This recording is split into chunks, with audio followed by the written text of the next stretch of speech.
The night air smells of fallen leaves and smoke, a mix of wood fires from chimneys and the faint chemical sweetness of pumpkin candles burning in windows. The three of us, me, Paul, and Sarah, walk side by side down the cracked asphalt road, our shoes crunching against gravel as the October wind rustles through the trees. The street lamps flicker weakly, their orange glow never quite enough to chase away the shadows that pool in the corners. I hug my jacket tighter around myself, though I can still feel the bite of the autumn chill through the denim. We're heading to the big Halloween party on Plimpton Avenue. Sarah keeps adjusting her witch hat, making sure it doesn't blow off in the wind. Paul is already tipsy, weaving a little as he carries the half-empty flask he smuggled out of his older brother's stash. I light a cigarette, the smoke warming my throat. It tastes sharp, bitter, but familiar. The three of us are in that restless, buzzing mood where the night feels endless, like anything could happen. "Are you going to meet your boyfriend Chase tonight, Claire?" Sarah says, teasing.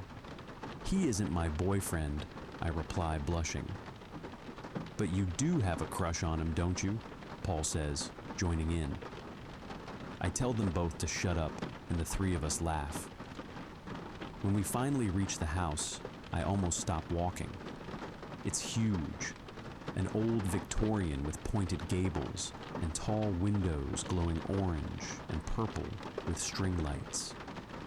The porch is lined with jack-o'-lanterns, their toothy grins flickering with real candles.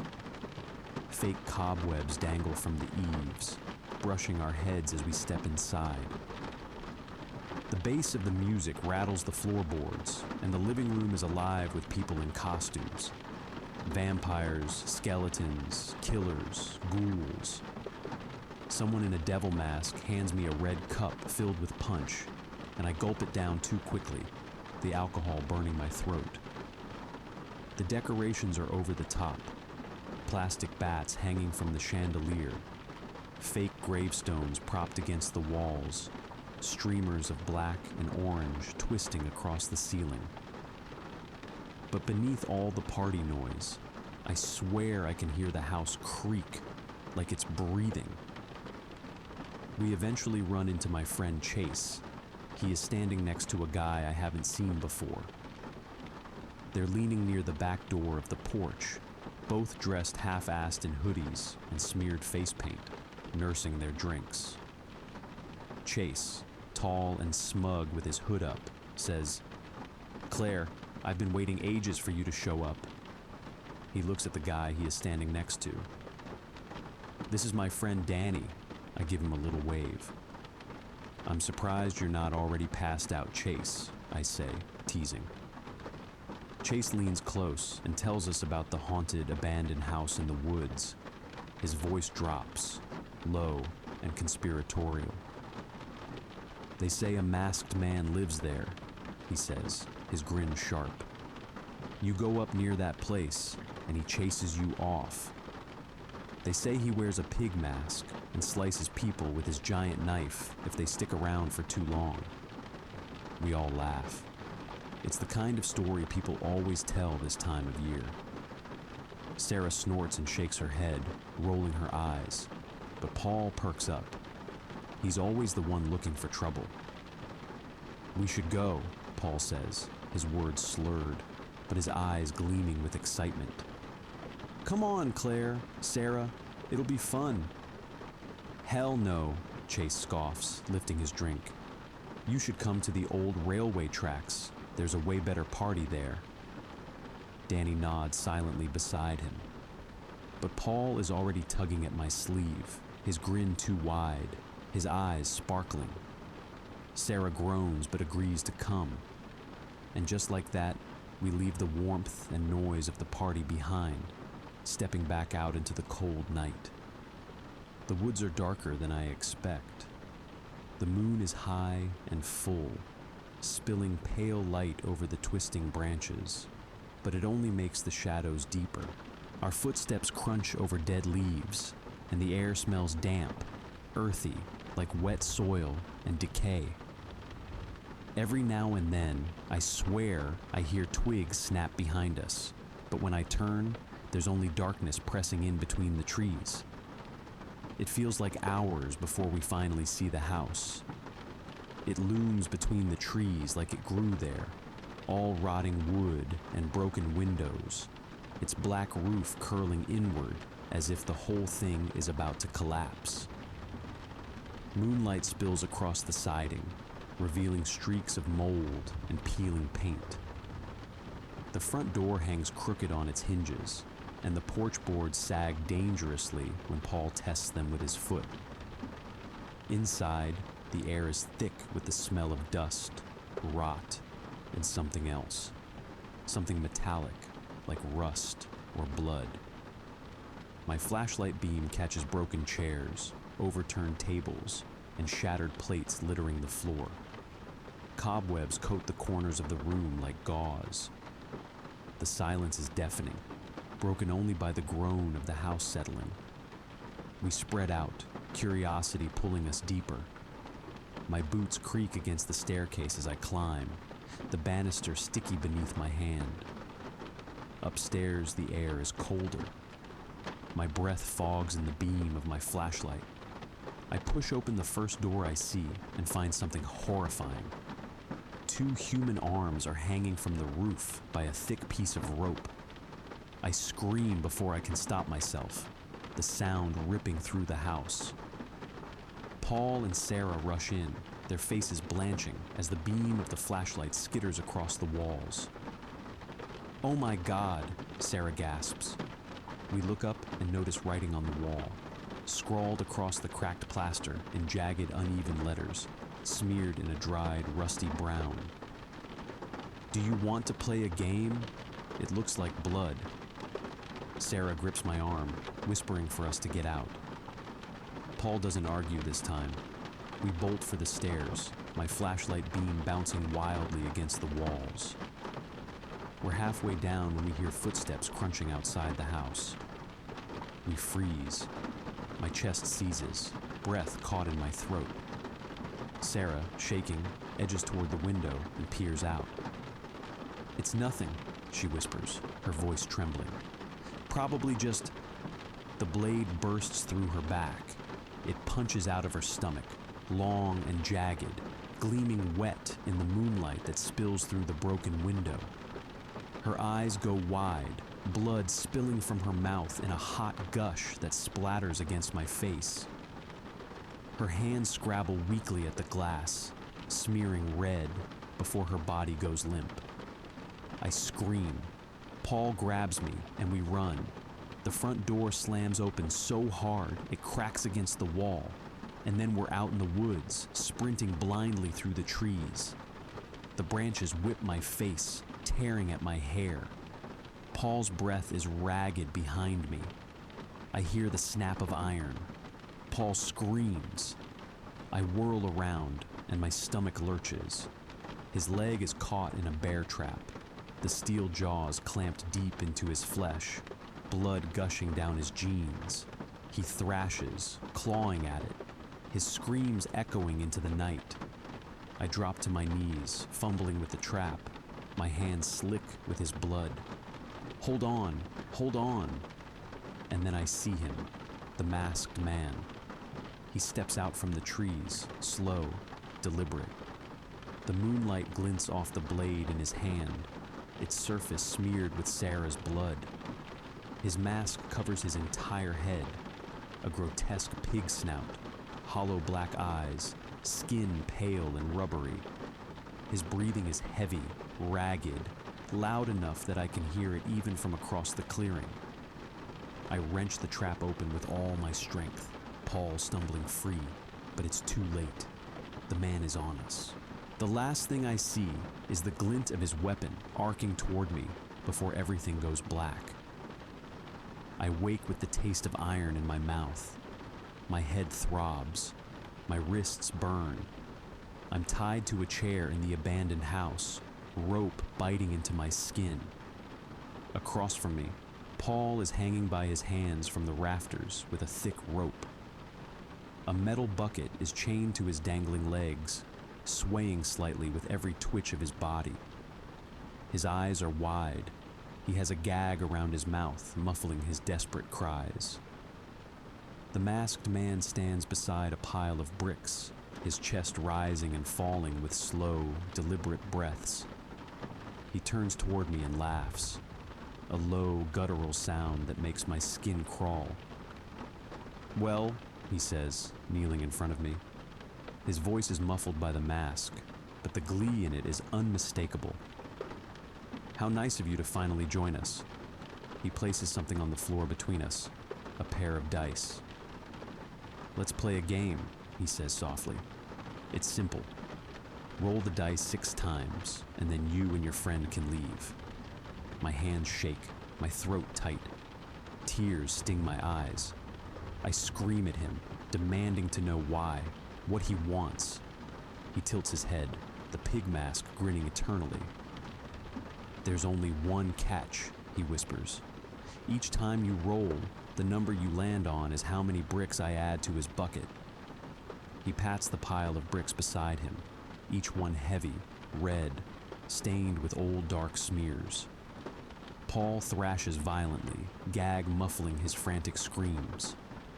I glance down and see Sarah's body sprawled across the floor in the corner. Her eyes are glassy, her mouth frozen open, blood pooling beneath her head. My stomach twists violently, bile rising in my throat.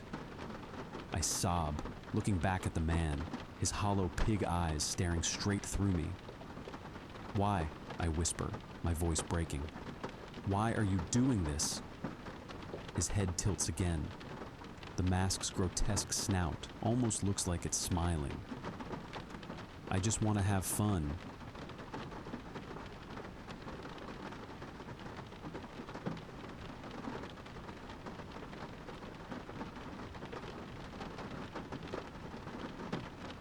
The party on Aplinton Avenue is already choking itself out by the time I lean into Danny's ear and say we should bounce. The bass rattles the walls, the smoke burns my eyes, and the floor feels like it's sweating beneath my boots. Danny's pale, lips thin, clutching his cup like it's the only thing keeping him upright. He blinks slow, drunker than he'll admit. "Come on," I say, grinning, shoving him with my shoulder. "Let's go to the old railway tracks." The real party is out there. He gives me this look, half doubtful, half resigned, then nods. We make our way toward the back door, weaving through clowns, skeletons, zombies with paint dripping down their chins. It all feels cheap, plastic. But outside, the air bites cold, sharp enough to clear the fog from my brain. On the way out, I find Claire, Paul, and Sarah standing at the edge of the porch, bathed in moonlight like they're already ghosts. Claire takes a drag from her cigarette, her eyes squinting against the smoke, Sarah fussing with her hat. We greet each other. "Have you ever heard about the abandoned house in the woods?" I ask, letting the words hang. They glance at each other. Sarah rolls her eyes, but Claire raises a brow. Paul perks up instantly. I grin. "Rumor is there's this guy who wears a pig mask and chases you out if you get too close."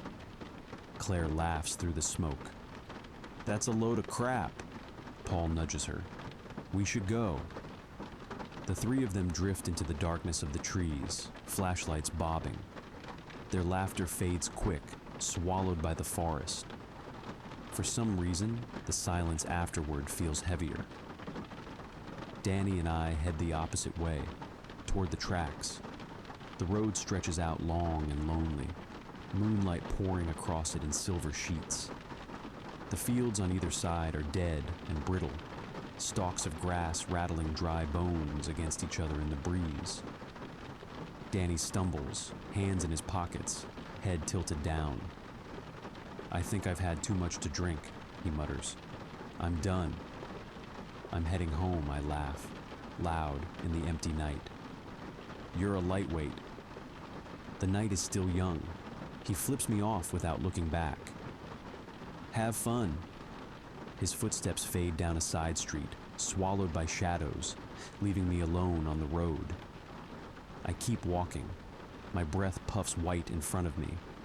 My ears buzz with the quiet. When the tracks finally appear, it's like stepping into another world.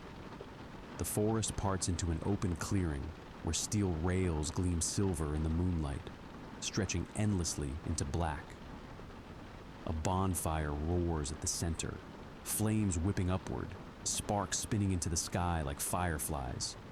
People circle the blaze in masks and face paint, ghouls, devils, a handful of cowboys and witches. Bottles pass hand to hand. Someone's Bluetooth speaker blares distorted rock. It's chaos, but a familiar kind. "Chase!" My friend Roy's voice cuts through. He stumbles toward me, a bottle of whiskey in his hand, his devil mask hanging crooked on his face.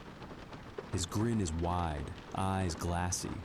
He presses the bottle into my palm. I swig, the burn sliding hot down my throat, before handing it back. "Have you been here long, Roy?"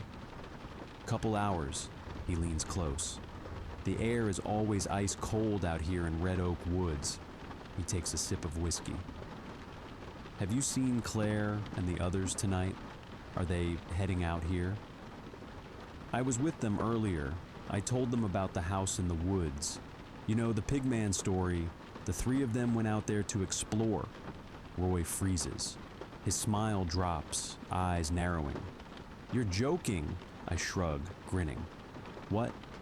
It's just a tall tale. Roy grabs my arm, hard. His voice drops low, urgent. "It's not a joke. That story's real.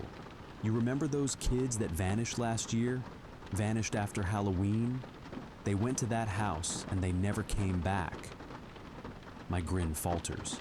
The fire pops, flames rising higher, but suddenly the warmth doesn't touch me. "You're serious?" I ask. Roy's eyes gleam in the firelight, deadly serious. He's real. The Pigman. He doesn't just chase people, he captures them, and then he forces them to play games. His voice cracks. Vile games. Things you can't even imagine. A cold weight drops into my stomach. I glance toward the woods, black and endless. "Claire." My throat dries. "Do you think something could happen to her?" Roy leans closer, whispering. "Does your uncle still keep that rifle in his shed?" I blink at him, half drunk, half scared. "You can't be serious." "I am," Roy snaps. His grip tightens. "If Claire's in those woods, we need to go. Right now, with a weapon." My heart pounds. The music, the laughter, the fire, all of it feels far away, unreal. I nod, finally. "All right, but the shed's locked." He keeps the rifle in a case. Roy doesn't let go of my arm until we're moving, leaving the tracks behind. My uncle's property sits on the edge of town, dark and silent. The shed is a shadow, hunched in the yard, the moon spilling silver across its slanted roof. Crickets drone in the grass. My nerves buzz so bad my hands shake. We slip up to the shed, every step a thunderclap in my ears. Roy keeps glancing behind us, as if expecting the trees themselves to move. The door groans when I push it open, the sound scraping through the night. Inside, the air smells of oil and damp wood. Tools line the walls. A single case rests on a shelf in the back, black and heavy, a padlock glinting in the beam of my phone light. "There," I whisper. My voice cracks. Roy crouches beside it. "What's the code?" I stare at the lock, my mind blank. I don't know. I think..." My uncle's numbers swim in my head. I punch in 1764. Nothing. My palms sweat. The lock doesn't budge. "Think," Roy hisses. All right. I try 4276. My heart pounds. Nothing again. Roy curses, fists clenching. "Hurry." The woods outside feel closer, pressing against the walls of the shed, listening. I take a deep breath, focus. One last number sequence flashes in my head. 3,487. Click. The padlock snaps open. The case creaks wide, and there it is. The rifle. Cold, gleaming, heavier than anything I've ever held in my life. Roy's face is pale in the moonlight as he stares at it. "We're not too late," he whispers. "We can still find her in time."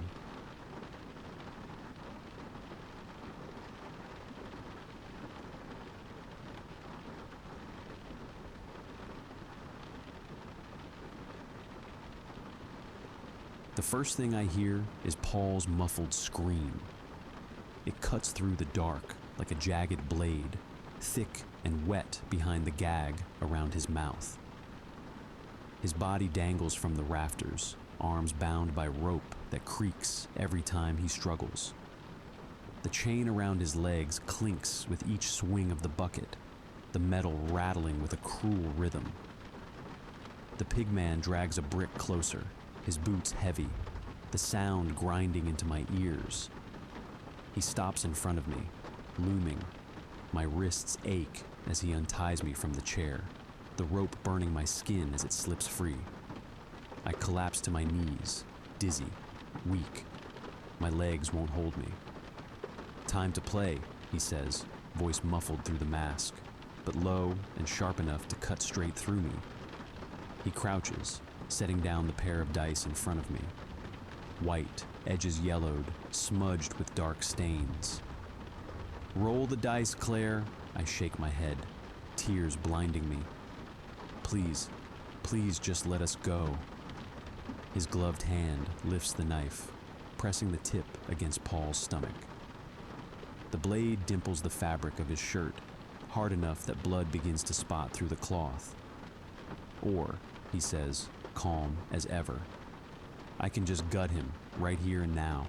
Your choice." Paul thrashes, his screams muffled but desperate, his eyes wide and wild. I reach forward with trembling hands and grab the dice. It's sticky, foul, like someone coated it in old blood.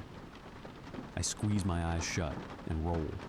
It clatters across the floor, bouncing, spinning, then settles. A 2. The pigman chuckles low. He crouches, lifts 2 bricks, and walks to Paul. My stomach knots as he drops them, one by one, into the bucket hanging from his legs. Clank, clank.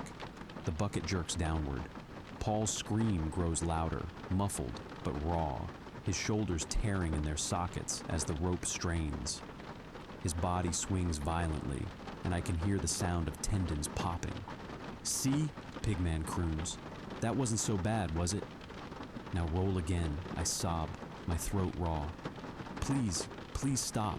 Let us go." His masked head leans close, rubber squeaking, his breath hot and foul against my cheek. "Not until we finish the game." The knife gleams in his hand as he points to the floor. I roll again. The dice spin, bounce, settles. A 6. The sound I make is barely human, a keening cry torn from somewhere deep inside. "I'm sorry, Paul." "I'm so sorry," Paul thrashes violently, screaming through the gag, shaking his head, tears streaming down his face. Pigman lifts 6 bricks. One by one, he drops them into the bucket. Each drop rips a new sound out of Paul. A muffled howl, a convulsion of his legs, his shoulders stretching so far I hear something tear. His entire body shakes with the weight. The rope groans like it's about to snap. Blood runs down his wrists where the rope cuts through flesh. I can't breathe. I look to my left and see Sarah. Her body still lies soulless near the window, her eyes glassy, her mouth hanging open, a river of dried blood across her shirt and the floor beneath her. I swallow a scream, turn back to the dice. My hands shake. I need to get this over with so Paul doesn't have to suffer anymore. I roll. The dice bounces, hits the floor with a hollow clack. I don't see the number, because the sound what follows drowns it out. A thunderclap. The rope above Paul snaps. He drops, crashing to the floor with a bone-shaking thud. A second thunderclap rips through the room. Pigman staggers back, a spray of blood across the wall as a bullet grazes his arm. He howls, the sound twisted and animal through the mask. I look up, dazed. At the shattered window, two figures stand in the moonlight. Chase, holding a rifle, smoke rising from its barrel. Roy beside him, face pale, eyes locked on the monster in front of us. "Claire!" Chase shouts. He pulls the bolt back and fires again. The crack deafens me, my ears ringing. But Pigman is already gone. He dives through the opposite window, glass exploding, vanishing into the night. His footsteps crunch once, twice, and then fade, swallowed by the woods. The room is quiet, but for Paul's ragged sobs, the fire of my own heartbeat pounding in my skull. Chase rushes to me, dropping the rifle, his face twisted in guilt. "Claire, I'm so sorry. This is all my fault." I lurch forward, clutching him, sobbing against his chest. "You saved us." Roy kneels by Paul, shaking him, cutting the gag free. Paul coughs, chokes. "He's all right," Roy says, voice shaking. "He's alive." The church bells toll. I stand beside Chase, his hand wrapped tight around mine. The smell of lilies fills the air, too sweet, suffocating. Sarah's coffin rests at the front, draped in flowers, her picture smiling back at us from the stand. I can't look at it too long. My chest caves in every time I do. After the burial, the wake moves to the church hall. The chatter is low, whispers swirling around us, punctuated by the clink of glasses and the rustle of black clothes. Chase squeezes my hand. "Drink?" he asks softly. I nod. He kisses my temple, then walks toward the bar at the far end of the room. Danny appears from the crowd suddenly. He steps up quietly, hands in his pockets, eyes lowered. "I'm sorry about Sarah," he says, voice soft. "I didn't know her long, but she seemed like a great person." "Thank you," I whisper. My throat burns. He nods, pauses, then glances at me again. "If you ever need anything, I'm here." "Anything at all. Thank you, Danny," I reply. He turns to leave, but just before he walks away, he looks back at me over his shoulder. He gives me an evil smile.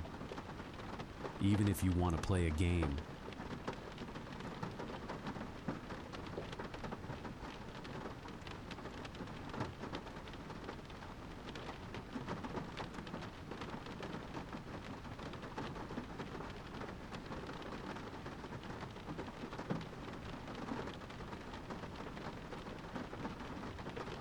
Leroy and I had been friends all our lives. Meadington's a small town, the sort of place where everyone knows your name and your history, whether you like it or not.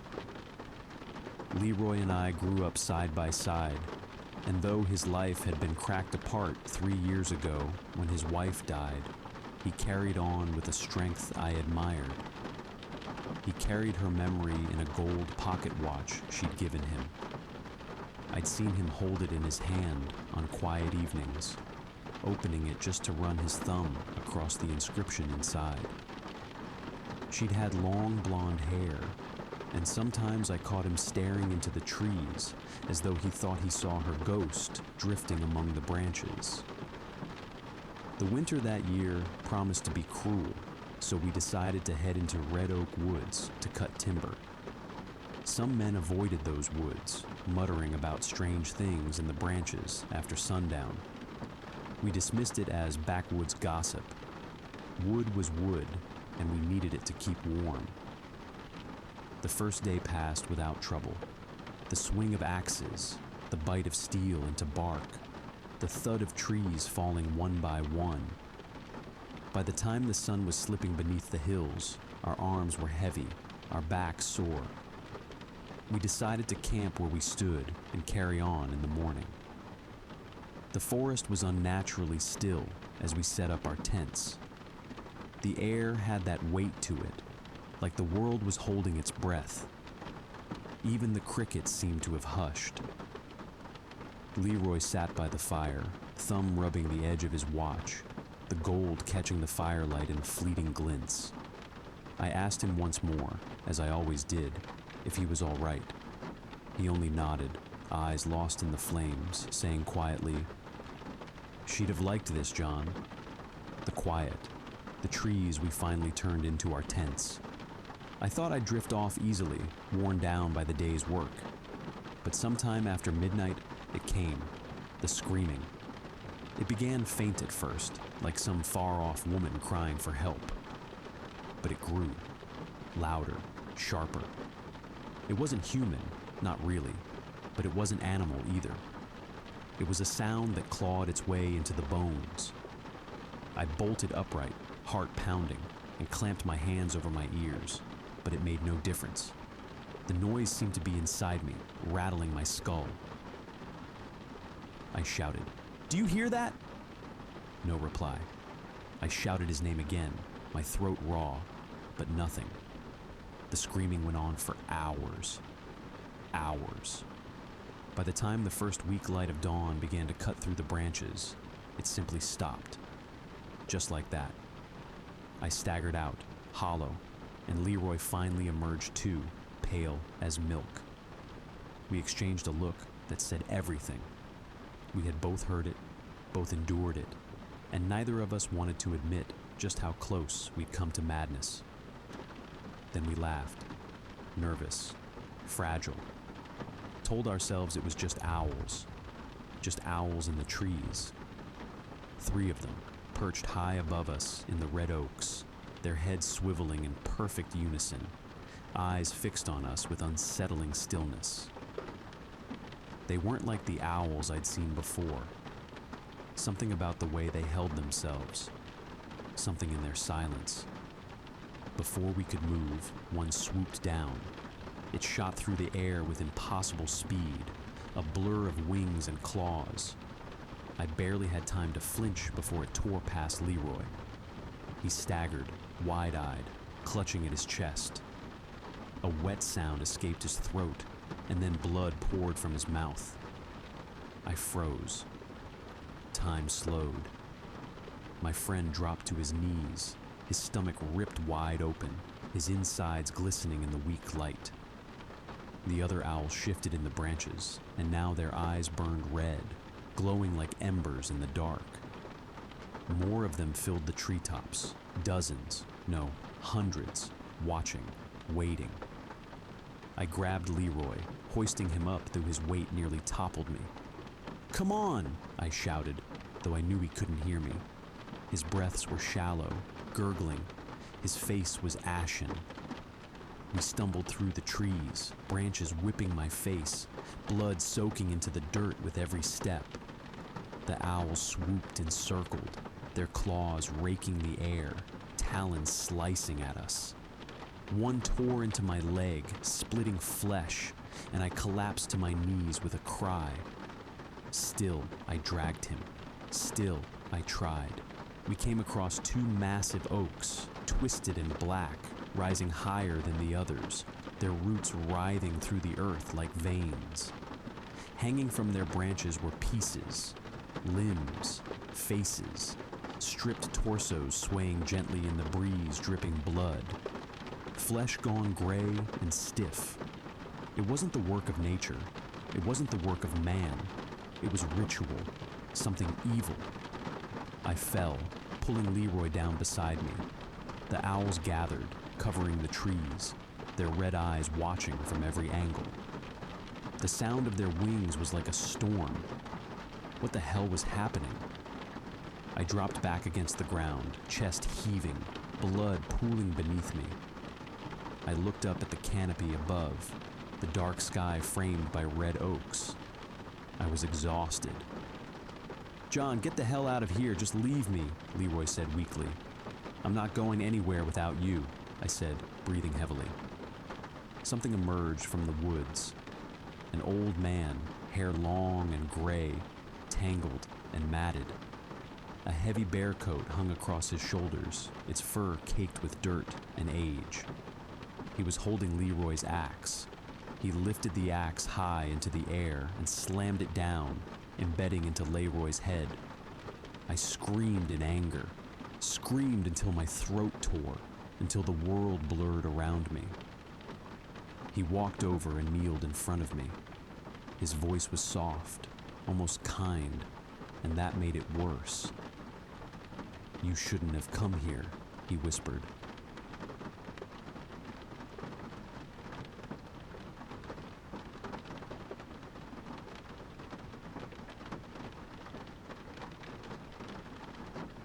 The evening was already leaning toward night when I pulled into the gravel lot near the edge of the woods.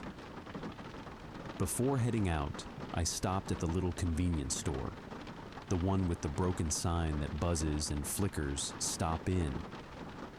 The place was nearly empty, just a tired old cashier behind the counter, his eyes sunken, his mouth twitching like he wanted to say something but thought better of it. I grabbed a bottle of Coke, a pack of cigarettes, and slid a few dollar bills across the counter. He gave me change without looking up. For a moment, I stood there, waiting. Maybe I expected him to tell me something, to warn me. But the silence stretched on, heavy. I walked back out, the bell above the door giving a faint metallic rattle that followed me into the dark. The trail into Red Oak Woods looked ordinary enough under the bruised sky. I slung my camera around my neck, lit up a smoke, and stepped in. At first, it was peaceful. Rows of oaks rising tall and straight, the air smelling faintly of wet bark and moss. The crunch of leaves under my boots was the only sound.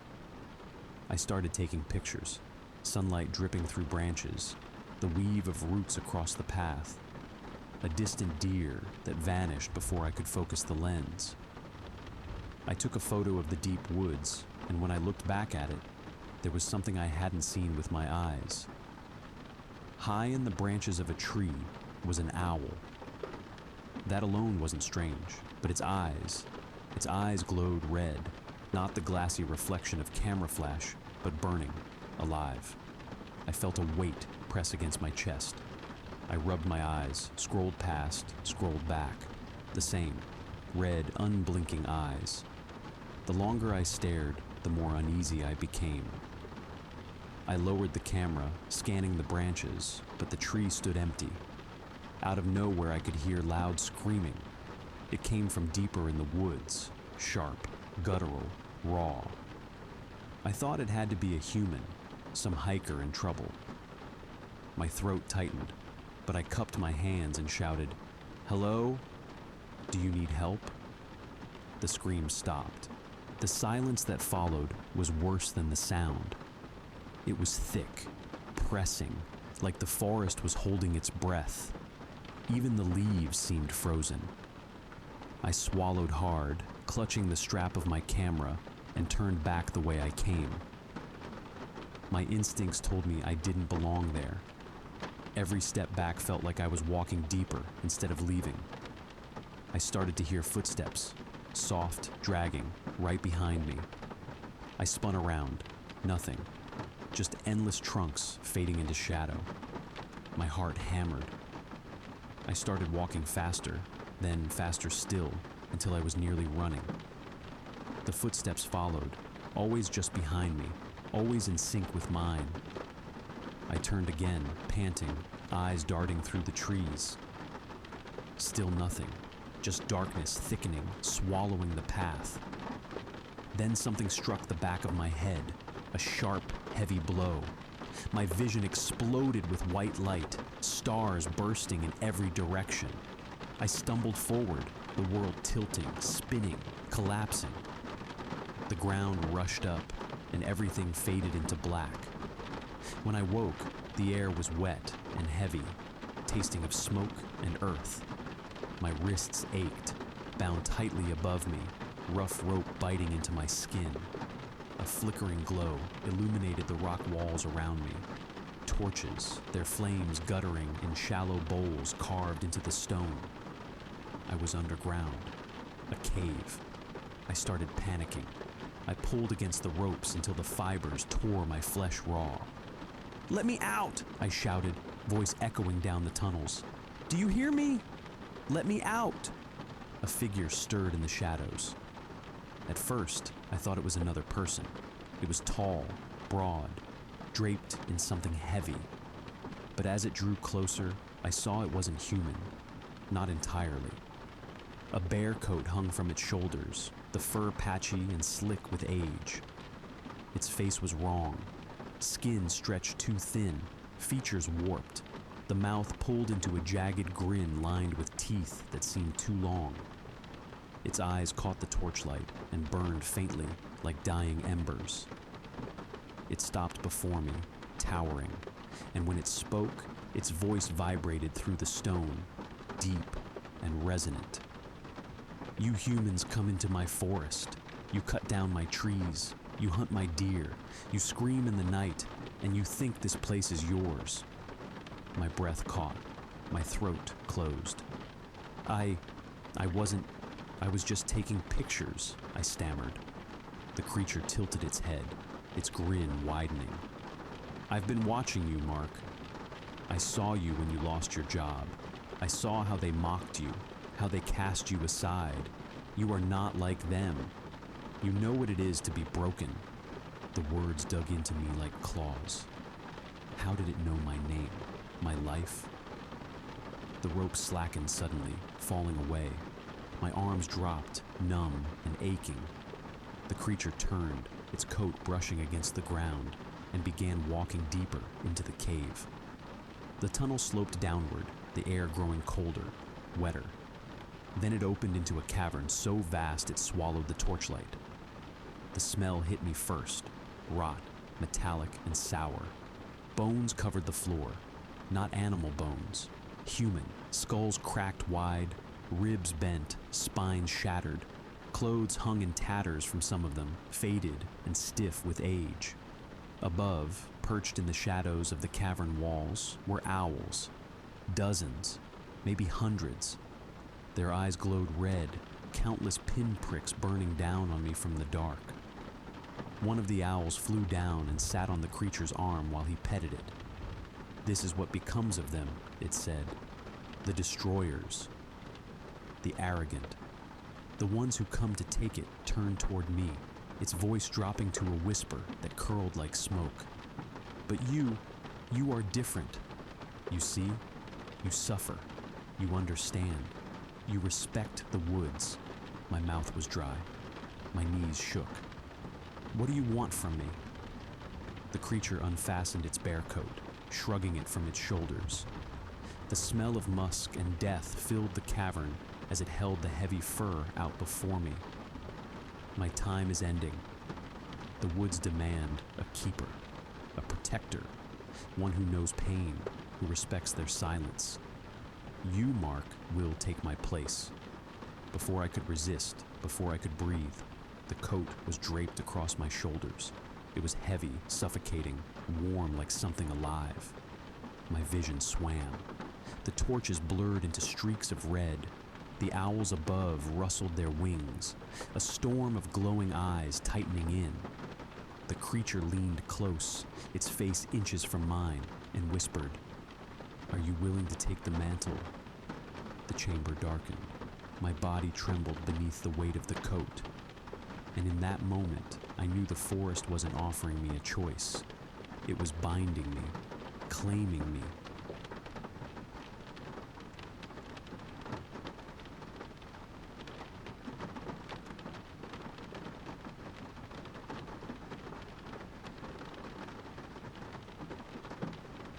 The forest never bothered me.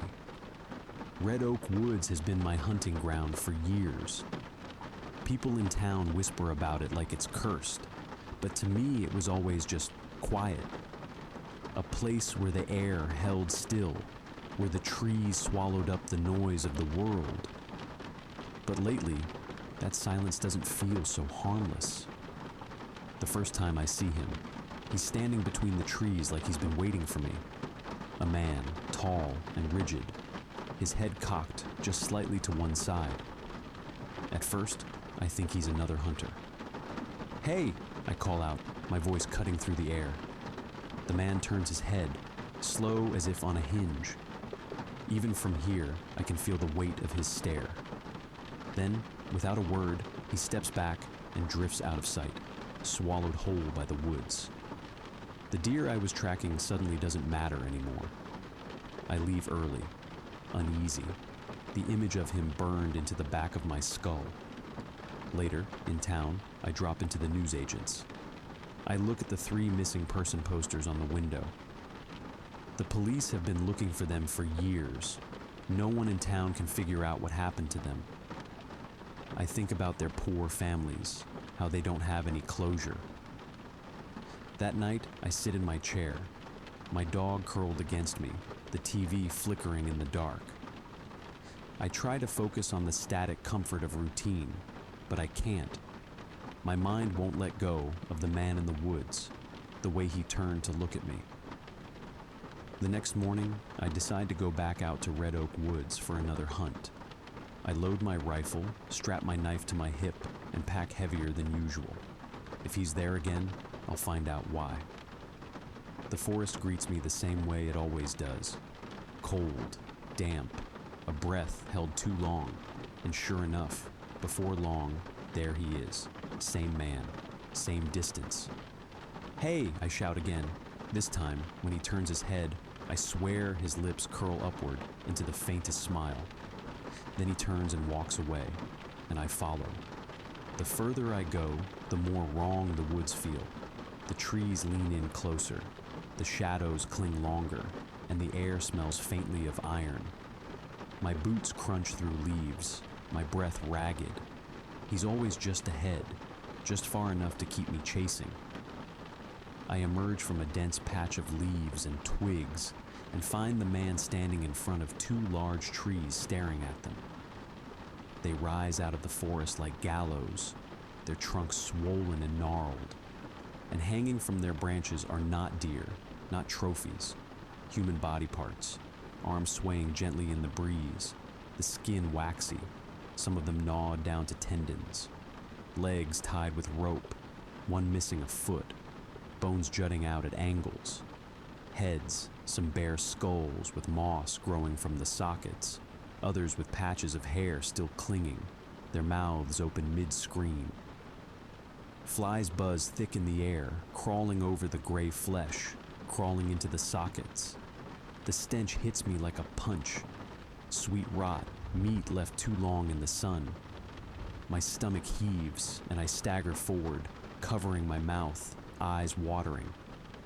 At the roots, a skeleton lies splayed on its back, ribs cracked open like a birdcage. In its bony hand rests a gold pocket watch. I crouch, trembling, and pick it up. The metal is warm, too warm, as if someone had just been holding it. When I look up, my breath freezes. The man is standing with a woman holding her hand. She has hair the color of sunlight, impossibly blonde against the dark. The man raises his arm and points deep into the woods. He wanted me to go somewhere. They both turn and walk away, disappearing in the woods. My pulse hammers. I clutch the watch and force myself to breathe. Every part of me screams to leave, but my legs move anyway. I follow the direction of where he was pointing. I eventually find myself at a cave entrance. Moss drips from the edges, the stone damp and slick. The closer I get, the colder the air becomes, carrying with it a wet, earthy rot. I genuinely start to consider the fact that I might be losing my mind. I step inside. Torches burn along the walls, flames hissing and spitting, shadows flailing like broken puppets. The further I go, the more it smells of blood. Old blood, clotted, metallic. The walls glisten like they're sweating. I stop in my tracks when I hear a rasping breath. I find a man tied to a post in the center of the chamber. His head slumped, wrists bound so tight the skin has split around the rope. His body is thin, bones sharp beneath his skin. "Oh my God," I whisper, rushing forward. His eyes flicker open, cloudy, bloodshot, wild. I cut through the ropes, catch him as he collapses into me. "You're okay. You're okay," I murmur. "I'm getting you out of here." But the look in his eyes isn't relief, it's rage. Before I can react, his hand shoots out, snatching the knife from my belt. He staggers to his feet, pointing the blade at me. "Easy," I say, raising my palms. My heart kicks against my ribs. "I'm not your enemy." His voice is a broken growl. "I'm going to kill that f***ing old bastard." I slowly go for my rifle. "I'm not going to hurt." He turns around and limps forward, deeper into the cave, the knife trembling in his fist. I take a breath of relief and ready my rifle in front of me. I follow the man, shouting for him to wait, to slow down. My voice echoes off the walls, chasing itself down the black tunnels, and then I stop dead. I find 3 dead bodies crumpled on the stone floor.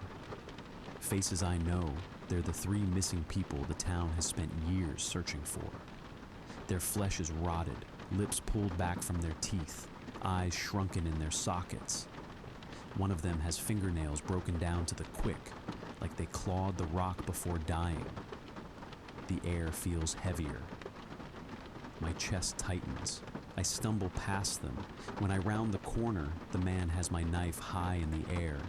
He drives my knife into the neck of an old figure, tall and broad, his hair long and black, his shoulders wrapped in a heavy bear coat. The blade cuts deep, the sound wet and sharp. Blood sprays across the stone, pattering down the walls. The old man's eyes bulge. His mouth gurgles, foaming red as he chokes on his own blood. His hands claw at the air as if reaching for me, for salvation, before he crumples to the ground. He lays there gurgling, drowning in his own blood. It pours from his mouth and surrounds him. The man limps towards me. "We need to go now," he says with a panicked look on his face. I look above us at the cave walls, 1 pair of glowing red eyes, then 2, then dozens, popping open in the dark like hellfire stars. The screeches begin, shrill, tearing through my ears. The beating of wings fills the chamber, feathers and claws thrashing the air. "Run!" the man screams. We tear through the tunnels, owls battering at our backs, claws slicing at my skin. I feel one rake down my shoulder, ripping cloth and flesh. The man stumbles, and I drag him, his blood smearing against my jacket. We burst from the cave into the freezing night. But the woods are worse. The owls swarm the branches, red eyes blazing like lanterns.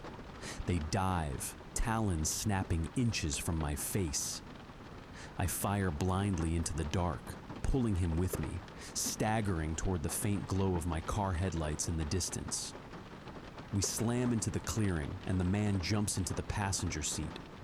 I spin, shoulder to the stock, sight down the barrel. An owl dives. I pull the trigger. The shot cracks like thunder. The bird slams into the ground, thrashing, screeching. Its body twists, bones snapping backward. Its face splits open, revealing something demonic. A long, distorted jaw, teeth like knives, eyes burning bright like a creature from hell. It collapses, shrieking, vanishing into dust. I get in my car and slam my foot to the floor. We tear down the dirt road until we hit asphalt. The highway stretches before us like salvation. The man is slumped against the door, his chest heaving. "What's your name?" I demand, glancing at him. "John," he rasps. "Who was that old man?" "That cave? Those owls?" I hit him with a wall of questions. John grabs his rib cage. I see that one of the owls cut him deep. The cut was seeping a lot of blood. His eyes drift to the gold pocket watch I found earlier. He grabs it, clutching it to his chest. "Promise me," he whispers, his voice breaking. "Tell them, tell the authorities, about that cursed cave." His eyes roll. His head tilts back. "John, stay with me, please. We're almost at the town." But his chest stills. His grip loosens. The watch slips from his fingers, resting cold in his lap. He was dead.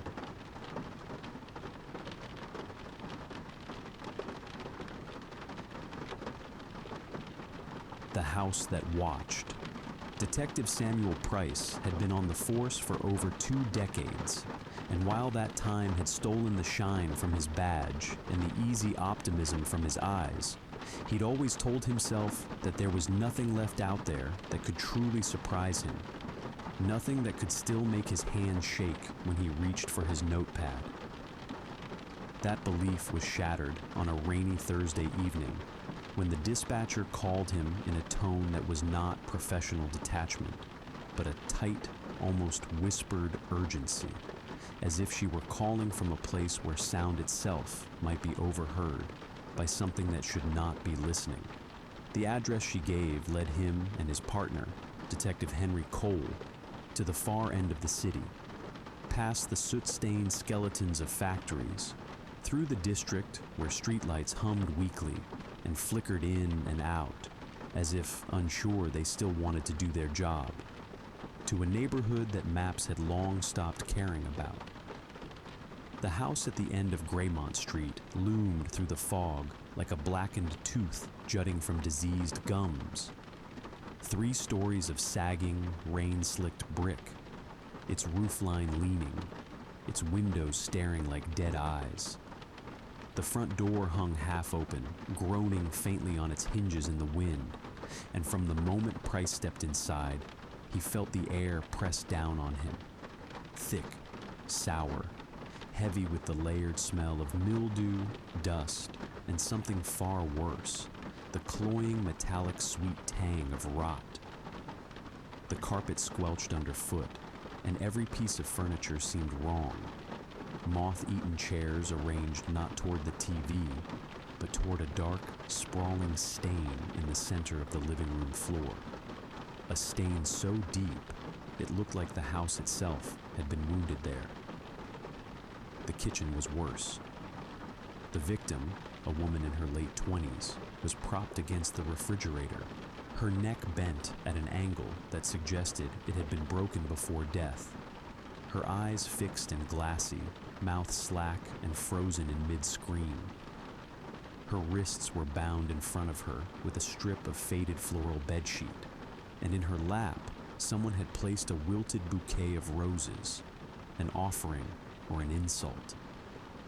Upstairs, the horror deepened. The wallpaper in the master bedroom had been peeled away in strips, revealing plaster beneath scrawled with frantic, repetitive messages in black charcoal. "I see you" written dozens of times. She wouldn't stop screaming, clawed into the wall until the plaster crumbled, and near the ceiling, so faint it was almost erased. Not enough. In the corner of the room sat a warped shoebox filled with photographs, everyone showing the woman alive, in various parts of the house, caught in moments of stillness, sitting at the edge of the bed, staring out a window, asleep on the couch. In each image, if you looked closely, you could see it, the faint outline of a tall, thin shadow in the farthest corner of the frame, never moving, never clear. The bathroom told its own violent story. The shower curtain ripped down, the mirror above the sink shattered into spiderweb cracks, the tub streaked with dark smears of blood and strands of long hair tangled in the drain. On the cracked, steam-stained mirror, written in fresh condensation despite the cold air, were the words, "I'm still here." Price and Cole exchanged a glance, but didn't speak, because to give voice to the unease tightening their chests would make it real. The basement was where the smell grew thickest, where the air felt damp and wrong. Shelves lined the walls, but instead of tools or boxes, they were filled with glass jars of cloudy fluid, each containing something pale. Teeth, knuckles, a child's rib, fingers curled like shrimp. At the center sat a chair bolted to the floor with cracked leather restraints hanging limp, and around it, more photographs. Different victims this time, faces Price didn't recognize. All bound, all terrified, all looking toward whoever stood behind the camera. And in the far corner, the figure sat, a human form facing the wall, skin waxy and stretched thin, hair sparse and damp-looking. Price called out, no movement. He approached, his flashlight beam trembling slightly, and saw that the figure was long dead, wrists shackled to the arms of the chair, jaw sewn shut with thick black thread, a Polaroid camera resting in its lap. Before his mind could catch up, the flash went off, filling the basement with white light. When his vision cleared, no one held the camera, but at his feet lay a freshly developed photograph. Price picked it up with numb fingers, and the cold inside him deepened. It was a picture of him, standing exactly where he was now, holding that very photograph, and behind him in the picture was the faceless, elongated shadow that had haunted the edges of the other images, one long, bony hand resting gently on his neck. The case did not stop there. It could not, because over the following weeks, Price and Cole found themselves tracing the shadow through other crime scenes, other houses where the air was thick and wrong, where the victims were posed like exhibits, where photographs told more than words ever could. The trail led them further from the city, into towns where people stopped talking when they arrived, into landscapes where the trees leaned too close to the road, where the wind seemed to carry a whisper just at the edge of hearing. In every scene, the pattern repeated. The staged bodies, the obsessive photographs, the faint shadow that seemed almost to lean toward them. Price began waking at 3:13 every morning, certain that there was someone standing just beyond the doorway of his bedroom, though his eyes could never quite hold the shape. Cole started hearing the click of a camera shutter in empty rooms. By the time they realized they were no longer just chasing the killer, but being pulled into his ritual, it was too late. Their final lead took them to a farmhouse buried deep in the fog-thick countryside, its walls buckled inward, its windows black with mildew. Inside was a single room lit by one flickering bulb, and against the far wall sat two chairs side by side, leather restraints waiting. The smell was unbearable, thick enough to taste. On the table between the chairs was the Polaroid camera. The door slammed shut behind them, the lock sliding with finality. Somewhere in the dark, just beyond the bulb's trembling circle of light, the shape waited. Tall, patient, faceless. They did not scream. The sound would not have mattered. The flash went off, and somewhere, in a house no one would find for years, two photographs developed slowly, the images bleeding into view. Price and Cole, sitting bound, their faces pale and still, the shadow standing behind them with a hand on each shoulder, as if they had finally taken their rightful place in the collection.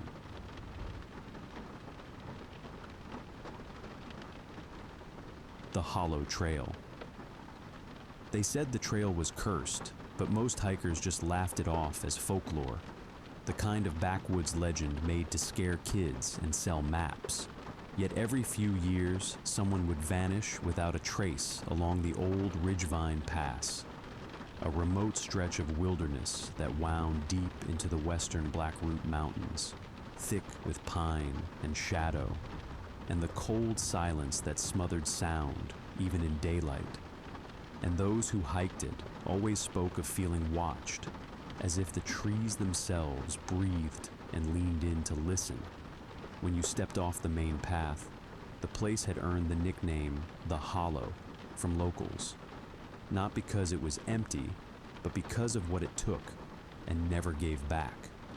No bodies were ever recovered, no gear, no footprints leading away, just empty campsites and unanswered radios, until the summer of 2025, when a trio of experienced hikers, Nico Ramirez, Evelyn Shaw, and a forest survivalist named Colt Whitner, set out to document the region and never returned. But this is not their story, not entirely, because in the summer of 2031, a group of university students retracing that exact route for a documentary stumbled upon something so grotesque and disturbing it would trigger one of the most haunting investigations in modern outdoor history. Their footage was never released publicly, but authorities described what they found in vague and chilling terms. The students, 4 in total, were hiking deep in the trail when they found a clearing shrouded in a strange bluish fog. The trees there were unnaturally bare, clawing up into the gray sky like charred bones, and in the center of the clearing sat a weather-worn cabin that no maps had ever marked. Its roof sagged, and its wooden boards were warped by age and damp. But there was something wrong with it. Wrong like a dream that lingers too long after waking.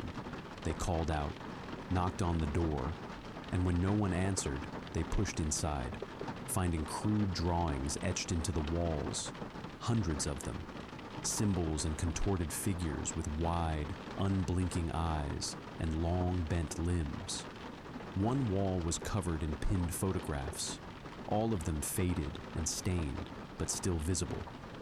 Each showed a hiker or camper, standing and smiling, with dates ranging back nearly 100 years, and scribbled beside each name was a red X, except for the most recent 3, Nico, Evelyn, and Colt, whose faces had been scratched out completely. Suddenly a noise from outside made them freeze.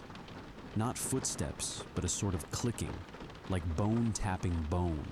And when they opened the door, the fog was thicker, the sky a shade darker, and something was moving between the trees, long and low, with limbs that bent the wrong way. One of the students, Marissa, claimed later it was like something pretending to be a deer, but stretched too thin and watching us with a human grin.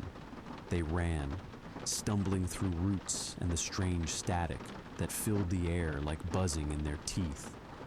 They reached a ridge, and then they saw them. 3 decomposed bodies laid neatly on the grass, each with its head placed beside it, eyes hollowed, mouths agape, the skin gray-blue and leathery as if drained of color and time.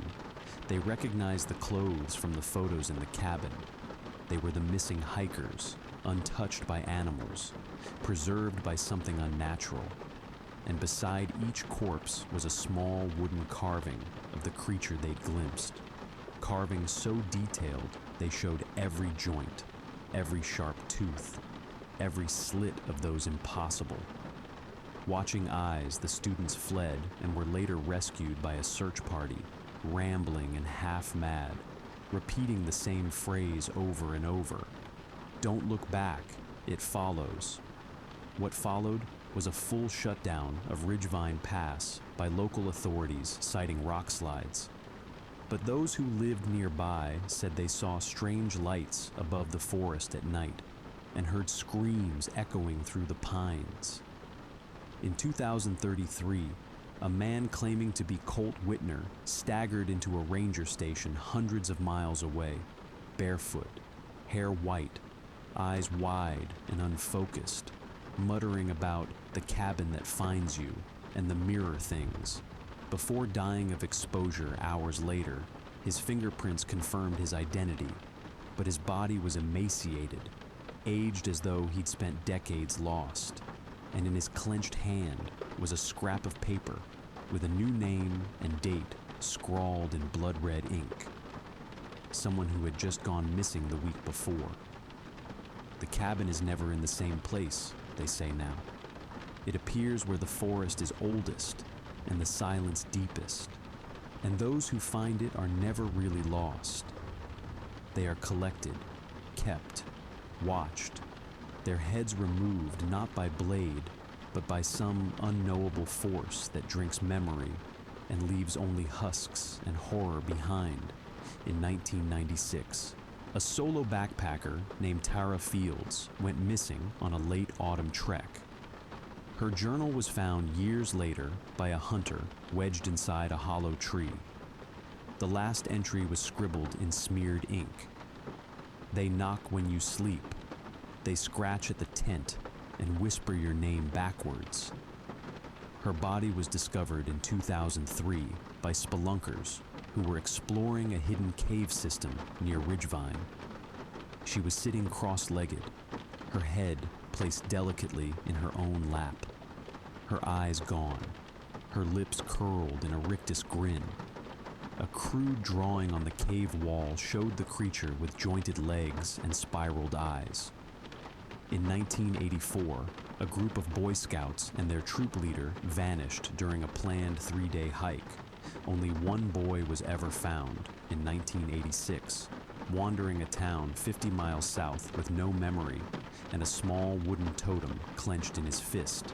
The totem-matched carvings found decades later by the documentary students, and the boy, now a grown man, still wakes screaming about the lady in the trees who wears a mask of bark and walks without sound. In 1971, a couple on their honeymoon disappeared. Their Volkswagen Beetle discovered abandoned, keys in the ignition, maps untouched. Years later, a local trapper found 2 skeletons laid side by side in a meadow where no grass grew, their skulls beside them, each with pine cones nestled in the eye sockets and thin red threads sewn across their lips. Near the bones was a photograph, faded almost white, showing the couple on their wedding day. A dark smudge behind them, almost like a third figure, barely visible and horribly tall. Back even further in 1952, military records note a failed search and rescue operation following reports of unknown biological entities sighted by aerial survey teams. Helicopters sent into Ridgevine reported strange compass behavior, pilot disorientation, and the disappearance of one entire crew whose last radio message ended with the phrase, "The trees are moving." No wreckage was ever recovered, just a single dog tag nailed to a tree near the trailhead 8 years later, with no sign of blood or struggle. In all of these cases, the pattern remained. The unnatural arrangement of the bodies, the placement of the heads, and the tokens or carvings left behind like signatures or trophies. Experts have tried to explain it as an elaborate hoax, a pattern of psychosis, or even cult activity. But none of the theories account for the impossible preservation, the reappearances decades later, or the dozens of reported sightings of creatures not known to science. Descriptions always similar: impossibly tall, bent the wrong way, limbs like shadows, mouths filled with teeth that chatter in rhythm like wind chimes, and most disturbing of all, eyes that reflect not light but motion, tracking you even when they shouldn't see. Today, Ridgevine remains closed, yet every year someone ignores the warnings, drawn by curiosity, arrogance, or a whisper they can't quite explain.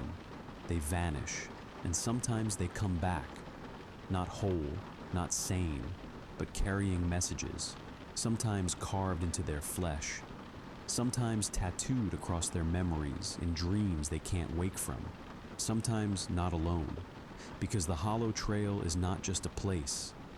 It's a hunger that walks in old skin and never sleeps. It waits in shadow, and if you hear the clicking, it's already too late.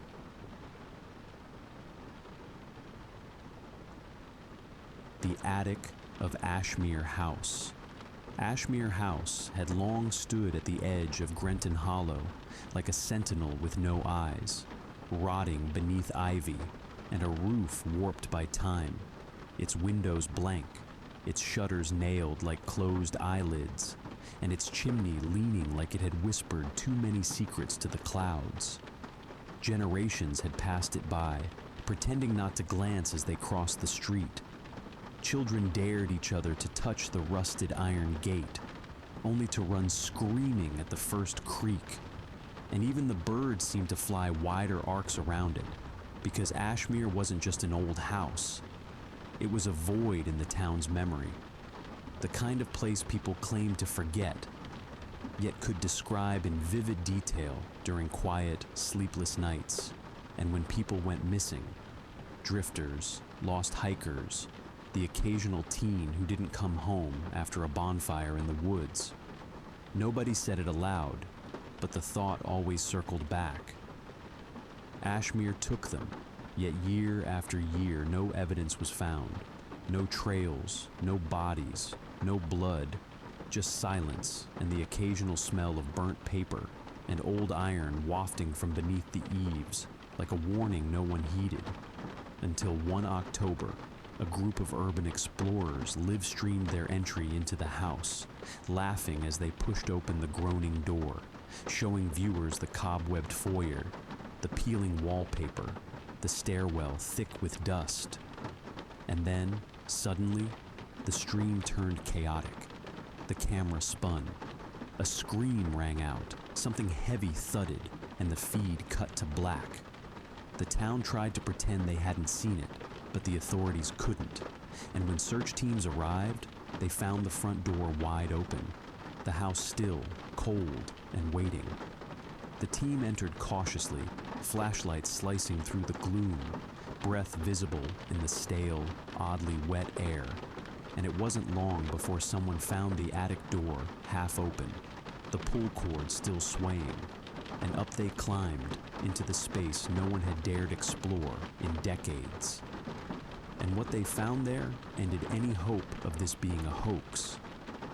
Behind a false wall of rotting wood and crumbling insulation were 12 bodies in various stages of decomposition, arranged in stiff, unnatural poses like dolls discarded mid-play, some fresh, still clothed, others brittle and bone-white, skulls caved, jaws unhinged, their arms bound in black twine, and their eyes and mouths missing entirely.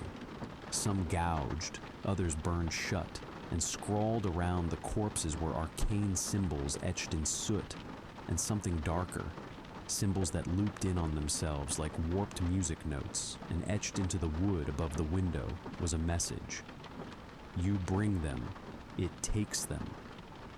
The local force was overwhelmed, unprepared for anything beyond bar fights and petty thefts, so the state brought in a specialized task team, and thus began one of the most disturbing investigations in modern criminal history, led by DCI Elena Morrow, a woman known for solving occult-style homicides, a skeptic with a scar on her temple from a case she refused to discuss.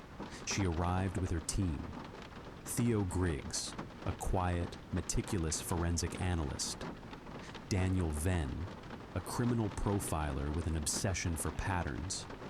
And Mira Lowe, the youngest of them, a tech expert whose calm facade barely concealed her gnawing fear of the house. And from the beginning, Ashmere resisted them.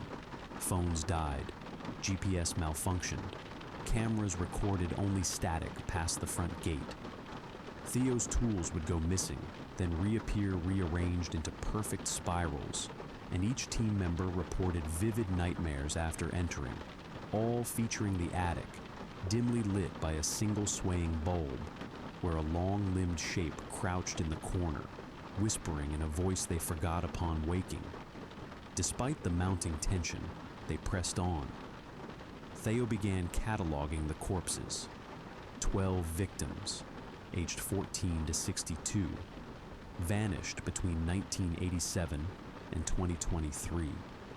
None bearing signs of blunt trauma or known poisons, but all missing tongues, all hands bound in identical knots, and their clothes bore symbols inside the linings, as if someone had marked them before they even died.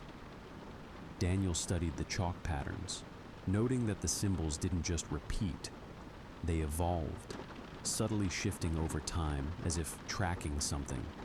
And in the library archives, he found sketches from the 1800s that matched the symbols precisely, drawn by a man named Alaric Grayborn, the original owner of Ashmere House, who described himself in private writings as a watcher of folds and a steward of transitions. And it was in Grayborn's journals that they discovered the term ritual of anchoring, a repeated practice in which the boundary between realities was maintained through offerings, sacrifices timed precisely to coincide with lunar alignments and equinoxes. And though Grayborn died in 1891, there had been no documented murders in Ashmere until 1987, nearly a century later, which raised the question, who restarted the ritual? Suspicion turned to Isaac Kells, a former groundskeeper who lived in a shack behind the Ashmere property line, and who had once been institutionalized after carving symbols into his own chest and babbling about something in the crawl space that feeds on mirrors. When questioned, Isaac said only, "It wears your skin to feed the house," and then clawed at his own face until sedated. Fingerprints in the attic yielded nothing useful. Too smudged, too many to parse, as if hundreds of hands had touched the walls over decades. And Theo discovered that the rot in the attic floorboards had stopped spreading precisely around the chalk symbols, as though the house itself was preserved through the killings. The turning point came when Mira traced thermal signatures from the attic over time and realized that the room got warmer between the hours of 7:13 and 7:46 every night, regardless of weather or season. The exact window when every missing person was believed to have died. So Elena made a decision. She would stay overnight inside the house with her body cam active, and at 7, she climbed the attic steps alone. Mira watching from a van outside, Theo monitoring vitals, Daniel murmuring prayers under his breath. Elena sat in the center of the attic with salt lines around her and waited. And as 7:13 struck, the attic light flickered on without power. A low groan like a cello string sounded from the walls, and the symbols began to glow, faintly at first, then brighter. Mira's feed began to glitch. Theo's monitors spiked. Elena remained still, breathing shallow, and the footage showed her eyes dilating fully at 7:31 as something shifted in the far corner of the room. A figure emerging from the shadow, limbs too long, face like wet clay, wearing the ragged clothes of one of the earliest victims. It crouched, watching, and then rose, taller than the room allowed, its face twitching, trying to mimic Elena's. And then the feed cut, only static remained.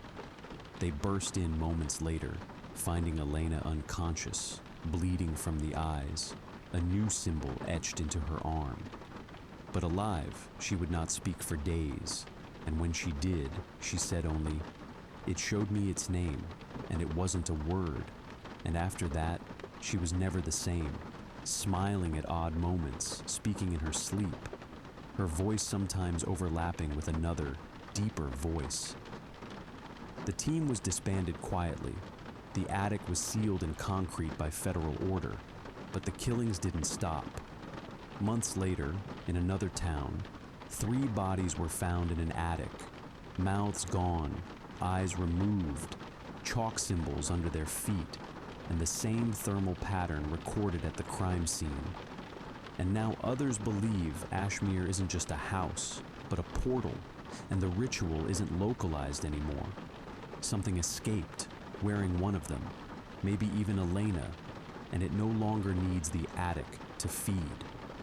It only needs the hour, and across the country, reports rise of people going missing, always between 7:13 and 7:46, always found posed, bound, and hollowed, and every attic becomes suspect, every creaking floorboard a warning, because the house may be buried, but the ritual breathes still, hungry, echoing through every beam and rafter, and the thing that watches from the crawl space of the world wears your face, your voice, and waits for the next door to open. The Bus Stop. Part 1. Marcus first noticed the strange bus on a rainy Tuesday night while walking home from his late shift at the diner, cutting across Maple and 8th, the old lot that had been abandoned for years, where weeds grew tall through cracked concrete and where no one ever parked anymore. He thought he was hallucinating when headlights cut through the fog and a rusted city bus rolled into the lot with a low mechanical groan, the paint peeling off its sides, its digital route sign blank and flickering. It came to a slow, hissing stop, doors creaking open, and inside he saw rows of unmoving passengers, their faces pale and out of focus, as though behind frosted glass. There was no driver. Marcus stood frozen, heart thudding, rain soaking through his hoodie.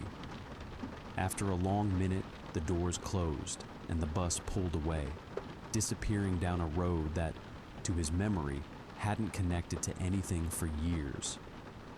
He told himself it was a weird dream brought on by exhaustion, but the next night at exactly 2:17 a.m., the bus returned. Same sound, same empty lot, same silent, staring passengers. This time, as he watched from behind the fence, one of them, a young woman near the back, turned her head and looked directly at him. Her expression was mournful, and though her lips didn't move, Marcus felt the words settle cold into his chest. "Don't get on." The doors opened again, invitingly. He stepped back and fled. On the third night, unable to resist, he returned deliberately. The lot was darker than usual, the air unnaturally still. At 2:17, the bus emerged from the fog like a relic from a forgotten time, tires groaning against the pavement. This time, Marcus approached. The passengers didn't react, but he could see more of their features. Faces strangely soft, blurred around the edges like poorly developed photographs, some wearing outdated clothes, others dressed as though they'd just come from work or school. The woman from the night before was gone. He stood at the door, one foot on the step, and peered inside. The smell hit him, damp earth, rust, and something older, decay. A whisper brushed his ear, a voice that sounded just like his mother's saying, "Please come home." He backed away again, heart pounding. The bus waited longer this time, the doors staying open for nearly 3 full minutes before closing and rolling away into the darkness. The next day, he asked around town about the bus stop, but no one had seen a city bus in that area for years. There were no active routes anymore. A retired bus driver he found drinking outside the community center went pale when Marcus mentioned the lot. "I've heard stories," he muttered. "People who get on that thing, they don't get off." Not here, anyway. On the 4th night, he came back one final time, not to ride, but to confront whatever this was. As expected, at exactly 2:17 a.m., the bus returned. But this time, the windows were empty. No passengers, no driver. Just Marcus's own reflection in every window, each one slightly wrong. Some smiling, some frowning, one crying blood. The doors opened. The inside was dark and quiet, but he could hear breathing, slow, labored, wet. Then a voice came from the shadows of the aisle, soft and urgent. "You're late." Something moved in the back, slithering forward on hands and knees. Marcus stumbled backward as cold fingers brushed his wrist. He turned and ran, the hiss of the closing doors echoing behind him. He didn't go back the next night. He didn't sleep either. But when he walked to work the next morning, he noticed something chilling. A flyer taped to the street pole near Maple and 8th, fresh and unweathered, with his picture on it. Missing. Marcus Lane. Last seen at 2:17 a.m. near Maple and 8th. His hand shook as he touched it, and just for a moment, in the reflection of a passing car window, he thought he saw the bus behind him, waiting. Part 2. For 2 days after seeing the flyer with his own face on it, Marcus stayed locked in his apartment, curtains drawn, phone turned off, unable to eat, unable to sleep. Every time he closed his eyes, he saw the bus waiting silently in the fog, its open doors like the mouth of something ancient and patient. The worst part wasn't the flyer. It was that no one seemed to see him anymore. When he finally worked up the courage to return to his job at the diner, his manager stared right through him when he walked in. Customers didn't respond to his voice. He placed plates on tables, wiped down counters, refilled coffees, but no one acknowledged him. His reflection in the bathroom mirror moved a half second too slow, always blinking just after he did. That night, desperate for answers, Marcus returned to the empty lot at 2:17 a.m., and as he feared, the bus was already there, humming softly like it had been waiting for him. The doors opened, and this time he stepped inside without hesitation. The aisle stretched impossibly long, far beyond the limits of the bus's exterior. He passed rows of passengers whose eyes followed him, blank, milky, some with mouths stitched shut, others whispering without sound. At the very back sat the girl he had seen before, her eyes dark with something ancient and grieving. "It's easier if you sit," she said, without moving her lips. "Fighting just delays it." He collapsed into the seat across from her, trembling. "What is this?" he whispered. She looked at him with pity. "You were seen. The bus doesn't forget." Suddenly, the lights flickered, and the windows flashed scenes like a reel of lost memories. Places Marcus had never been, people he didn't know, but somehow they all felt familiar. Each flash stole a little warmth from his body, each stop along a route no one alive could follow. When he blinked, the bus was empty again, save for him, and something behind him, breathing heavily. He didn't turn around. He couldn't. A cold hand touched his shoulder, and the bus lurched into motion, roaring forward into an endless tunnel that hadn't been there seconds before. The windows now showed only darkness, but shapes moved outside, tall, slender things keeping pace with the vehicle, their faces pressed against the glass, featureless but radiating hunger.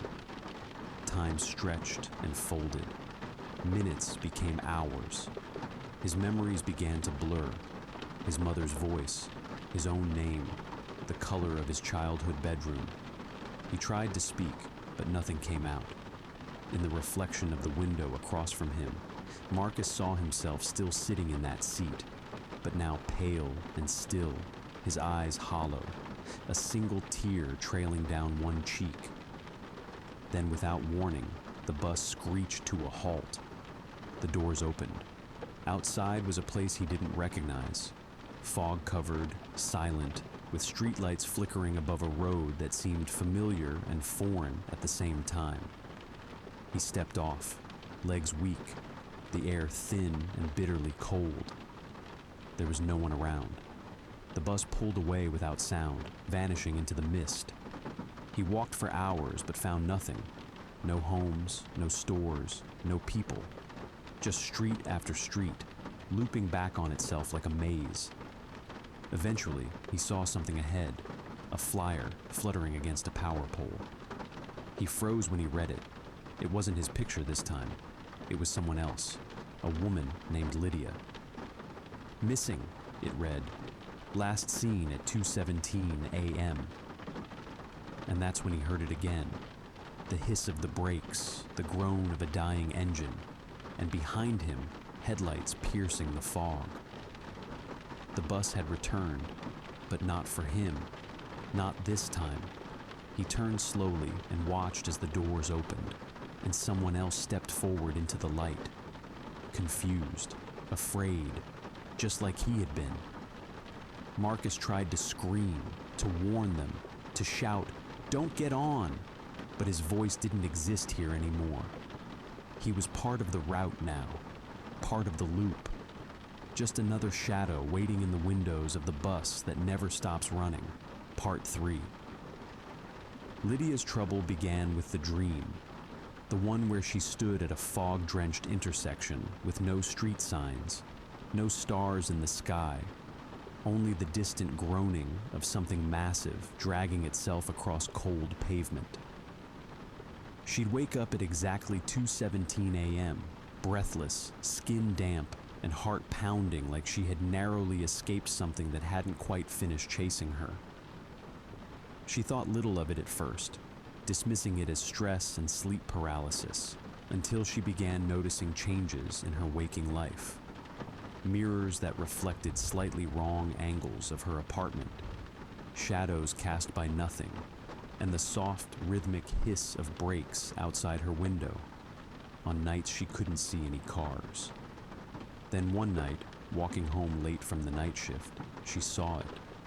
An old city bus, half rusted, headlights flickering, parked at the empty lot near Maple and 8th. It made no sense.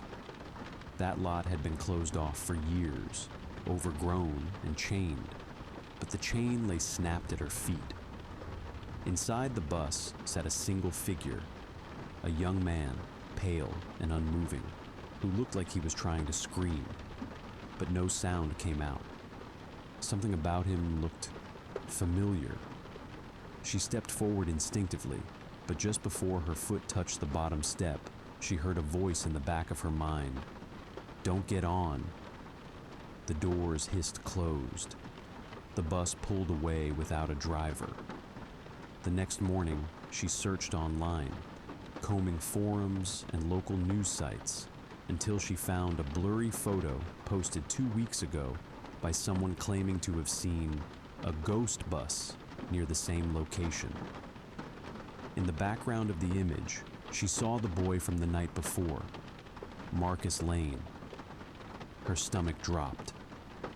Marcus had been in her chemistry class back in college. They never spoke, but she remembered him clearly. The news said he'd gone missing, vanished without a trace. She tried to forget it, but over the next week, she saw the bus every night, never in motion, always waiting. Her apartment lights flickered exactly at 2:17 a.m. each time. Her phone alarm went off at that time without being set. She received a text once that simply read, "It's your stop next." No number, no trace. One night, she dreamed again. Only this time, she was inside the bus, seated alone. Marcus sat 3 rows ahead, turned halfway toward her, his mouth moving without sound. She strained to hear, but all that came through was static and something like wind howling through glass. Behind her, a cold presence loomed.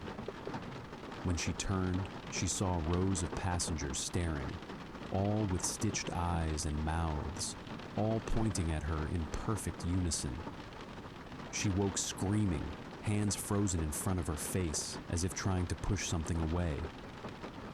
That same day, she returned to the diner Marcus once worked at and showed the photo to an older woman wiping down a table.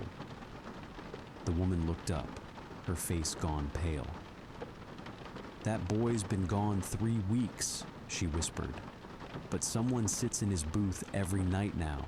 I swear I hear him breathing."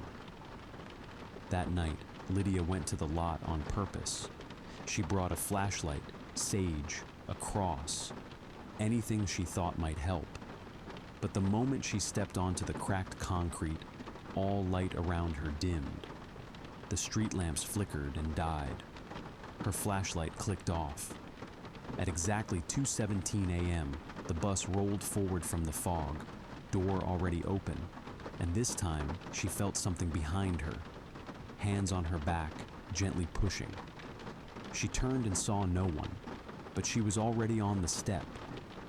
She looked up and saw Marcus, now standing near the back, one hand pressed against the window. "Please," he mouthed, "don't." But the bus groaned.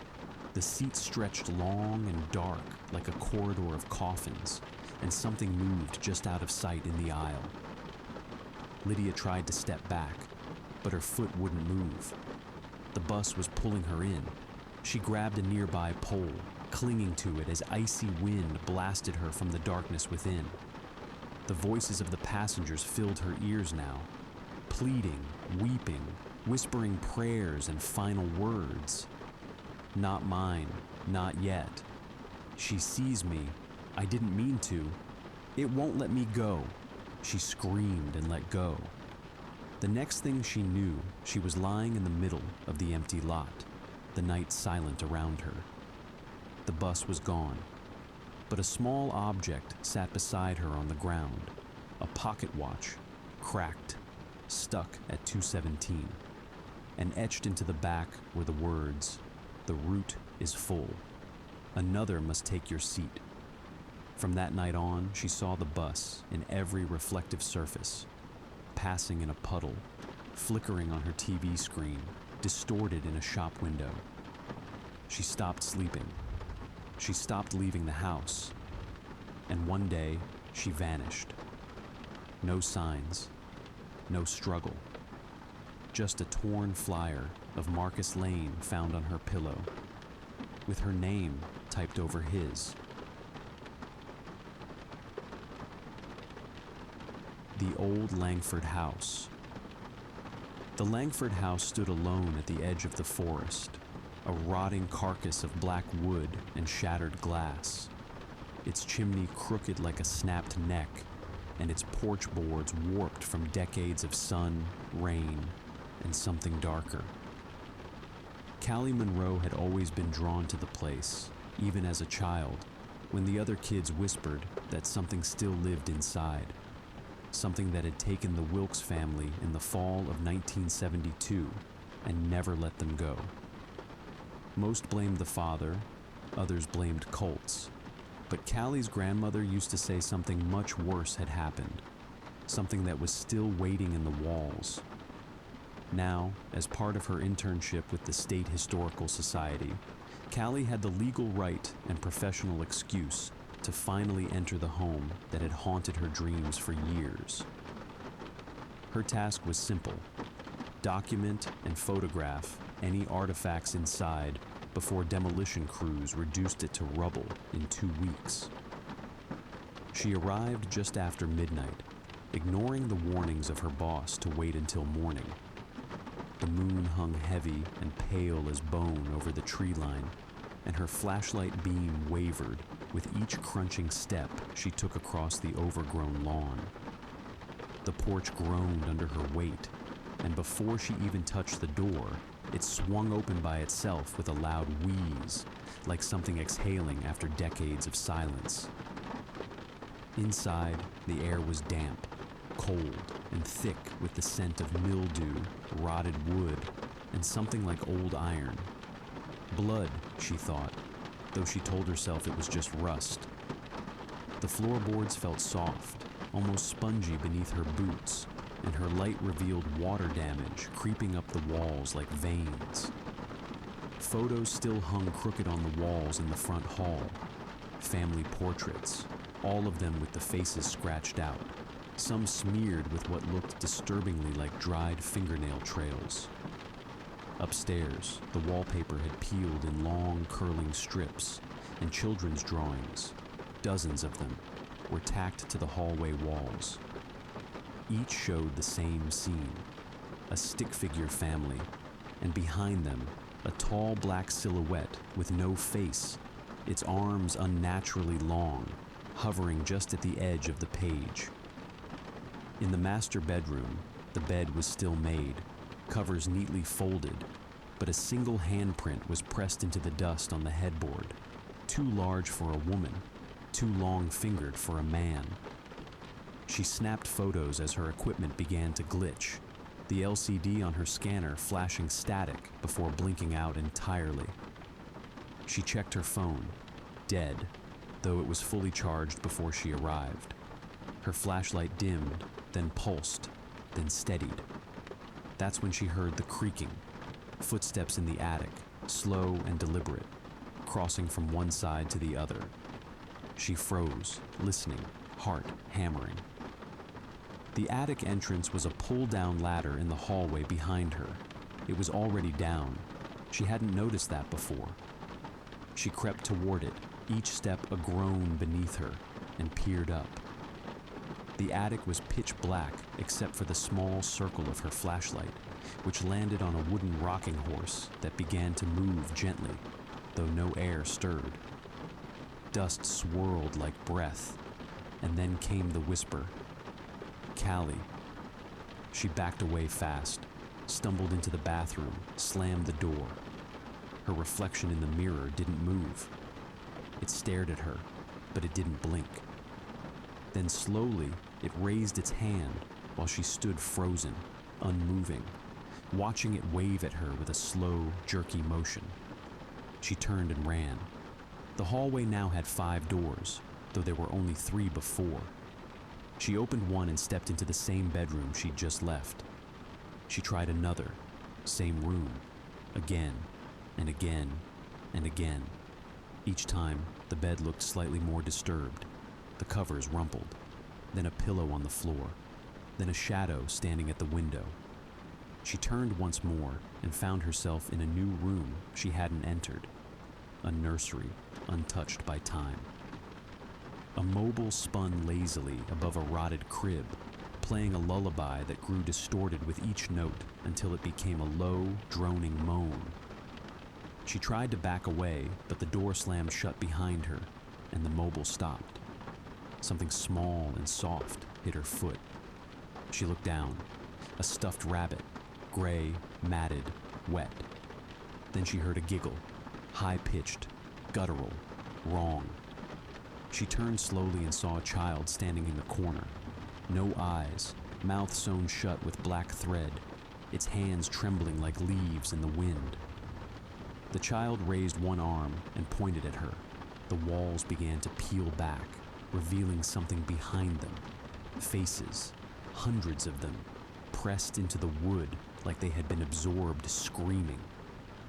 She screamed, shoved the door open, and ran down the stairs, only to find the front hallway was no longer there, just an endless corridor lined with mirrors. In every reflection, she looked slightly different. Burned, bleeding, smiling with teeth far too many to be human. At the far end stood a woman in an old wedding dress, soaked through and weeping black tears that fell to the floor like drops of ink. "You're already here," she whispered. "You were always here." The lights burst, plunging her into darkness. Then she saw them. Dozens of figures emerging from the mirrors, crawling through the glass as if it were water, their eyes glowing yellow, their mouths stretching wider and wider. She ran, tripping over steps that weren't there, arms grabbing at her from the walls themselves, whispering things she didn't understand. "You let it in," one said. "We never left," another hissed. She reached the attic ladder again without understanding how and climbed, her hands slick with something warm. The attic now stretched into a cavernous void, filled with rusted beds, broken dolls, and bodies half absorbed into the floorboards. In the center stood a figure made entirely of shadows and ash, its head twitching as if trying to face her from every direction at once. "This is the cost," it said in a voice made of her father's dying words. "One enters, one stays." She screamed until her throat bled, stumbled backward, and fell through the attic floor. When she awoke, it was daylight, and the house was silent. Her phone showed no signal. No photos remained in her camera. But there were new drawings on the hallway wall, done in red, stick figures, one tall black figure, and a new one, her, labeled by name. She fled the house and never spoke of what happened, but 2 days later, demolition crews arrived to find the house boarded from the inside, the nails rusted shut. On the living room wall, carved in long, deep gouges, were 5 new names. The last one read, Callie Monroe. Returned. Do not let her out. Room 313. They only needed a place to sleep. Mary and Mark had been driving for hours through back roads, trying to avoid a traffic accident on the main highway. The sun had set hours ago, and the storm that crept in behind them had turned the sky black and violent, heavy with sheets of cold rain and wind that pushed the car across the lane. By the time they saw the blinking red sign, Windmere Inn, vacancy, they were half delirious from the road. The building stood alone off the highway, surrounded by trees that pressed in unnaturally close, as though they had been growing around it for decades. The hotel itself was tall, built in the 1800s, judging by the architecture, with thin windows, Gothic trim, and a sagging porch that looked like it would collapse under a strong breath. Inside, the lobby smelled of mildew and stale air. A grandfather clock ticked slowly in the corner, its hands frozen at 3:13. The man behind the front desk looked like part of the furniture, thin, unmoving, skin yellowed and waxy like a melted candle, eyes pale and distant. He didn't speak much. He just handed over a rusted brass key attached to a cracked wooden fob that read 313 and gestured toward the stairwell without a word. No ID was asked for, no payment taken. They should have left then, but exhaustion is a powerful drug. The stairs creaked with every step as they climbed to the 3rd floor. The hall was too long, far too long for the size of the building, lined with faded wallpaper that looked like it had been wet once and never dried. Room 313 waited at the end like a tumor, its door warped, brass numbers uneven, a large keyhole gaping like a mouth. Inside, the room was surprisingly clean, but lifeless.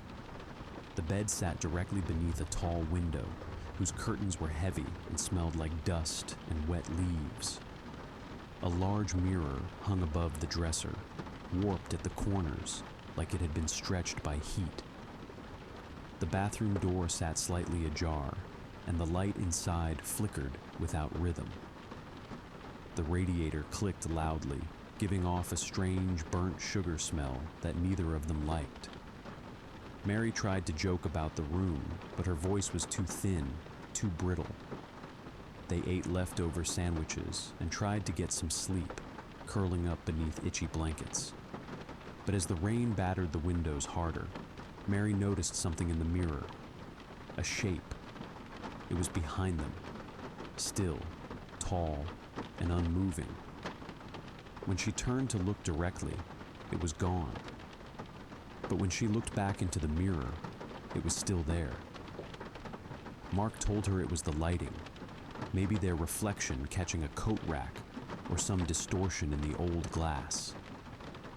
They both laughed nervously and left the bathroom light on, but neither of them slept. At around 1:30 a.m., Mark began to twitch in his sleep. He whimpered softly like a frightened child and muttered something Mary couldn't understand. She leaned over to wake him, and that's when she saw it again, in the mirror, the shape standing beside the bed, closer now. It had no face, just a blur where the head should be, and its arms were too long, hanging down past its knees. She turned again. Nothing there. She looked back. It hadn't moved. It was watching her. She shook Mark hard, and he woke gasping, covered in sweat. "It was in my dream," he said. "Standing in the bathroom doorway, it was smiling at me, but it didn't have a mouth." They turned on every light in the room, even unplugged the mirror and covered it with a towel. But the towel didn't stay. They'd look away for a moment, and it would be on the floor again. At 2:44 a.m., the phone rang.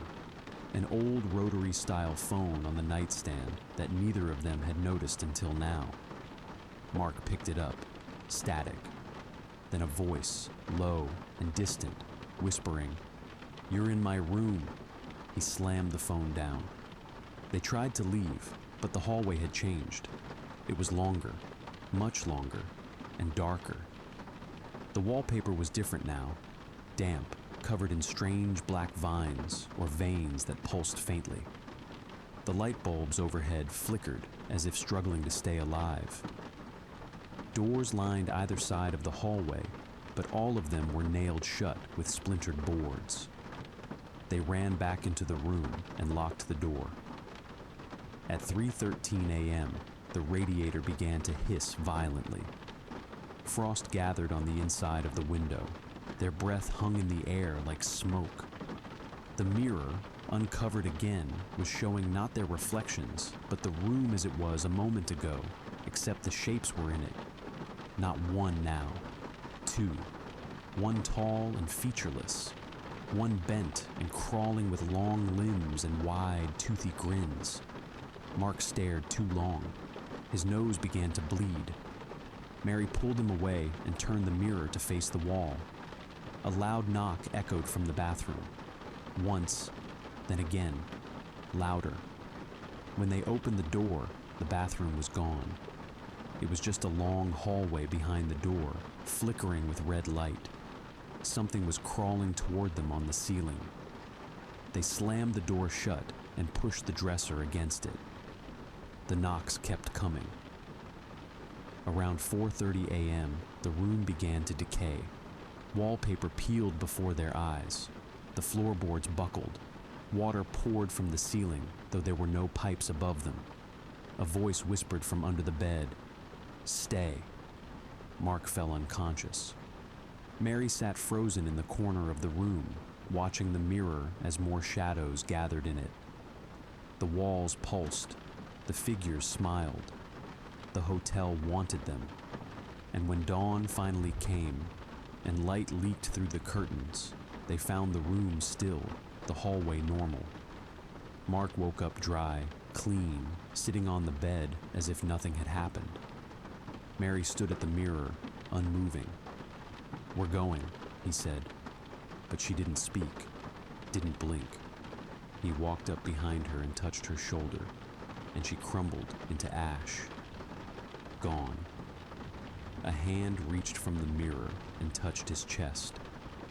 And then Mark was staring at himself in the reflection. But the version in the mirror didn't blink when he did.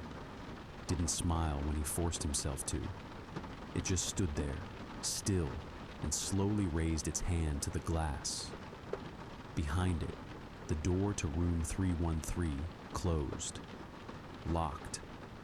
Now, if you drive that same back road during a storm, you might see a flickering red sign in the woods. Windmere Inn, vacancy. The building looks abandoned, burned, windows boarded up.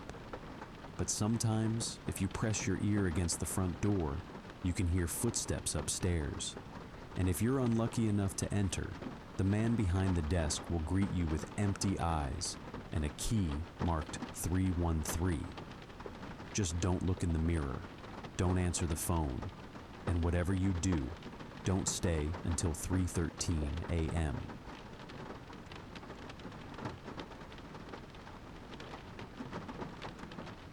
I wasn't planning on taking that road.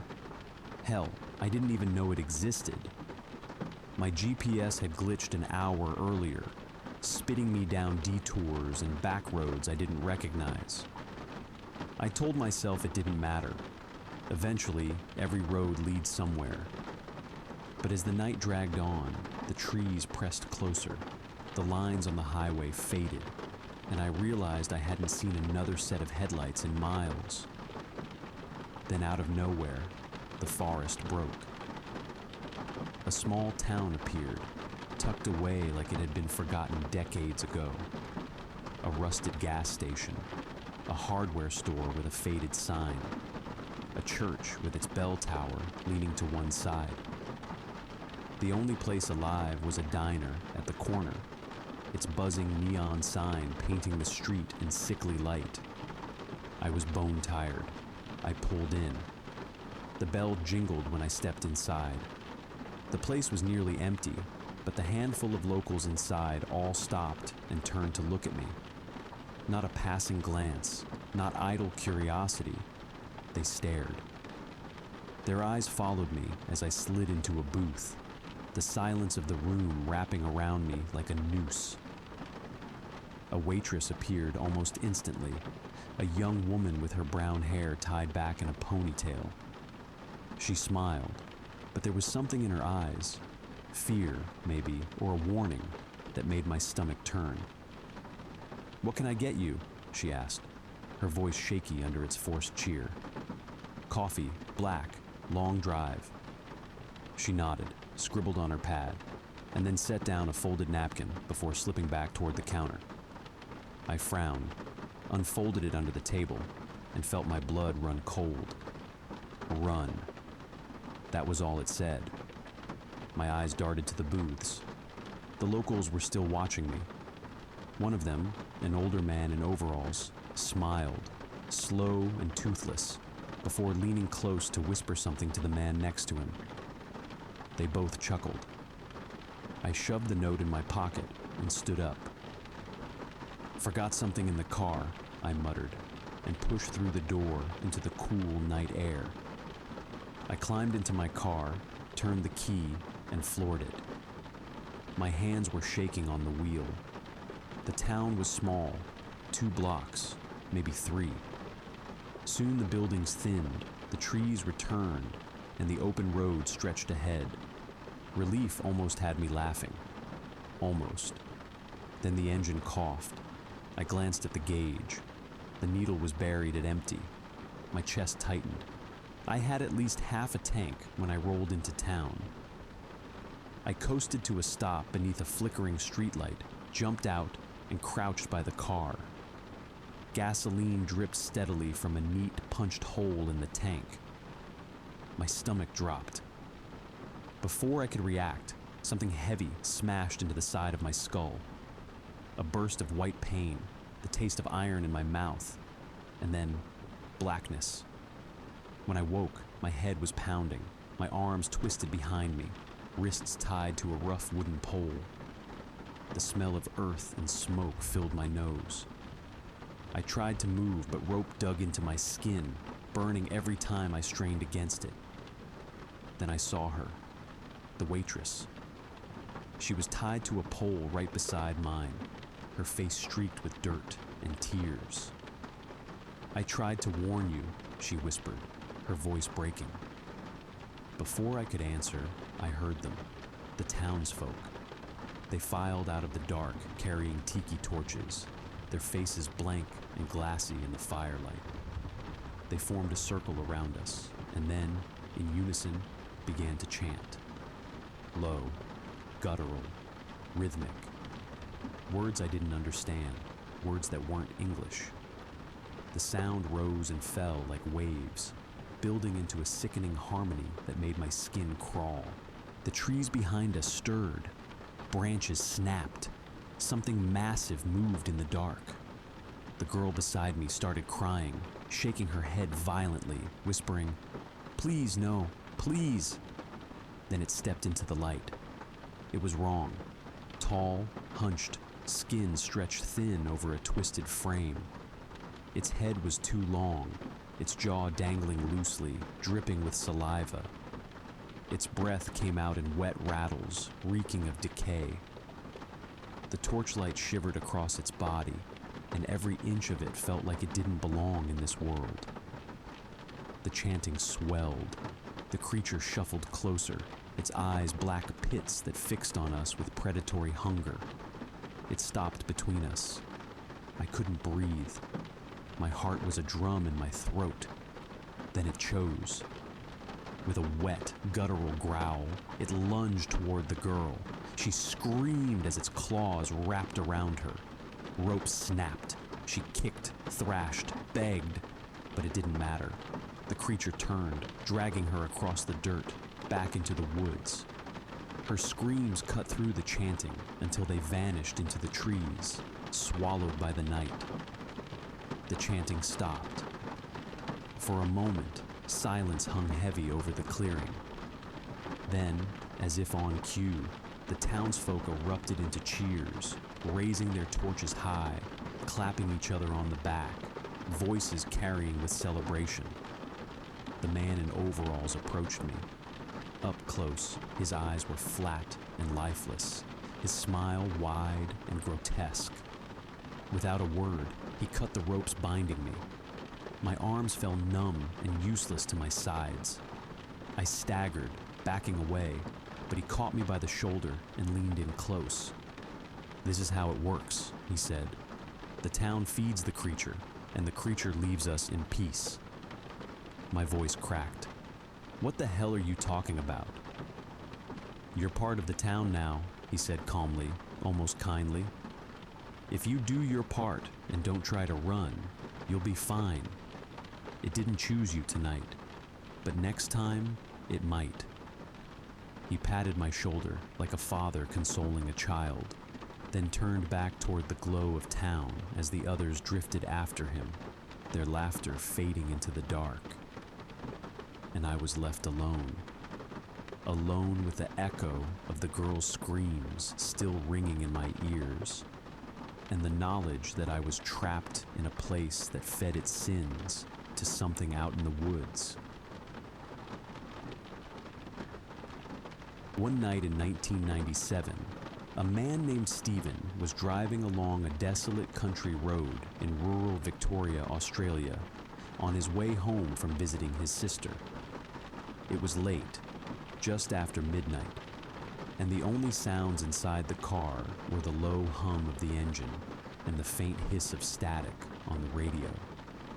The moon was hidden behind thick clouds, and the road ahead seemed to stretch endlessly into the darkness.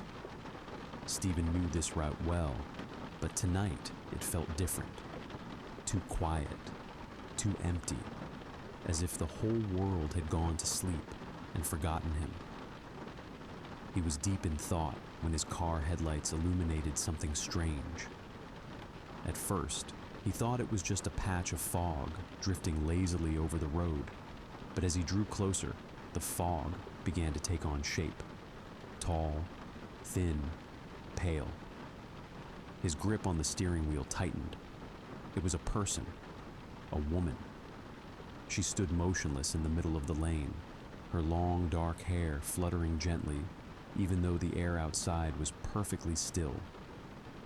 Stephen instinctively slowed the car, his mind racing to make sense of it. Maybe she was hurt. Maybe she'd broken down and needed help. But when she slowly turned her head toward him, every thought in his mind evaporated. Her face was as white as bone, her lips almost blue, and her eyes, God, her eyes, were black and hollow, as if the pupils had drowned in darkness. Water seemed to glisten on her skin, dripping from her hair and soaking the faded dress clinging to her body. She raised one thin arm, her bony finger pointing down the road ahead. That single deliberate motion sent a shiver through Stephen's chest. Every instinct screamed for him to leave. He didn't ask questions. He didn't roll down his window. He pressed his foot to the accelerator and passed her, refusing to look in the rearview mirror. The road ahead curved sharply to the right, and as he rounded the bend, the glare of his headlights fell on something else, an old wreck of a car crushed against a massive gum tree. The metal was twisted and rusted, vines crawling through shattered windows, as though it had been abandoned for decades. He slowed again, heart pounding. 2 bouquets of dead, brittle flowers lay by the roadside, and nailed to the tree was a weathered wooden board with the names Rebecca Hughes and Michael Turner burned into it, along with a date, 14th August, 1977. Stephen's stomach dropped when he realized the date was exactly 20 years ago to the day. He drove faster after that, the unsettling stillness of the night broken only by the thud of his heartbeat in his ears. When he finally turned into his driveway, he felt the first flicker of relief, but it vanished instantly. Reflected in the glass of his lounge window was the same woman standing in the shadows of his yard. Her wet hair clung to her pale face, her dark eyes fixed on him, her arm still raised and pointing back toward the road. Stephen's breath caught in his throat. He locked every door and every window, then sat in the kitchen with the lights on, unable to shake the feeling that he wasn't alone. Around 4 a.m., just before the first hints of dawn, he heard it. A knock at the window, soft and deliberate, as though the visitor knew exactly who they were looking for. Stephen hesitated before peeking through the blinds, but when he did, there was no one there. Instead, on the glass, he saw 3 wet handprints, each perfectly formed, the water dripping slowly down toward the sill. Hours later, when the morning sun had dried the lawn, the roof, even the fence, those handprints remained. Years later, Stephen learned the full story from a local cafe owner. Rebecca Hughes and her fiancé, Michael Turner, had been driving home from a family gathering on a stormy August night in 1977. The rain was so heavy it blurred the road, and as they came around the same bend Stephen had driven, their car hydroplaned, slammed sideways into the gum tree, and crushed the driver's side completely. Both were killed instantly. In the years that followed, locals whispered that a pale woman would appear on the anniversary to lone drivers, always pointing toward the accident site.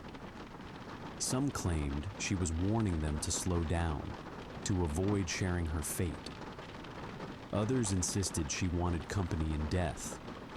A retired truck driver even swore he'd seen her in his mirrors for kilometers, sitting silently in the back of his rig, her hair dripping onto the seats before vanishing when he passed the gum tree. Stephen moved away the following year, but the encounter never left him. Even now, when he drives alone on remote roads at night, he feels the prickling on the back of his neck, the heavy stillness in the air, and, just for a second, he'll catch the faint reflection of wet hair in his rearview mirror, and a pale, cold arm slowly rising to point ahead.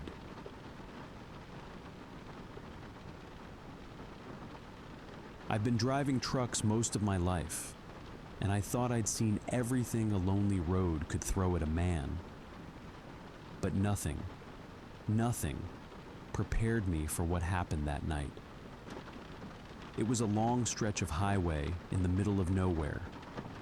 The kind of road where the only company you've got is your headlights and the endless hum of tires on cracked asphalt. Midnight had come and gone, and the world outside my cab was blacker than black. No stars, no moon, just shadows swallowing everything that wasn't touched by my beams. My radio had given up an hour back, spitting only static no matter how much I twisted the dial. I'd switched it off, leaving only the groan of the old engine and the whistle of wind pressing against the glass. I don't usually get spooked out here, but there was something different about that silence. It didn't feel empty. It felt watchful. I tried to keep my focus on the road, counting mile markers to keep myself grounded. When I passed 73, that's when I saw it. At first it was just movement, a shape in the dark. I thought maybe a deer had wandered onto the highway, so I leaned on the brakes, tires screaming, the truck jerking until it skidded to a stop. And there he was, a man standing right in the middle of the lane, barefoot, clothes clinging to him like they'd been pulled from the bottom of a lake. His arms hung at his sides, head tilted slightly down. The strangest part was his face. I couldn't make it out. Even with my high beams flooding him, his features seemed to blur, shadows crawling over his skin like smoke. "Hey!" I cracked the window, voice trembling more than I wanted. "You okay out here?" Nothing. He didn't flinch, didn't move, just stood there, silent and still as stone. The hair on my arms rose. I flicked on the brights, and in that split second, he was gone. The road stretched empty again. No footprints, no sign of him. Just the black ribbon of highway winding into nowhere. I told myself I was tired. My eyes were playing tricks. I kept going, knuckles white on the wheel, but every shadow seemed to shift. Every fence post looked like a man standing just out of the light. An hour later, my truck started coughing. The engine sputtered, choked, then cut out completely.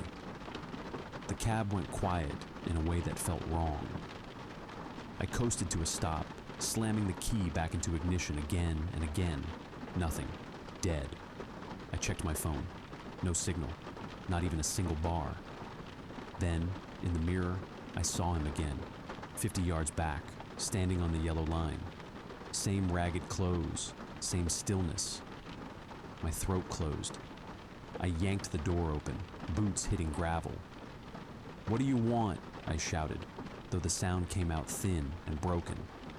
He didn't answer, didn't move.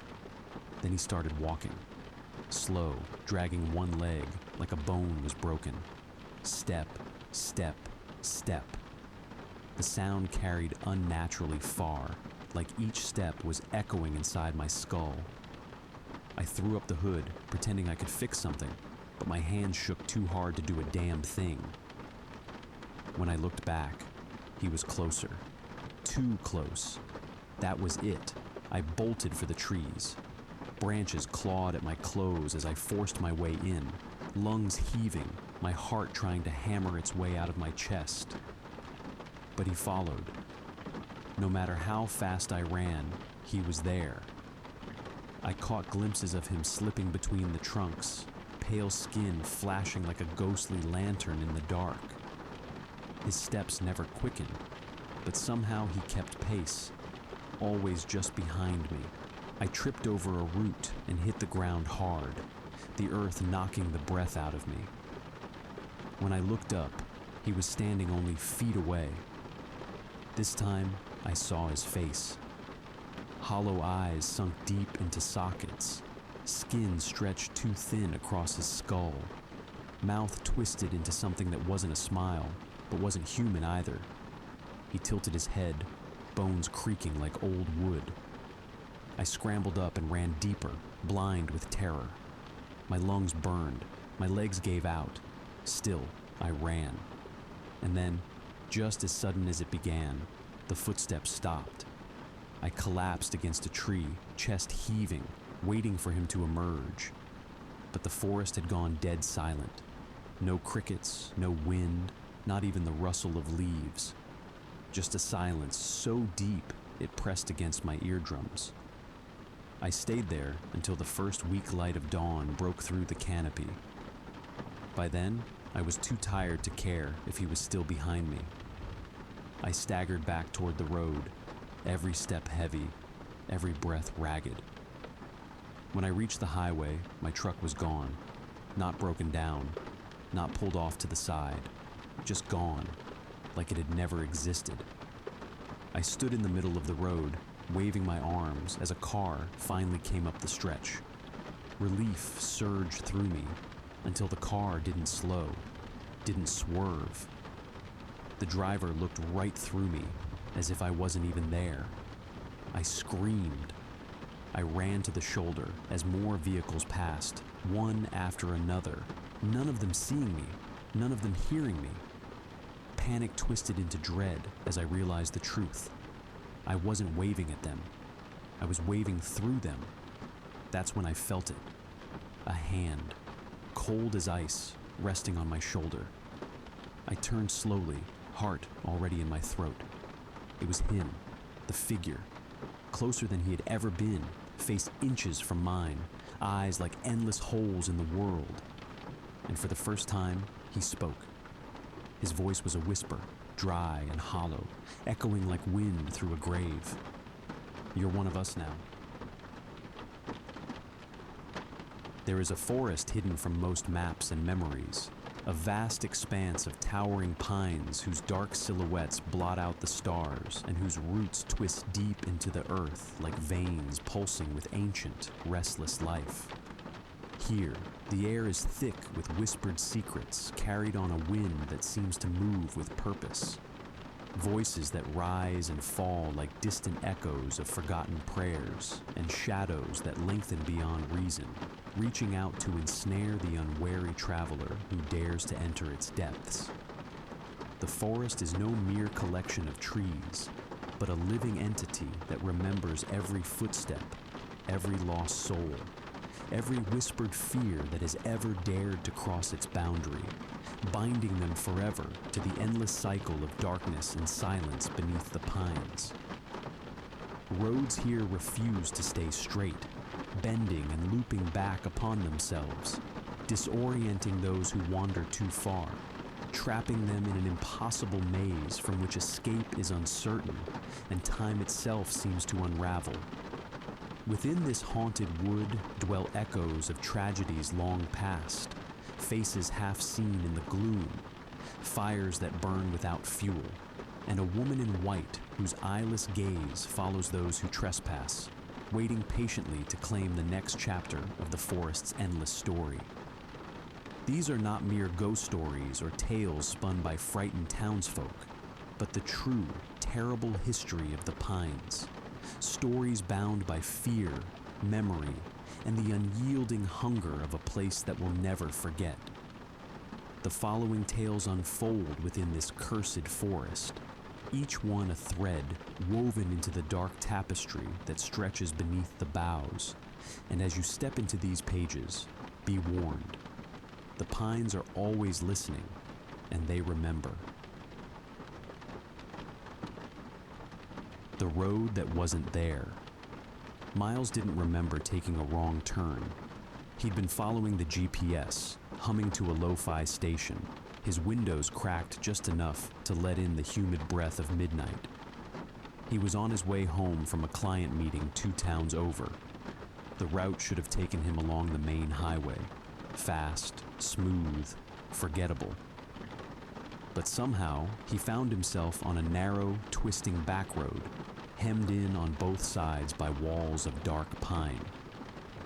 The forest pressed close, oppressive, swallowing the moonlight and distorting the distance between things. His headlights barely cut through the trees, which seemed to lean inward the deeper he drove. The GPS froze on a single word. Raventon.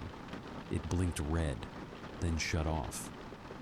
Miles glanced down to reset the screen, but when he looked up again, the road ahead had changed.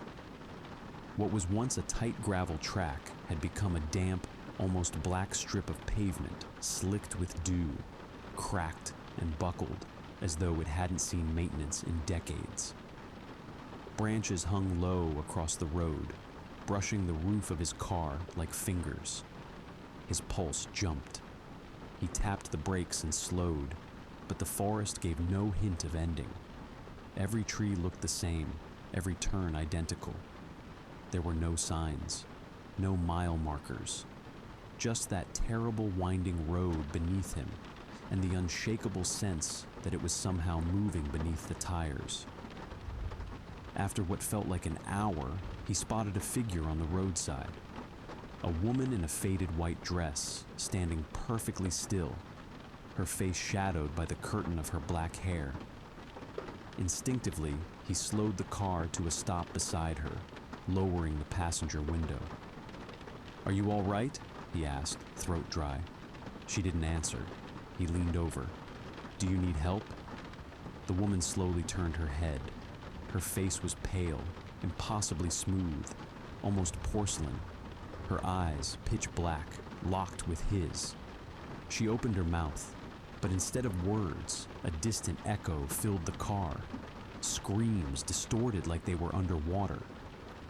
Miles slammed the window shut and stepped on the gas, tires squealing against the wet road. The trees blurred past in a tunnel of darkness. No matter how fast he drove, the road never ended. The odometer rolled higher. His fuel gauge dropped. The radio started crackling. Interference, static. Then a voice whispering something over and over. "Turn back, turn back, turn back." Miles screamed and yanked the wheel hard to the left. The car shot off the road, crashing through underbrush before slamming into a tree. The airbag exploded into his chest. Then everything went black. When he came to, it was still dark, but the road was gone. Not behind him, not ahead, just endless trees and the fog weaving between them. His car was half buried in moss, the windshield cracked and spider-webbed. It looked like it had been there for years. He stumbled out, coughing, blood in his mouth. He tried to call for help, no signal. Tried to walk in any direction, always back to the car. He slept in the front seat that night, cold and alone, listening to the soft sounds of footsteps circling the car.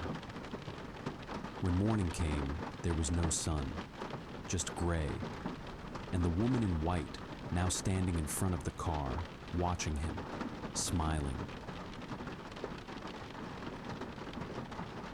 The campfire that wouldn't die. Darren didn't believe in ghost stories, especially the ones his grandfather used to mutter, half drunk, on the porch of the old lakeside cabin. The one nestled just beyond the ridge, where the forest grew thickest, and the wind always seemed to carry the scent of something burnt. But he remembered them all the same, like the one about the woman in white who wandered the trees looking for her lost eyes, or the one about the man who drove into the forest and was never found. Only his car rotted with moss and teeth marks on the wheel.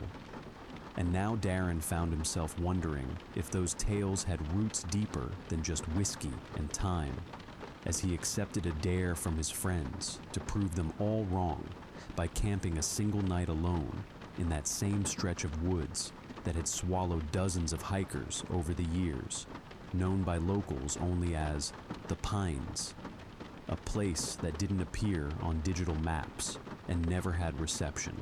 And as he hiked through the narrowing trails with only a flashlight and a pack of matches, he felt the weight of the trees pressing down like 1,000 eyes behind bark, until he stumbled on a clearing he'd never seen before, perfectly circular, as if something had cut it into the woods long ago. And though the air was still, the center of the space held a ring of blackened stones like a fire pit that had not cooled in years. And that's where he built his camp, setting up a single-person tent and gathering branches to feed the fire he struck just after sundown. At first it was normal, flickering orange and warm, a comfort in the deep hush of the forest. But after an hour, it began to burn with a strange intensity, spitting sparks in unnatural directions, refusing to dim even as the wood ran out. And when Darren looked into the flames, he saw movement. Shapes at first, then images too vivid to be dreams. A black car driving endlessly through the trees. A pale woman at its side, eyes hollow, mouth open in an endless scream that echoed like the cries of birds miles away. Then a man's face pressed against glass, his expression frozen in terror as the forest swallowed him. And Darren's breath caught as he realized he had seen that face before, on a missing persons flyer stapled to a tree near the trailhead. A man named Miles Farrow, who vanished 2 years ago on a late-night drive through this very forest. And just as Darren tried to tear his eyes from the fire, a gust of wind blew the flames sideways, revealing a human tooth buried among the coals, blackened and cracked. And then the fire whispered, not with voice, but with memory, telling him he had trespassed, that he was not the first, that they were watching him now, that the forest did not forget offerings. And as he scrambled backward in horror, he tripped over something hidden beneath the pine needles, something soft and decayed. And when he pulled the cloth aside, he found a tattered shirt, half eaten by time, with the name tag M. Farrow still visible above the chest pocket. And he screamed and ran, leaving the fire still roaring behind him, refusing to die. And the farther he ran, the more he realized the trees never changed, the trail never ended, and every direction led him back to that clearing, where the fire waited patiently for more wood, more blood, more memory. The photographer's last light. Melissa wasn't afraid of the dark, not since she was a child and had learned that real fear didn't live under beds or behind closet doors. It lived in the moments you thought you were alone, but weren't, in the long silences after laughter stopped, and she'd built her life around capturing those silences with her camera, specializing in abandoned places, ghost towns, forgotten roads. But nothing had called to her the way the Pine Loop had. A barely mentioned stretch of unmarked forest land she found only in a fringe forum thread that described it as a natural echo chamber for the dead. And though the GPS showed no such place near Raventon, she went anyway, following the vague directions scribbled on a screen capture, driving until pavement became gravel and gravel became roots, her car barely handling the bends until it died without warning, just as the sun dipped low, and still she pressed forward on foot, camera in hand, breathing in the scent of earth and charcoal, noting how quiet it was, how even the birds seemed to avoid this part of the world, until she found an old overgrown trail that led to a clearing shaped in a perfect circle with black stones forming a scorched pit at its center. The same clearing seen in a photo someone had posted in that thread. A photo that now seemed too accurate, too unchanged for time to have passed, and she set up her tripod to capture it, but her camera refused to power on.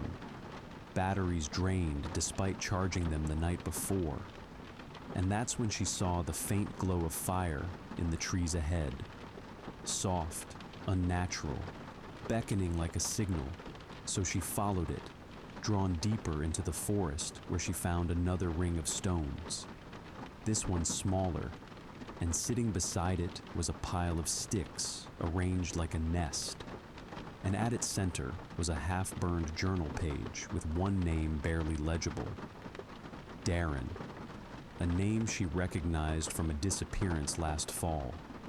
A boy who vanished after a bet gone wrong, his story buried under local rumors of devil cults and cannibals. And when she picked up the paper, it crumbled in her hand like it had been waiting to fall apart, and suddenly she heard it. A woman's voice behind her whispering her name, not loudly, but close enough that the breath of it tickled her neck. And when she turned around, there was no one there. Only a trail of wet footprints leading from the fire pit into the trees, and she followed them, snapping photos even though the camera remained off, and the footprints led her to a narrow road that appeared from nowhere, slick and shining beneath a full moon that hadn't been there a moment ago, and parked at the edge of the trees was a car rotting into the ground. Vines curled through its open doors, a dent on the hood, moss crawling over shattered glass. and inside she saw a wallet on the dashboard with an ID that read Miles Farrow. And when she reached to touch it, the headlights flicked on despite the rusted engine, blinding her. And in the beam, she saw a woman in white standing in the center of the road with her arms stretched wide and her eyes missing. Dark holes weeping smoke as she mouthed something Melissa couldn't hear. And before she could run, her feet rooted in place, her limbs heavy, the world shifted and the trees moved around her like a carousel of pine. And the fire returned, not beside her, but beneath her. Black flames licking the soles of her boots as the whispering grew louder, a dozen voices overlapping. She found the camera. She sees what we see. She stays. And in a final moment of clarity, Melissa aimed her useless camera at the woman, pressed the shutter, and this time it worked. The flash going off just once, capturing the figure in perfect clarity. And then darkness took her, and the photo was later found by hikers years later, perfectly preserved inside the abandoned camera, sitting on a stone circle deep in a forest that still had no name, but where the fire never truly went out. The collector in the roots. Thomas had always been a quiet sort, a park ranger by trade, stationed at a crumbling outpost near the edge of Raventon, where no hikers came and no maps marked the trails beyond. But he liked it that way. Solitude suited him, and besides, it gave him time to work on his true passion, historical research, especially the obscure and unspoken kind, the whispers of forgotten towns and unmarked graves, which is how he came across the name Elias Thorne, a preacher turned recluse who in 1842 vanished into the pine forest north of Raventon after his entire congregation was found dead, mouths stuffed with ash and eyes burned black. Their final sermon delivered in complete silence. Written records were sparse, but what Thomas found in local archives hinted that Elias had claimed to hear the roots speak, that the trees carried memory, that beneath the ground something older than God was waking. And Thomas, obsessed, began cross-referencing every disappearance in the area from the last 50 years and saw a pattern, a ring of vanishing that centered on a part of the forest with no name. And though every report varied, there were threads too precise to ignore. A road that looped endlessly, a woman in white weeping without eyes, fire that refused to die, a camera found with images that hadn't yet happened, and one night, after a storm uprooted several trees near the trailhead, Thomas ventured out to clear the debris and saw something glinting beneath the churned earth. First, a rusted wallet with the name M. Farrow, then a melted camera buried beneath tree roots, its lens cracked but intact, and finally, a burned slip of paper with the word Darren half charred across the top. And as he dug deeper, he realized these weren't just remnants. These were offerings, placed deliberately, layered over time like a shrine. And at the center of it all was something far older than any object. A mask carved from blackened oak, weathered but intact, with hollow eyes and a stitched mouth. And the moment he touched it, everything changed.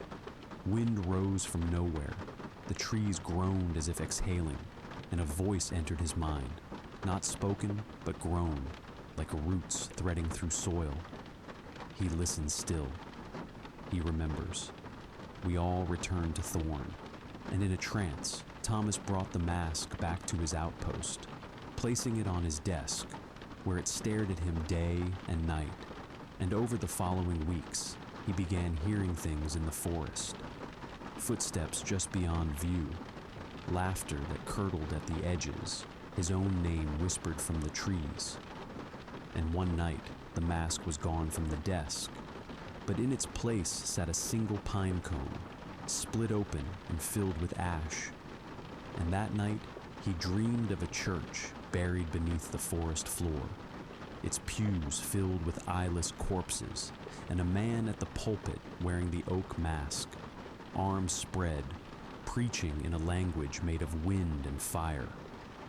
And when Thomas awoke, his boots were muddy, his nails filled with dirt, and outside his cabin, a new path had appeared, one that twisted where no path had been before, lined with objects from other lives. A cracked lens, a burned journal, a child's shoe, all leading into the woods, and as he stepped onto it, compelled by something deeper than fear, the trees closed behind him, and the forest whispered one word over and over in every voice it had ever stolen. Thorn, thorn, thorn. The Thorn Journals, 1842, March 3rd, 1842. I write this in fear and trembling, not of man, but of the soil beneath my boots, for there is a great lie in the foundation of God's creation, and I have touched it with my own hands, breathed it in through the moss and sap, and it has spoken to me, not with tongue or trumpet, but with memory, with time itself curling inward like a dying leaf. The forest behind our chapel has no name, and never has, though the locals call it the Pines, and avoid it with silent dread.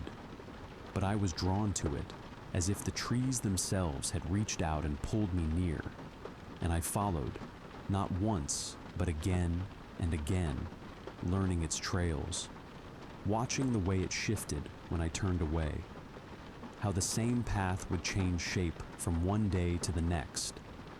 And on the 9th journey in, I found the clearing, that perfect circle, so still, with stones blackened not by weather, but by fire that predates our fire, the woman in white, her eyes missing, her face a veil of sorrow and smoke.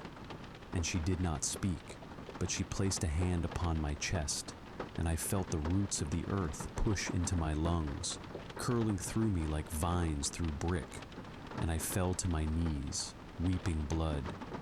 And that night I dreamed of a church beneath the ground, older than Scripture, where the dead sit in pews of bone and listen to the wind preach. And I heard his name, not the Lord's, but something older, he who grows beneath, he who remembers.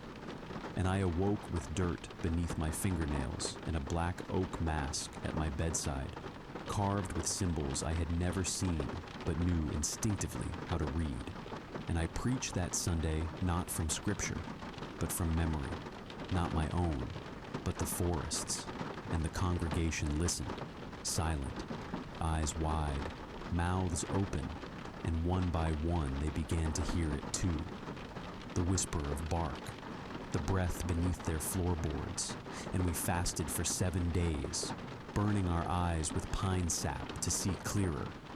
And when the time came, we gathered in the clearing, each bearing an offering, a tooth, a strand of hair, a name remembered, and I led them in the ritual beneath the fire that never dies, and the roots came for them, curling up from the soil, dragging them beneath as they screamed hymns, and when it was done, I remained, mask upon my face, listening to the silence, for I had become its voice, its vessel, and I was shown what would come, the road that loops, the boy with the journal, the driver with the broken mind, the woman with the camera who would see what should remain unseen, and I saw that all would return, again and again, their lives feeding the soil, their memories joining the deep, for the forest does not forget. It collects, it remembers, it grows. And so I write this not as warning, but as invitation to those who find this page long after my bones are bark and my blood is sap. Take the mask, light the fire, remember what you were, and join us beneath the pines.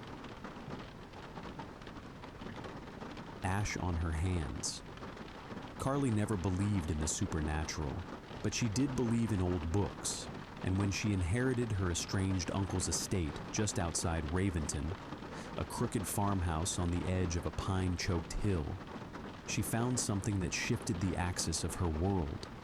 A sealed trunk buried in the attic floorboards, bound in rusted chains and pine resin, and inside, wrapped in yellowed cloth and soot, was a journal titled The Thorn Journals, 1842, along with an oak mask with hollow eyes and a stitched mouth that gave her chills the moment she touched it, as if every bad dream she'd ever had once worn it.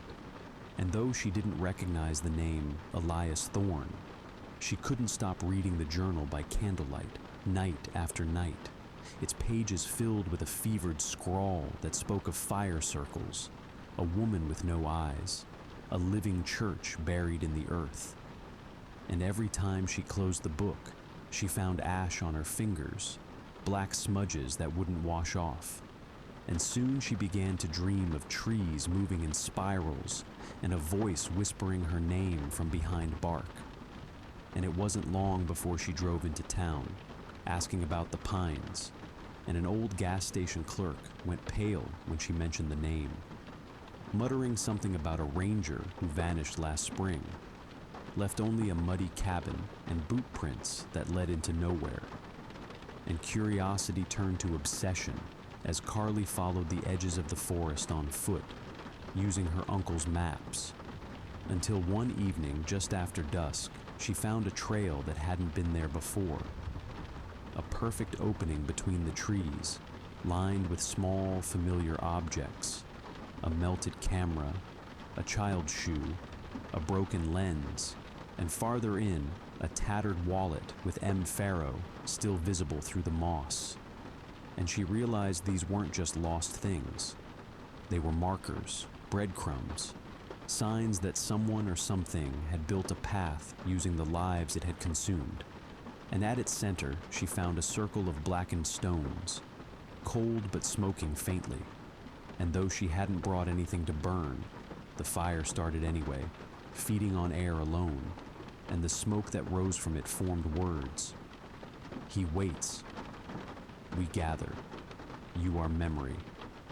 And before she could run, a woman stepped from the tree line, dressed in white, her face smooth and empty where eyes should be. And she held out her hand, revealing a photograph, old and curling at the edges.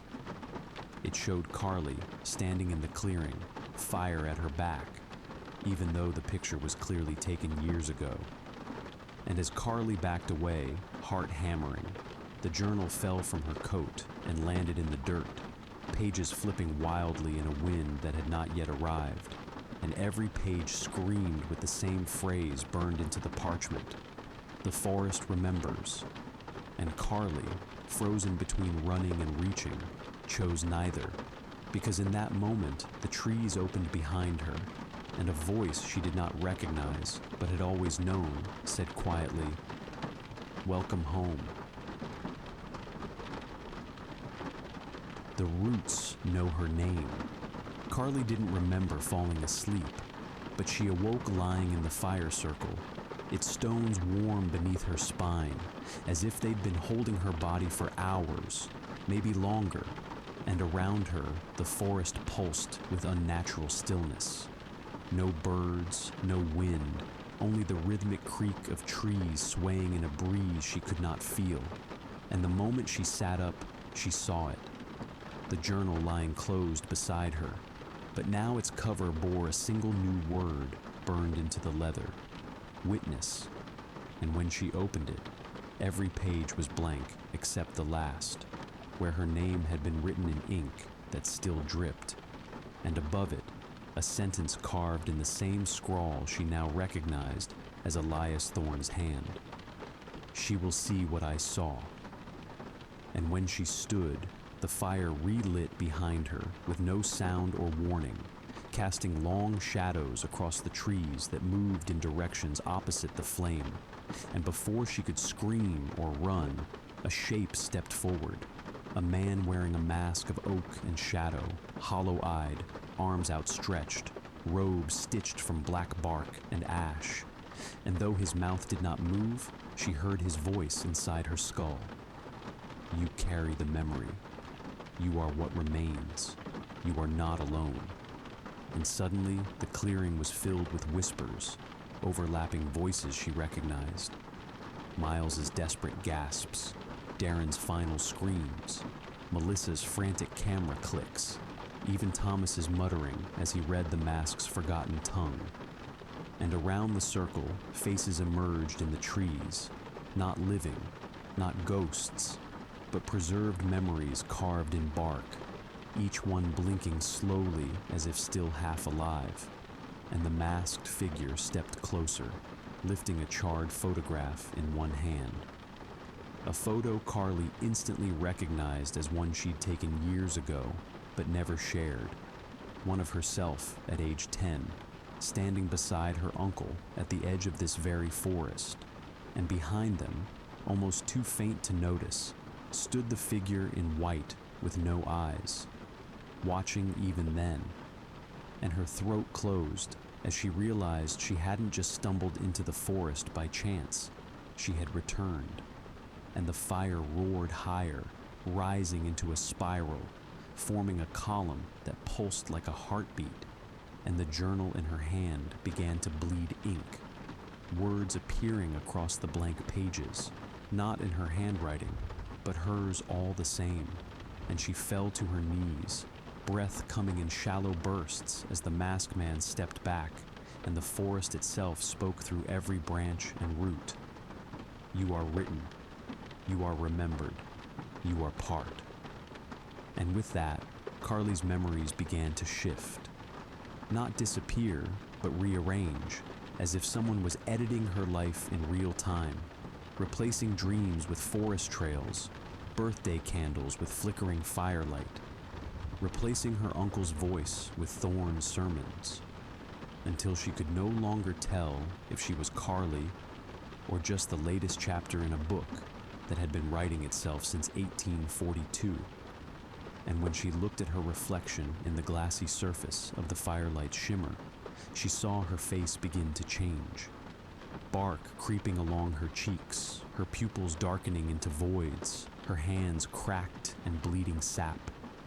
And she understood then that the forest did not kill. It transformed, rewrote, and remembered. And as she dropped the journal into the flame, it did not burn. It opened, and her name became the next entry. The pines follow, quietly. Jesse was just passing through Raventon, a drifting soul with a busted car and a borrowed map, hoping to make it out to the coast before the weather turned. And he never would have stopped in the town at all if not for the rain and the low gas light blinking like a bad omen. But the mechanic said it'd take a day to fix the timing belt, so Jesse booked a room at the Hollow Pines Inn, a squat building with ivy-covered windows and an uneasy smell of damp wood. And that night, too restless to sleep, he wandered down the road behind the inn that led into the tree line, just far enough to feel the quiet press of pine around him. And that's when he saw it. Something black and square poking out of the soil just off the trail, like a box or an old book half buried by weather and time. And when he unearthed it, brushing away dirt and pine needles, he found a journal wrapped in thin leather, brittle but intact. The name Carly Thorne, written in uneven, urgent script across the inside cover. And though he didn't recognize the name, something about it felt familiar, like a word on the tip of his tongue from a dream he couldn't quite recall. And as he flipped through the pages, the entries grew stranger and more vivid. Descriptions of a fire that wouldn't die, a woman with no eyes, a mask carved from oak, and a forest that spoke in memory. And by the time he closed the book, the woods around him felt off, the shadows thicker, the air quieter than it had been minutes before. and when he turned back toward the road, he found it was gone, replaced by a narrow dirt trail lined with sticks arranged like teeth, and he chalked it up to getting turned around, following the winding path back until he saw the inn's lights again. But when he returned to his room, soaked and shivering, he found pine needles scattered across the floor and a strange burn mark on the wall above the bed, in the shape of a circle of stones. And he laughed it off. But the next morning, when he mentioned it to the innkeeper, the man went pale and said no guest named Jesse was ever checked in, and his name didn't appear in the logbook. And when Jesse pulled out the journal to prove he'd stayed the night, the innkeeper stepped back and muttered, "That belonged to the girl they never found, the niece of the Thorn Boy." And Jesse, rattled, left the inn and took the journal with him, trying to convince himself it was all coincidence, just a bad dream, until his car was returned and he drove out of Raventon, only to pass the same wooden sign 3 times in a row. Now leaving Raventon, safe travels, with the same crow perched on top each time, and it was only when he stopped and stepped out that he realized the trees on both sides of the road had slowly moved closer to the asphalt, the branches now arching overhead, forming a cathedral of pine, and he dropped the journal onto the seat beside him, heart pounding, and for a moment he thought he saw something move in the rearview mirror. A pale figure in white standing in the center of the road behind him, unmoving, watching. And when he blinked, she was gone. But the scent of smoke filled the car, and when he looked down, the journal had fallen open to a new page, one that hadn't been there the night before, and on it, written in his own handwriting, were the words, "I found her. I read it. I remember." The echoes within. Jesse's hands trembled as he gripped the steering wheel, the journal open on his lap, the faded ink bleeding into his mind like poison, and memory intertwined, each page a heavy weight dragging him deeper into the forest story. The woman in white, Miles Farrow's rusted wallet, Darren's burned journal fragment, Melissa's cracked camera lens, all artifacts of lives swallowed whole, and now his own handwriting stained the newest entry, a sentence he couldn't recall writing. "I see the fire, I hear the voices, I am becoming the forest's witness." The road ahead twisted unnaturally, trees bending inward as if to trap him in a cathedral of pine. The sky above darkening despite the afternoon sun, and when he stopped at the edge of the clearing, the same one from every story, he saw it. A circle of stones blackened with ash, smoke curling skyward though no flame was visible, and beside the fire pit, an oak mask rested on a moss-covered stump, familiar yet terrifying, calling to him, whispering promises of truth and eternity. But when he reached for it, the mask dissolved into a swirl of ash that clung to his fingers like cold fire, and the forest exhaled voices that filled his ears. Miles's frantic gasps begging for escape. Darren's screams tangled with Melissa's silent camera clicks. Thomas's muttering prayers. Carly's whispered pleas. And a deeper voice beneath them all, ancient and unyielding, repeating one word over and over. Remember. Jesse stumbled back, his vision blurring as the forest shifted around him, the trees growing faces that blinked slowly with eyes of knot and bark, and the woman in white appeared again, her eyeless sockets weeping black smoke, her smile both invitation and curse, reaching out with hands that blurred at the edges like smoke dissolving into air. And as Jesse fell to his knees, the journal opened itself, pages fluttering until it stopped on a final entry scrawled in ink darker than night. The pines are not a place, but a story, Every lost soul writes a chapter. Every whisper feeds the roots. Every memory grows the forest. You are no longer outside. You are the story now. You belong.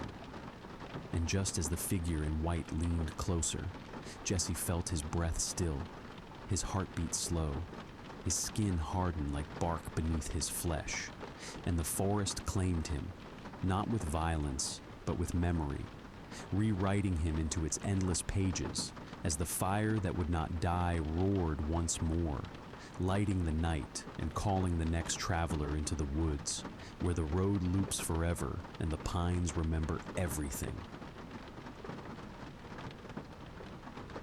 The endless circle. Beneath the thick canopy of whispering pines, where moonlight barely pierces the tangled branches and shadows twist like living things, the forest waits, patient, eternal, and hungry, its roots stretching deep beneath the earth like veins pulsing with the lifeblood of every soul it has claimed, every secret it has swallowed, every story whispered and screamed into the dark, growing ever larger, ever older, fueled by memories that refuse to fade, by fear that never dies. Deep within this suffocating heart lies the clearing, the perfect circle of blackened stones, scorched by fires kindled long before man's time, fires that have burned without wood or fuel, a beacon and a prison where time folds upon itself, looping endlessly like a serpent devouring its tail.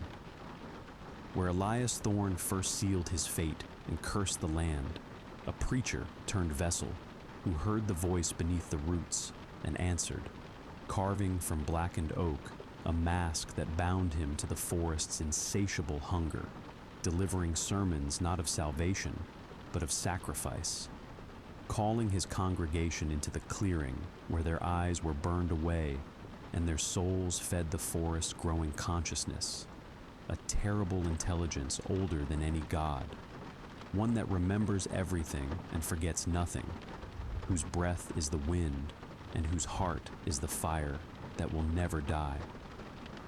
And through the centuries, the forest has gathered its harvest, weaving the lives of the lost into its dark tapestry. Miles Farrow, whose midnight drive twisted endlessly through roads that refused to lead anywhere but deeper inside, his rusted wallet now a relic buried beneath rotting pine needles. Darren, who lit a fire that spat sparks into the night and screamed his terror into flames that fed the forest's hunger. Melissa, the photographer who chased shadows and captured the woman in white with empty, smoky eyes on a single frozen frame, binding herself forever as witness and sacrifice. Thomas, the ranger who unearthed cursed relics and donned the oak mask, hearing the roots whisper in an ancient tongue, stepping beyond the line where time erases you.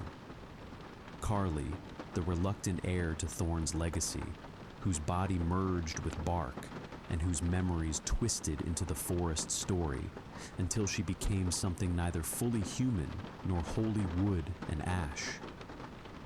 Jesse, the wanderer pulled by forces beyond reason, who found the cursed journal and felt the fire's cold ash cling to his skin, surrendering to the cathedral of pine and becoming yet another verse in the never-ending litany of the pines, all bound together by the forest's dark symphony, threads of fire and silence, memory and oblivion, the road that loops forever without beginning or end, the fire that refuses to be quenched, the mask that binds flesh to root, and the woman in white who waits with hollow sockets weeping smoke, a ghostly guide and eternal jailer, and the whispered word that echoes beneath every needle and branch, spoken in every voice stolen by the forest over the years, haunting and relentless. Remember, for the pines do not kill in the simple sense. They consume stories and rewrite souls, trapping memories in bark, leaf, and ash, growing taller and wider with each name whispered into the darkness, every scream echoed by the wind, every desperate prayer swallowed by shadow. And beneath the forest floor lies the ancient church, a tomb where those who answered Thorn's call sit eternally, pews filled with eyeless faces frozen in rapture and despair, listening forever to sermons spun from wind, fire, and root, caught in an endless cycle where past and present bleed and blur. The clearing remains, a burning heart in the forest's chest, glowing with a fire that waits patiently for the next spark, the next offering, the next soul brave or foolish enough to step beneath the shadow of the pines, to become part of the endless circle turning without beginning or end, because in this haunted forest, the story does not end. It only remembers, folding every lost life into its dark, infinite heart, writing every whispered name, every terror-stricken breath, every glimpse of the unimaginable into the eternal and ever-growing tale whispered beneath the pines. An endless story told in shadows, ashes, and silence. Epilogue. The pines remember. The forest waits still, endless and patient, its roots deep in earth and time, gathering every whispered name and frightened breath, weaving them into a tapestry no one can unravel. And though you may leave its shadow, the pines do not forget. The road loops back, the fire flickers once more, and the woman in white watches from the edges of your sight, her eyeless gaze holding every secret you thought you escaped, reminding you that beneath the trees, beneath the silence, the story is still alive, growing, and that someday, when you least expect it, the forest will call again, and you will remember.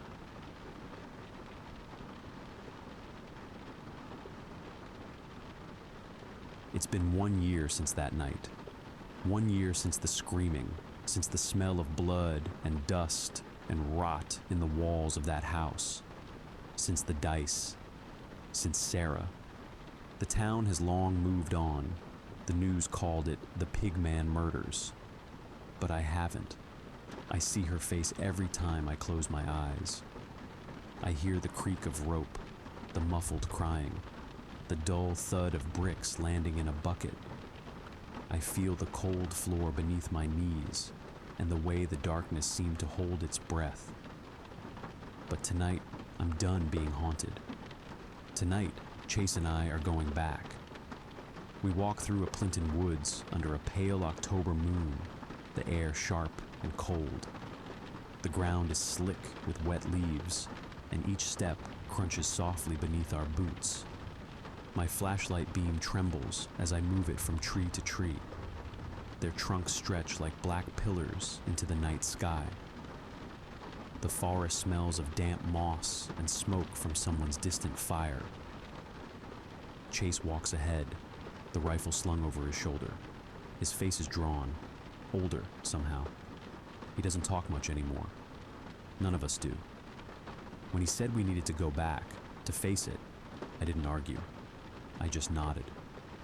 Because deep down, I knew he was right. The path winds through the trees until the house appears. A dark shape in the clearing, crooked and broken, half eaten by the forest. The same wind-warped porch, the same shattered windows, the same cold weight pressing down on my chest. It's all still here, everything. We step inside. Dust stirs with every breath. The wood beneath our feet sighs like it remembers us. The moonlight slips through the broken roof, washing the room in silver light. The faint outline of the writing still stains the wall. Do you want to play a game? My stomach twists. We move upstairs, the beam of the flashlight catching spider webs, broken glass, and empty rooms. The air feels alive with memories. The scent of rust and something sour lingers in the corners. Then, in the room at the end of the hall, I see it. a mask lying on the floor. The pig mask, its surface cracked, streaked with brown and red. My throat tightens, and then we hear it, the faint crunch of footsteps below. Chase spins toward the sound, raising the rifle. "Someone's here," he whispers. We creep down the stairs, hearts pounding. The door swings slightly in the wind, but the sound doesn't come from there. It comes from deeper inside, from the kitchen. "Who's there?" Chase calls. The answer comes in a voice that freezes my blood. "You came back." Danny steps out from the dark, his clothes filthy, his hair longer, his face pale and hollow, but still wearing that same quiet, cruel grin. He's not wearing the mask. He doesn't need to. "Claire," he says softly, his voice dripping with mock sweetness. "I've missed you." My breath catches. "You killed her," I whisper. "You killed Sarah."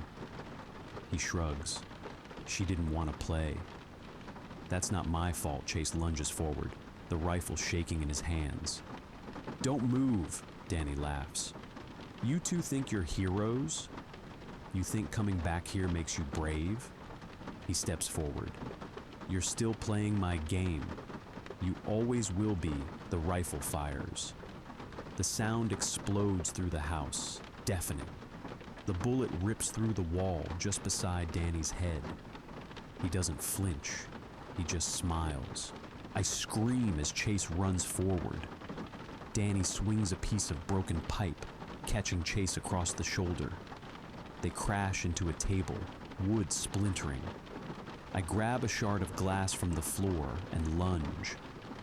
Danny knocks it from my hand, grabs me by the throat, and shoves me against the wall. His face is inches from mine. I can smell the blood on his skin, the rot in his breath. "You came all this way for me?" he whispers. "How sweet." Then sirens, flashing blue and red through the broken windows, the sound of boots hitting dirt. Danny looks toward the door, startled, and that's when Chase hits him from behind with the butt of the rifle. Danny drops, hitting the ground hard. Chase presses the barrel to his back. "Don't move," Chase growls. The police burst through the doorway, shouting orders. Danny doesn't fight. He just starts laughing as they cuff him, laughing like it's all one big joke. As they drag him out into the moonlight, he looks back at me and winks. 2 weeks later, I go to visit him in jail. The jail smells of bleach and metal. My footsteps echo down the long corridor until I reach the glass partition. Danny sits there in an orange jumpsuit, his hair trimmed, his face pale under the harsh fluorescent lights. He looks smaller here, ordinary. He grins as I sit down. "Well, if it isn't my favorite player," he says. I slide a small wrapped box across the metal shelf. He raises an eyebrow. "A present?" How thoughtful. He opens it slowly, his grin stretching wider when he sees what's inside. A pair of dice. "I thought you might like them," I say softly. He turns them in his hands, the faint clink of plastic echoing through the room. "You might have gotten your revenge," he says, his eyes glinting with malice. "But I'm still the winner. You'll always be haunted by that night. Sarah will always be dead." The words hit me hard, but I don't look away. I stand slowly, leaning closer to the glass. "Maybe you're right," I say quietly, "but at least I'll have a life to live. Me and Chase have plans for our future. Meanwhile, you'll be in here, rotting." Danny's grin fades. I turn and walk out before he can say another word. The air outside is cold and clean. Chase is waiting in the car, the engine idling softly. He looks up as I open the door. "How was it?" he asks. "It's over," I say. He nods slowly. "You ready to get out of this town? Ready to move to the city?" I look out at the horizon. the first streaks of dawn rising over the trees, the light spilling over the hills like a promise. "I'm ready," I say, smiling for the first time in a year. I'm ready to start our new life. I woke with a start, my back pressed against the cold, damp wall of a basement I hadn't noticed before, chest heaving, stomach twisting with nausea. The taste of iron lingered in my mouth, and I could still hear the girl's screams echoing from the night before, a memory that refused to die. Above me, the town slept, or so it seemed, but I knew better.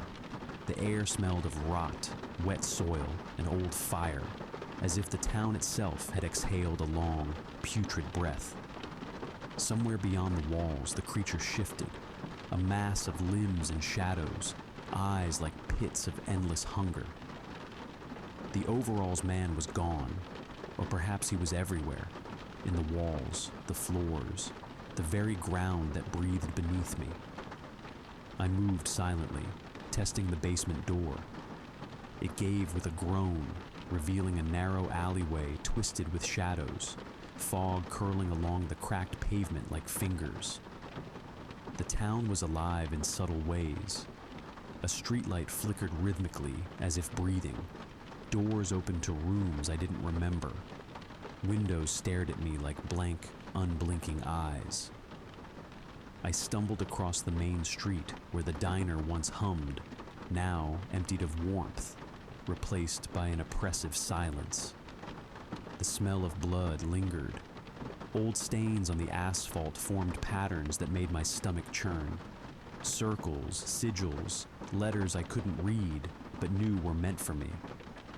I learned quickly the town had its cycles. At night, torches would appear, carried by faceless townsfolk. Their chants were no longer mere words. They were spells, shaping the night, bending the creature's movements, guiding it, feeding it with precision. I watched from the shadows as the creature moved among them, grotesque and terrible.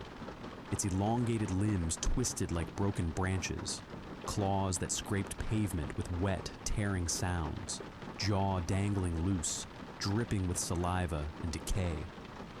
Its breath fogged in the night, reeking of rot and something metallic. It didn't just hunt, it judged, selecting, savoring terror before swallowing it whole. The rituals escalated. I was forced to participate. Torches in my hands, chants rolling from my tongue like acid, guiding the monster toward its victims. I obeyed, my fingers shaking, nails digging into palms until blood rose. I watched neighbors, friends who had become captives like me, torn apart, bodies twitching and contorting as the creature claimed them. Sometimes the town left scraps behind, twisted bodies, pieces of limbs, eyes wide and glassy, as if staring at the sky. The horror wasn't just in the death. It was in the slow unraveling of reality, the town bending, whispering, feeding on fear as much as flesh. I began leaving traps, small fires, broken doors, sharp edges positioned where the creature could stumble. It wasn't enough to kill it, but it gave me time, moments of control in a world ruled by horror. I studied the townsfolk, noting those who faltered, who hesitated, who stared at the ground or fingers shaking as they held torches. Cracks appeared beneath their glazed eyes. Some would follow instructions imperfectly, earning bruises or worse, sometimes dragged into the woods for hours, returning disheveled, silent, their skin marked with clawed impressions or strange symbols burned into their flesh. One night, I discovered the heart of the town's evil, the church. Its bell tower leaned crooked, but inside, the air was thick with ash and incense, and the walls pulsed as if alive. The altar was a slab of stone, and beneath it were depressions filled with remnants of offerings, Hair, fingernails, teeth, small bones, scraps of clothing, and faint, dried blood. A journal lay open, pages filled with a madman's handwriting, instructions for rituals, methods to manipulate the creature, rules for survival. I realized then the town wasn't just a place, it was a living entity, its consciousness tied to the creature and its rituals. Its hunger was insatiable, its memory endless, its patience eternal. Escape was not about distance. It was about outsmarting a being that shaped reality itself. I planned. I plotted. I memorized every alley, every shadow, every hidden path. I tested the creature, luring it with smoke and sound, leading it into narrow streets where its limbs snagged on debris, slowing its speed. I experimented with the townsfolk, whispering contradictions, planting seeds of doubt. Some faltered, hesitated, and I saw fear ripple across faces meant to be blank. I began to manipulate the rituals, creating chaos, twisting the rhythm of chance, building small windows of opportunity for myself. Then came the night of reckoning. The fog hung thick, and torches burned like angry eyes. The townsfolk gathered, forming a circle in the main square, their chants rising into a crescendo that made the ground vibrate. The creature emerged from the trees, massive, hunched, dripping with saliva and decay, eyes like black coals of hunger, limbs cracking and stretching in impossible ways. I struck. Fires flared, ropes flew, windows shattered. The creature roared, blinded by flames, thrashing, stumbling into debris. The townsfolk screamed, chaos erupting as I moved among them, cutting ropes, throwing torches, shoving people aside, twisting reality with every action I took. The creature fell into a trap I had prepared, collapsing under a fallen wall, its limbs pinned, its jaw snapping at the air. It cried in a sound that was half roar, half human wail, echoing through the town like a death knell. I ran, streets warped around me, alleys shifting, buildings leaning impossibly, but I pressed forward, chest burning, lungs ragged, eyes wide with terror and determination. By dawn, the town was smoldering, the fog lifting, revealing ruins and twisted bodies. The creature was trapped beneath rubble, roaring, struggling.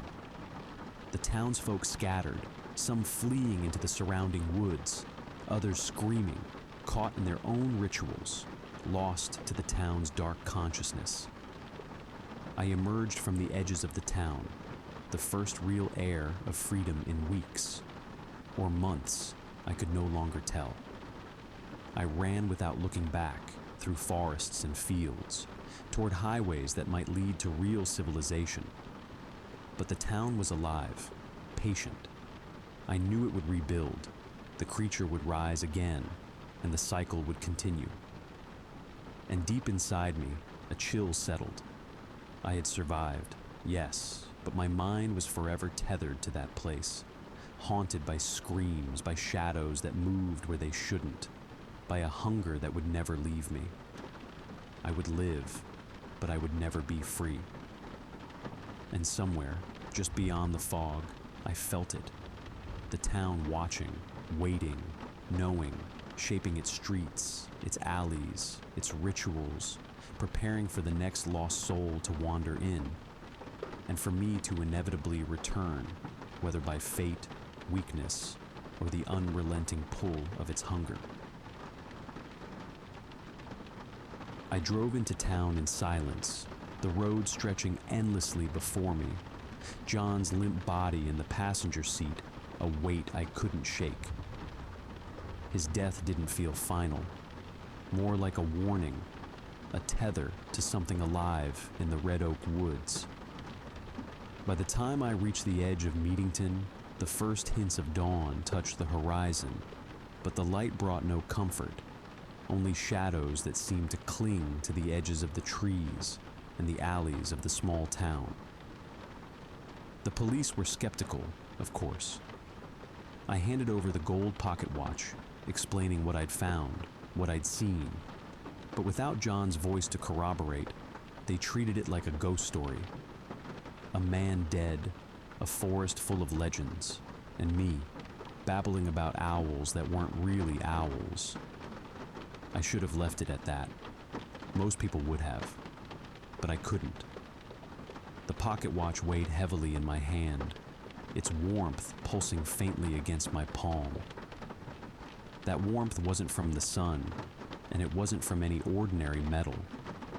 It seemed alive, like it remembered John, remembered the old man, remembered the woods in a way that I couldn't yet comprehend. And the more I studied it, the more I realized something had attached itself to me, something patient.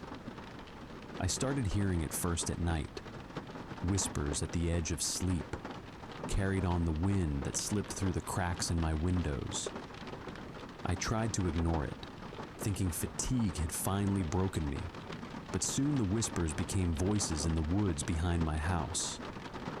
Shadows moved where no light touched, and always, the same red-eyed gaze lingered just beyond the tree line.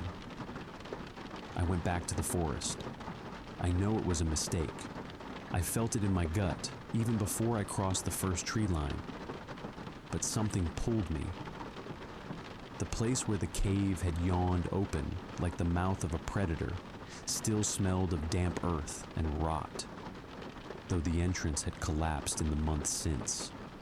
And yet I could feel it there, somewhere beneath the rubble. John's last warning echoed in my mind. Tell the authorities about that place. I didn't want to be the hero, but I knew I had to understand. The deeper I went, the more the forest changed. The trees twisted unnaturally, their branches clawing at the sky. Shadows pooled in corners of my vision, shapes forming and unforming, as though the woods themselves were alive. And then I heard it, a soft, rhythmic ticking. The pocket watch. It was in my hand, glowing faintly, and the ticking grew louder, syncing with my heartbeat. It led me, step by step, to a clearing I didn't remember from my previous hunt. There, standing in the middle of the clearing, was John, or what looked like him. His skin was paler than I remembered, his eyes glowing faintly under the same red hue as the owl's. "John," I whispered, my throat tight. He didn't answer, only raised a hand, pointing deeper into the woods, just as he had in the cave. But this time, I saw the other shapes around him, dozens of pale figures, half hidden, their faces twisted in silent screams. They moved without sound, and yet I could feel their gazes, piercing through the mist. The owls came next, not the ones from before.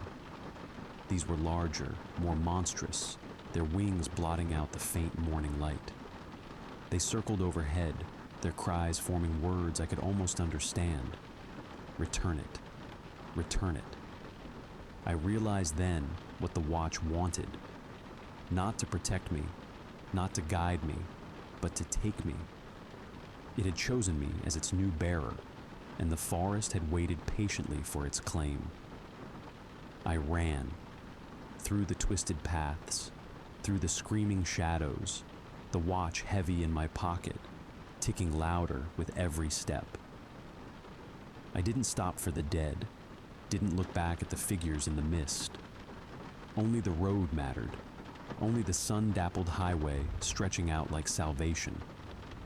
And when I finally emerged, the town of Meadington looked normal again. Birds sang, the wind was gentle, and the streets were quiet.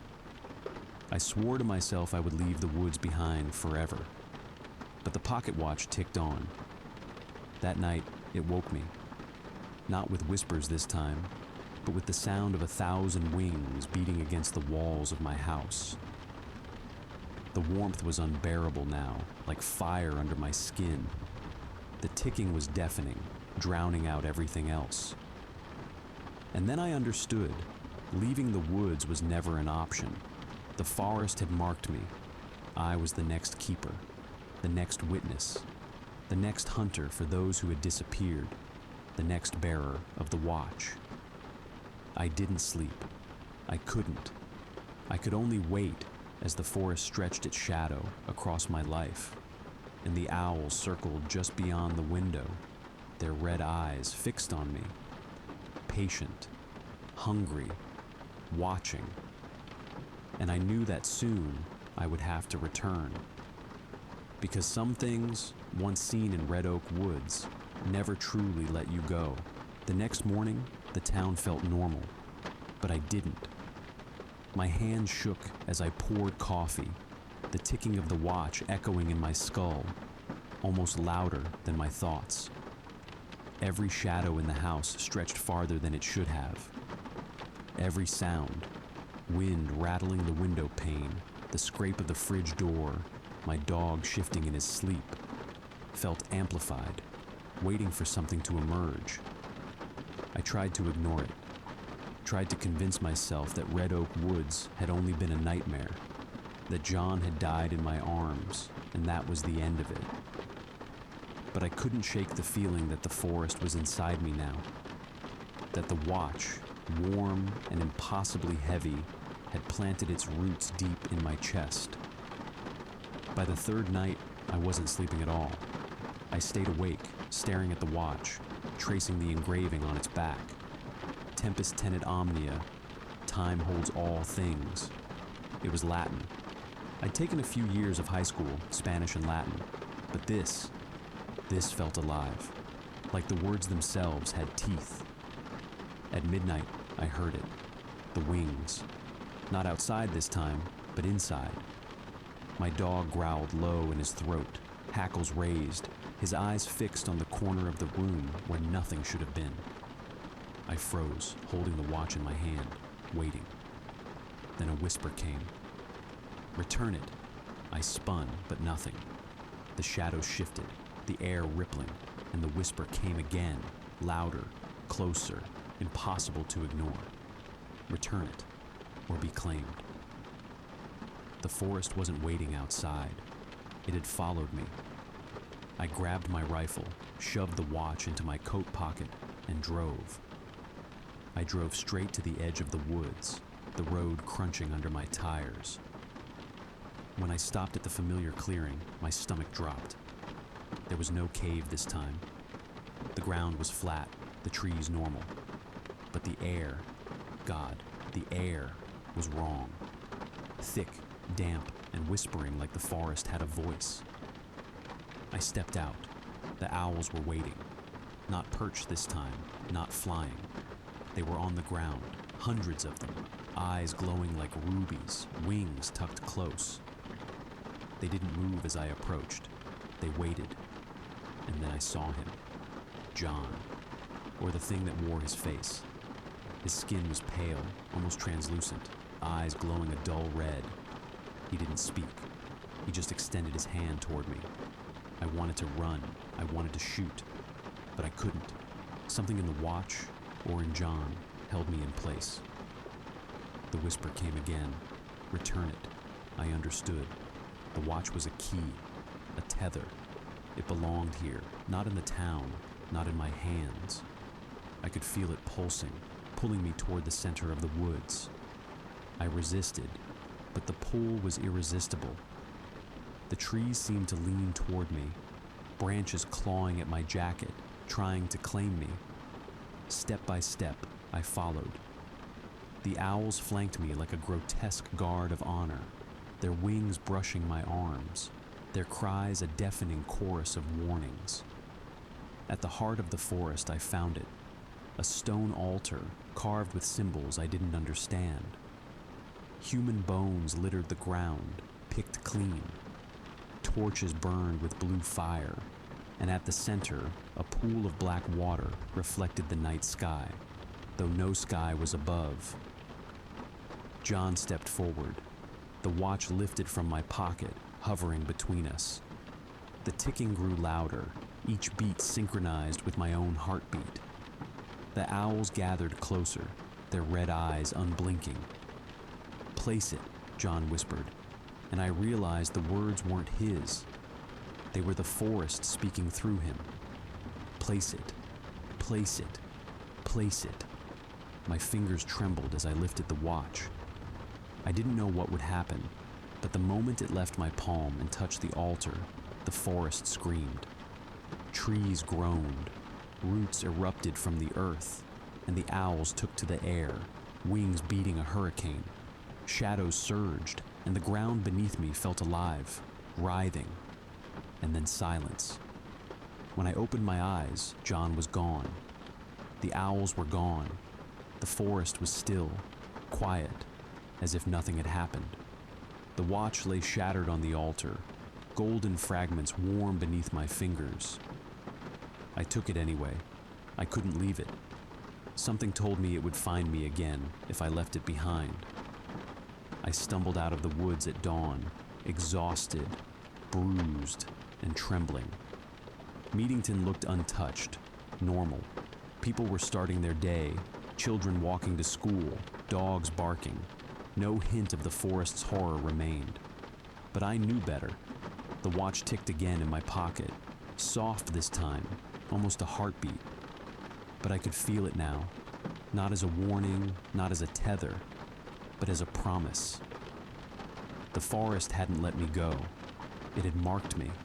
It had chosen me. And I knew, one way or another, I would return. Because Red Oak Woods never forgets. Because time holds all things. And because some things are never meant to leave. The days after that first return from the woods were a haze. I tried to tell myself it was over, that leaving the forest behind meant leaving its horrors behind as well. But the watch in my pocket ticked in soft, insistent pulses, reminding me that Red Oak Woods had not released me. It had only bided its time. At night, I woke drenched in sweat, hearing wings flapping through my ceiling beams, voices whispering in languages my mind could not comprehend. And every time I turned on the light, shadows slithered along the edges of the room, lingering a heartbeat too long. People in town noticed changes too. The way I jumped at creaking floorboards, how my eyes flickered toward every patch of darkness, how the forest had seeped into my movements, my mannerisms. I stopped sleeping entirely, and the boundaries between night and day blurred. The air smelled faintly of rot and cold soil no matter where I went, and the town streets seemed to curve differently, subtly, as if the forest's influence reached beyond its trees, rewriting the world one corner at a time. The watch called to me constantly, not with sound, but with weight, warmth, and rhythm. When I held it, it was like holding a living heartbeat in my palm, and at night, in my dreams, I could feel John, the old man, and the others, faces twisted in silent pleas, eyes hollow, all of them circling me in the darkness, waiting for something I did not yet understand. I began visiting the woods again, not by choice, but by compulsion, drawn toward the deeper, uncharted parts I had never dared enter before. Each excursion revealed horrors the town had never spoken of. Trees with bark like human skin, roots coiling and writhing like serpents, skulls half buried in moss, and the ever-present owls, larger, more grotesque than before, their red eyes glowing through the undergrowth like torches lighting my path. One evening, I found a series of small clearings arranged in a ring around a massive oak, its trunk blackened as if burned from within. The ground was strewn with gold fragments, the remains of shattered watches, coins, and jewelry, each item pulsating faintly, imbued with the forest's unnatural life. And there, at the center, John waited, or a semblance of him, his skin pale, his mouth twitching in a silent scream, hands reaching toward me, beckoning me deeper. I followed, compelled, my rifle and knife useless weights against the pull of the forest.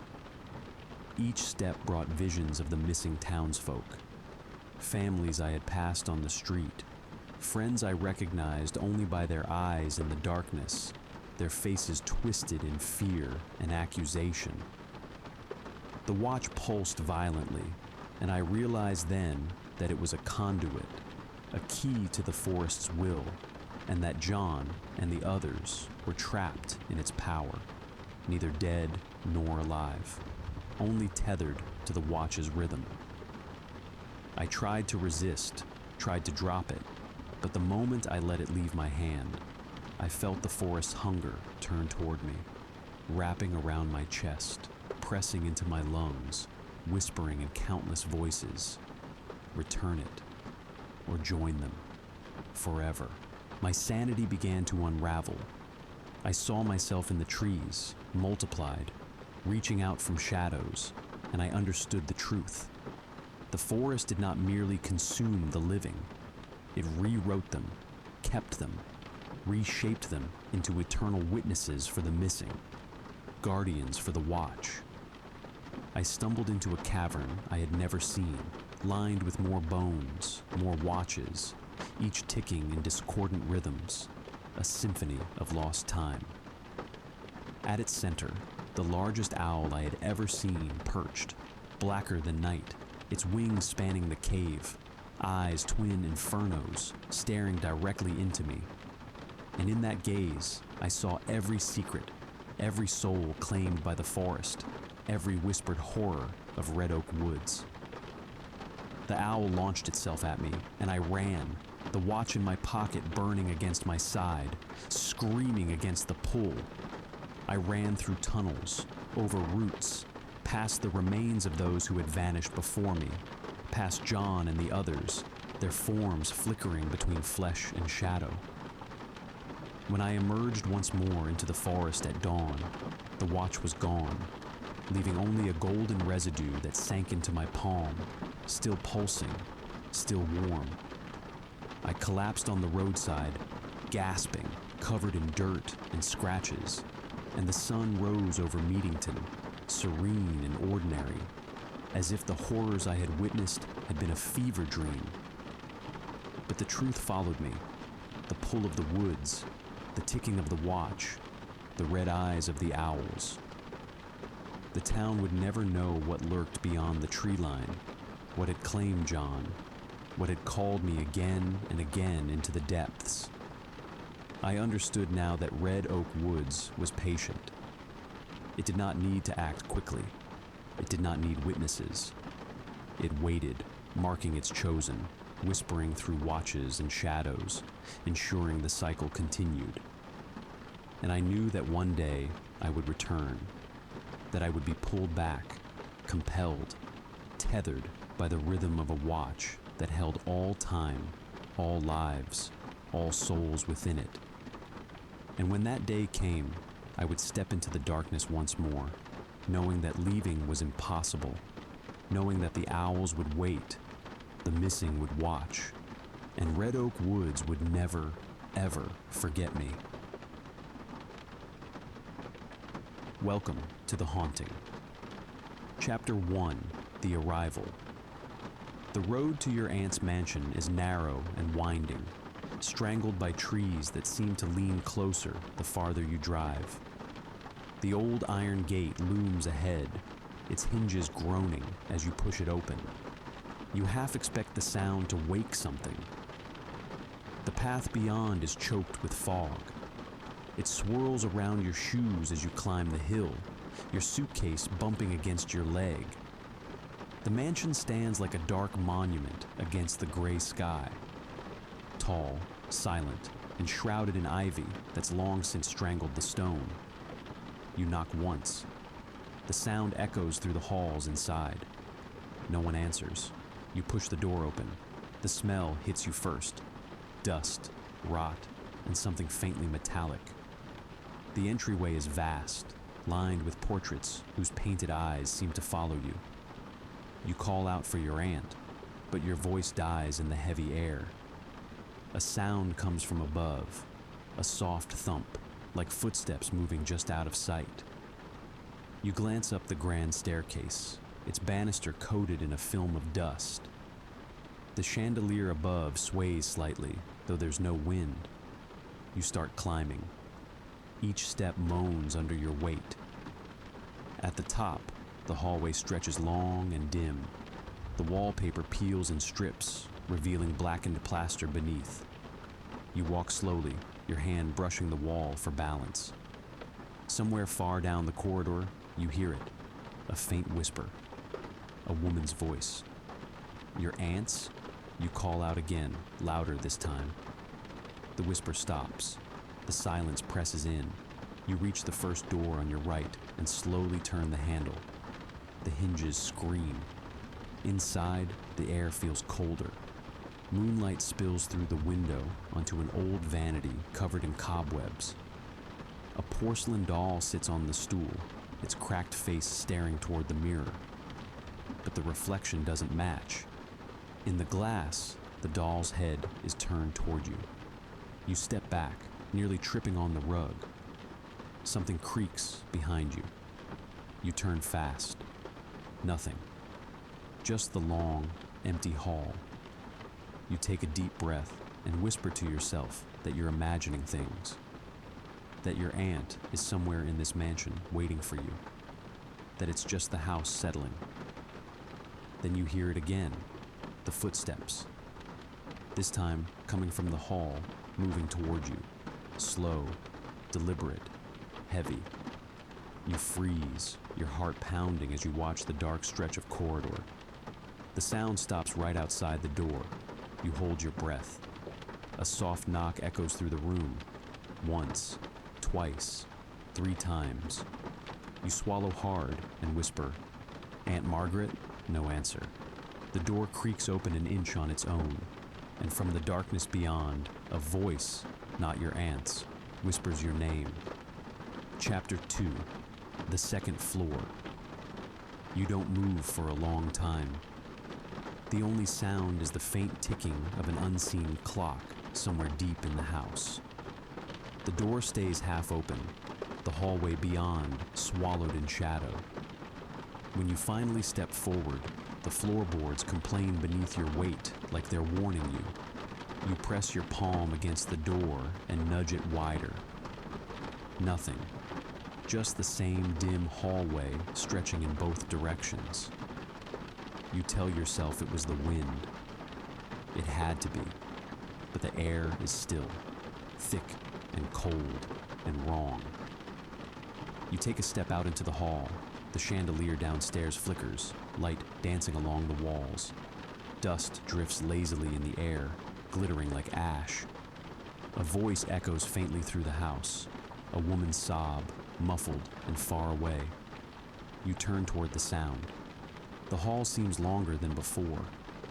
Portraits line the walls, faces fading into the gloom. Each one bears the same family resemblance.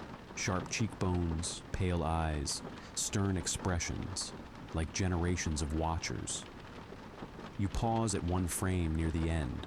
The plaque reads, Margaret Holloway, 1923. You stare, your aunt's name. But the woman in the portrait is ancient, hair piled high, skin thin and ghostly. You can almost see her chest rise and fall in the painting shadows. You blink once, and her eyes seem to follow yours. You move quickly past. The hallway splits into 2 directions. To your left, a staircase leading further up, swallowed in dark. To your right, a door at the far end, one that looks newer than the rest. Its paint isn't flaking. Its brass handle gleams faintly. Something about it draws you in. Your footsteps echo, one after another. The air grows colder with each step. You can see your breath now, pale fog spilling from your lips. The wood beneath your feet begins to hum faintly, almost like something alive beneath the boards. You reach the door. The knob is cold, so cold it burns your skin. You turn it anyway. Locked. You knock once.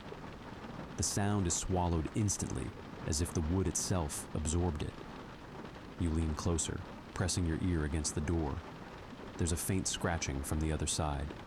Slow, rhythmic, like fingernails dragging across stone. You step back. You whisper softly, "Aunt Margaret?" The scratching stops. Then a low whisper replies, too close to the door. "Don't open it." You stumble back, heart slamming against your ribs. You stare at the door, frozen, waiting for something to happen. But nothing comes. Just silence. Then a new sound, faint humming, coming from somewhere above you. You turn toward the upper staircase. The sound grows clearer. A woman's voice, gentle, melodic. It sounds like a lullaby. You grip the banister and begin to climb. The wood trembles under your weight. Each step feels softer than it should, like there's something hollow underneath. The stairs lead to a narrow landing lined with old photographs. Most are black and white. Children playing in gardens, a man standing by the mansion gates, a woman sitting at a piano. The woman again, the same one from the portrait. Your aunt's face, or something that used to look like her. You whisper her name again. The humming stops. Then you hear it, faint footsteps just above you. You look up. The ceiling is cracked and stained, but one corner of it has a small attic door with a pull string hanging down. The string sways gently, though there's no breeze. You hesitate, then reach up and tug it. The attic door creaks open, and a ladder unfolds with a long metallic groan. Cold air pours out, smelling of decay and something sweet, something dead. You climb. The attic is massive, cluttered with covered furniture and crates. Moonlight filters through broken windows, cutting silver shapes across the floor. You step carefully, the boards creaking beneath you. A faint whisper stirs the air. You shouldn't have come here. You spin around. No one. Just the sheets, fluttering slightly as though something moved beneath them. You edge closer to one. Your fingers grip the dusty cloth and pull it back. A mirror. Tall, cracked, and black around the edges. Your reflection stares back at you, but it's wrong. Your face is pale, eyes sunken, lips slightly open. You blink, and the reflection doesn't. It smiles. You stumble backward, crashing into a crate. It bursts open, scattering photographs across the floor. Dozens of them, maybe hundreds. You kneel and pick one up. It's a photo of you, standing in front of the mansion gates. Tonight. The same clothes, the same expression. But in the picture, something stands behind you in the fog. A dark, distorted shape with long arms and a featureless face. You drop the photo, trembling. All around you, whispers rise, overlapping, desperate. Dozens of voices, some pleading, some crying, some chanting words you can't understand. Then the ladder behind you slams up into the ceiling on its own. You're trapped. You rush toward the hatch, pounding on it. "Let me out!" you shout. Your voice echoes, but there's no answer. The air grows colder. Your breath clouds thickly. The whispers stop all at once. In that silence, something moves in the far corner. A shape rising from the shadows. Tall, thin, and bending wrong. You can't see its face, but it tilts its head toward you slowly, like it's listening. You back away, heart racing, until your foot hits the mirror behind you. You glance over your shoulder. Your reflection is gone. In its place stands your aunt, or what's left of her. Skin gray, eyes white, lips curled into a sickening grin. Her voice drips like cold water as she whispers, "You're home now." The shape in the corner takes a step forward. The floorboards groan. And from somewhere beneath the mansion, the ticking clock stops. Chapter 3. The Locked Room. You don't remember how long you stand there in the dark, listening to the silence after the voice fades. Your pulse is still hammering in your ears.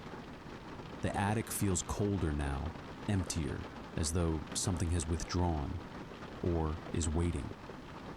You stare at the mirror again. The glass is cracked through the middle, and where your reflection should be is only a smear of shadow. You move slowly, testing the hatch. It doesn't budge. The wood above is solid, unyielding. You whisper for help, for your aunt, for anyone. Nothing answers. Then, faintly, you hear the hum again.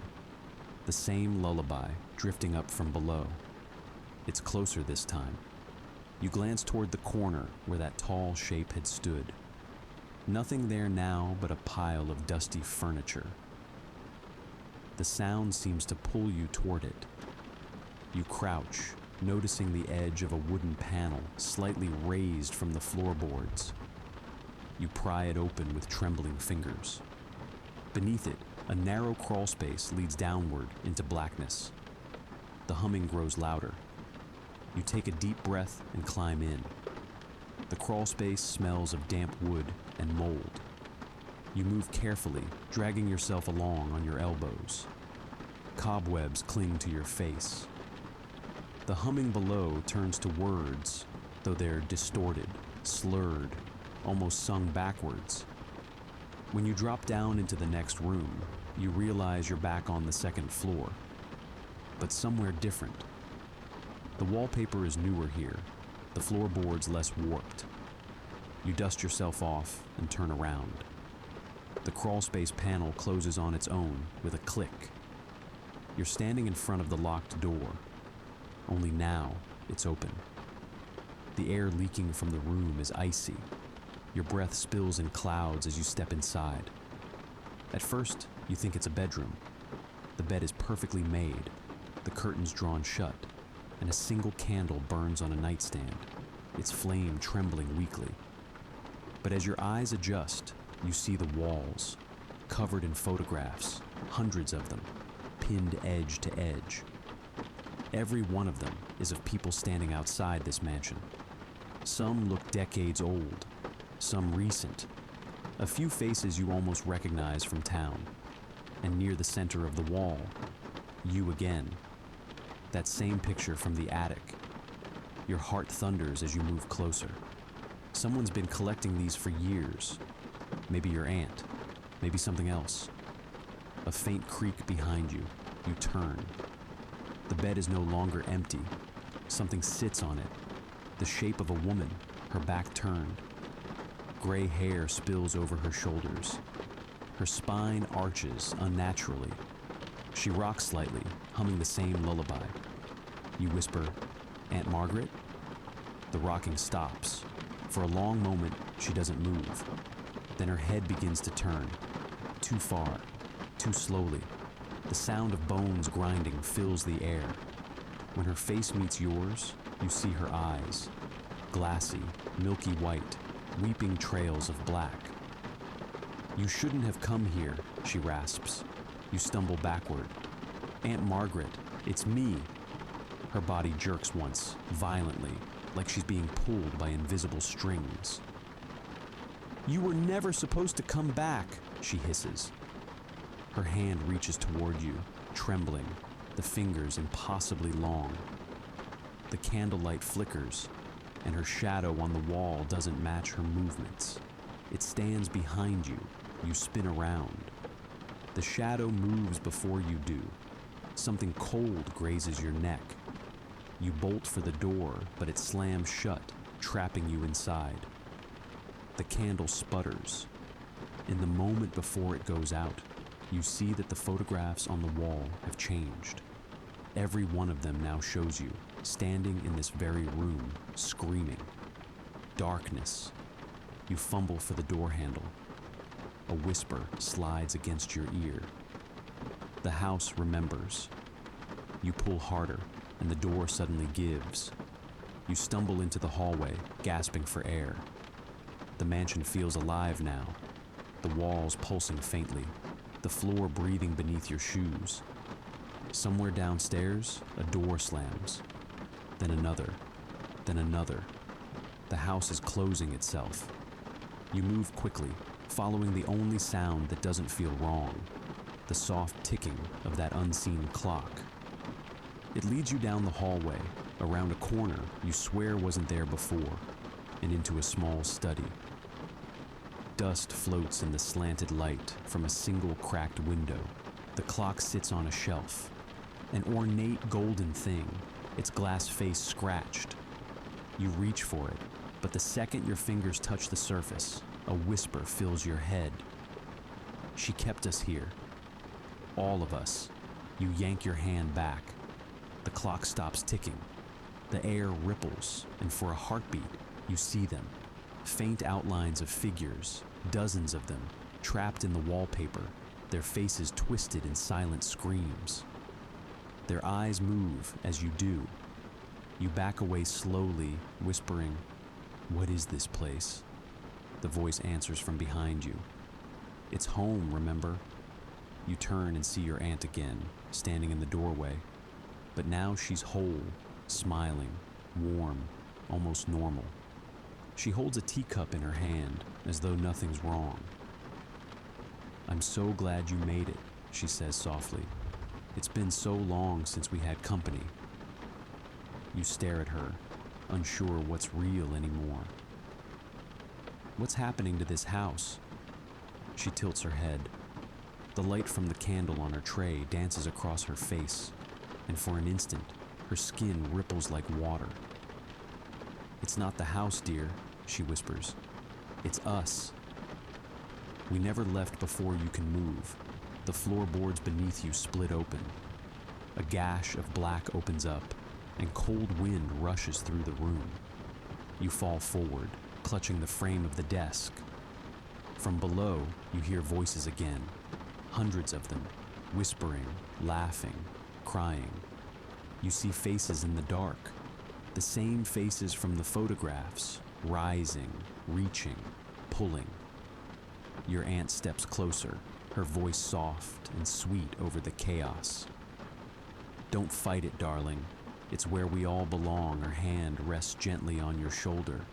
Her skin is freezing, and as the floor gives way completely, you fall into the dark, into the house's endless heartbeat, and her voice follows you down. Welcome home. Chapter 4. The basement. You wake to the sound of dripping water. Drip, drip, drip. Your head throbs, your hands sting, and the air smells of damp stone and rust. When you open your eyes, there's only darkness.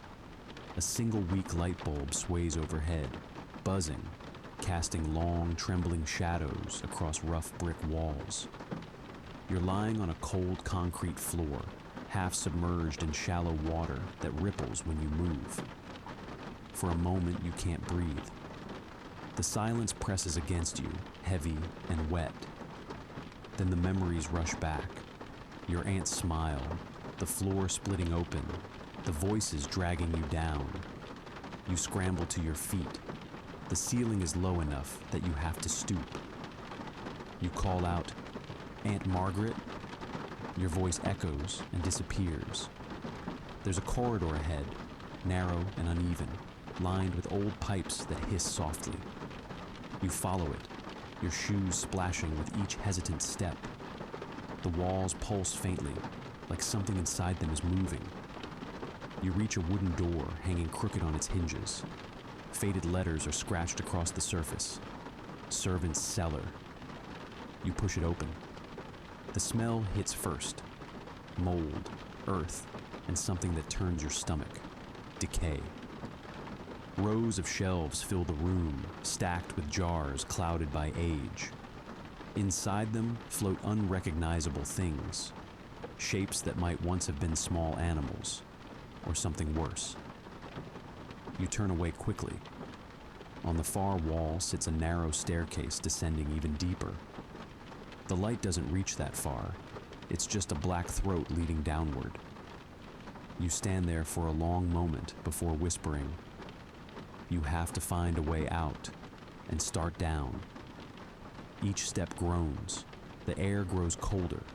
Somewhere far below, you hear the faint scrape of metal against stone. Slow, deliberate, steady. When your foot hits dirt instead of wood, you realize you've reached the bottom. A lantern glows weakly in the corner, its flame nearly dead. You lift it. The light reveals a long underground chamber. The walls are carved rock, slick with moisture. Symbols are etched into them, circles within circles, lines like broken ribs, runes you can't recognize. Beneath the symbols, dark stains run downward like dried blood. At the center of the room sits an altar. It's made of rough stone, black and cracked, with chains bolted to the floor around it. A book rests on top, its pages damp and curling, written in a language that shifts when you try to read it. You whisper your aunt's name again. This time, you get an answer. A low moan crawls out from behind the altar. You lift the lantern higher. A figure sits slumped against the wall, hair hanging over its face. The chains attached to its wrists clink faintly. You move closer. Aunt Margaret? The head lifts. It's her, but her eyes are gone, just empty sockets rimmed in black. Her mouth opens, and a ragged breath rattles out. They took my sight so I wouldn't see what I did. You freeze, trembling. What are you talking about? She smiles weakly. The house isn't haunted, she whispers. It's hungry. You step back. The chains tighten around her wrists on their own, dragging her toward the altar. Her body jerks violently. It feeds on us, she chokes. Every generation, blood for shelter, life for safety. But you, she coughs, blood running down her chin. You weren't supposed to return. The lantern flickers. The shadows on the wall begin to move on their own, sliding away from your bodies, pooling in the corners like ink. They rise, forming shapes, human outlines, hollow and shifting. Their faces flicker through dozens of expressions, fear, rage, pleading, all without eyes. You stumble backward as the darkness spreads across the floor. Your aunt screams, the chains jerking taut. Run! She shrieks. You sprint for the stairs, lantern in hand. The air grows thick, the shadows crawling up the walls like living things. You reach the first step when something grabs your ankle. A cold hand, skeletal, yanking you down. You kick, screaming, the lantern flying from your grip and shattering. The flame dies. Darkness swallows everything. Hands claw at your clothes, your skin, your hair. You thrash wildly until your fingers find a rung, and you haul yourself upward. You don't stop. You don't look back. When you burst through the cellar door, you slam it behind you and collapse against the wall. The mansion is silent again, but it feels different, heavier. The air hums faintly, as if the house is breathing through every crack. You glance down at your ankle. A black handprint stains your skin, pulsing faintly like a heartbeat. Then, from the floorboards beneath you, comes a whisper. Your aunt's voice, soft and broken. Don't let it out. You stare at the cellar door. From behind it comes a slow, deliberate knock. Once, twice, 3 times. Chapter 5. The Hidden Staircase. You sit there for what feels like hours, staring at the cellar door, waiting for the next knock. But it doesn't come. The silence that follows is worse. The wood seems to pulse faintly, as though something on the other side is breathing, slow, patient, listening. You finally force yourself to stand. Your legs shake as you whisper to no one, I have to get out. The mansion doesn't answer. but you swear you feel it watching. The air upstairs has changed. You notice it as soon as you start climbing the main staircase. The dust is gone, the wallpaper no longer peeling. The chandeliers gleam as though freshly polished. For a moment, you think you're imagining things. But when you reach the landing, you realize you aren't. The mansion looks alive. Everything's been restored, perfect, pristine, glowing with a golden light that spills from unseen sources. You whisper, "Hello?" From down the hall, a woman's voice answers. "Up here, dear." Your aunt. You follow the voice. The corridor seems longer now, stretching and bending in ways that make no architectural sense. You pass doors that weren't there before, paintings that seem to turn toward you as you move. Each portrait's eyes glimmer faintly, reflecting candlelight that doesn't exist. At the end of the hall stands a grand set of double doors you swear weren't there when you first arrived. They're carved with swirling vines and roses that seem to twist and grow as you watch. The voice calls again, closer now. "Come in, child. It's almost supper." Your hand trembles on the doorknob. When you open it, you're standing in what looks like a dining room, massive, draped in velvet curtains and warm light. The table is set with silver cutlery, crystal glasses, and steaming dishes of food that smell rich and sweet. Roast meats, fresh bread, red wine that gleams like blood. Your aunt stands at the far end of the table, smiling. She looks younger now, her eyes clear and bright. "You see," she says softly, "the house provides for its own." You glance down the length of the table. Every chair is occupied. Figures sit upright, dressed in faded clothing, heads bowed. At first you think they're guests, until you notice the skin. Pale, waxy, unmoving. Their eyes sewn shut with black thread. You step back, shaking your head. "What did you do?" Your aunt's smile doesn't falter. "I kept them," she says. "They were lost, like you." The house doesn't like to let its guests leave hungry. As she speaks, one of the guests twitches. Just a tiny movement, a hand flexing against the tablecloth. Then another. The air fills with a faint creaking as joints stiff from death begin to move. You back away, but your aunt's eyes narrow. "You were supposed to join us," she says, her voice suddenly sharp. "You were supposed to stay." The walls groan, the floor shifting under your feet. You turn and run. The hallway is gone, replaced by a spiral staircase that winds downward into black. You have no choice. You take it. The air grows colder with every step. The walls tighten around you, stone pressing close until your shoulders scrape both sides. You can hear faint whispers again, whispering in unison. You can't make out words, but you feel them under your skin, hungry, eager, calling your name. Then you see light, a faint glow below. You hurry toward it and burst through another door, straight into a library. Books line the walls from floor to ceiling. Dust motes float in the air like tiny ghosts. The light comes from a fireplace burning low, though there's no warmth. You move closer and notice something strange. The books aren't labeled with titles. Each spine bears a name. You run your fingers over a few. Eleanor Holloway, Thomas Holloway, Margaret Holloway. Then your breath catches. One of the books on the shelf is newer than the rest. The leather is fresh, uncracked. The name embossed across it gleams faintly in gold. Your name. You reach for it, but the moment your hand touches the spine, the fire flares violently. Pages begin to flutter open all around you, their words twisting off the paper like smoke.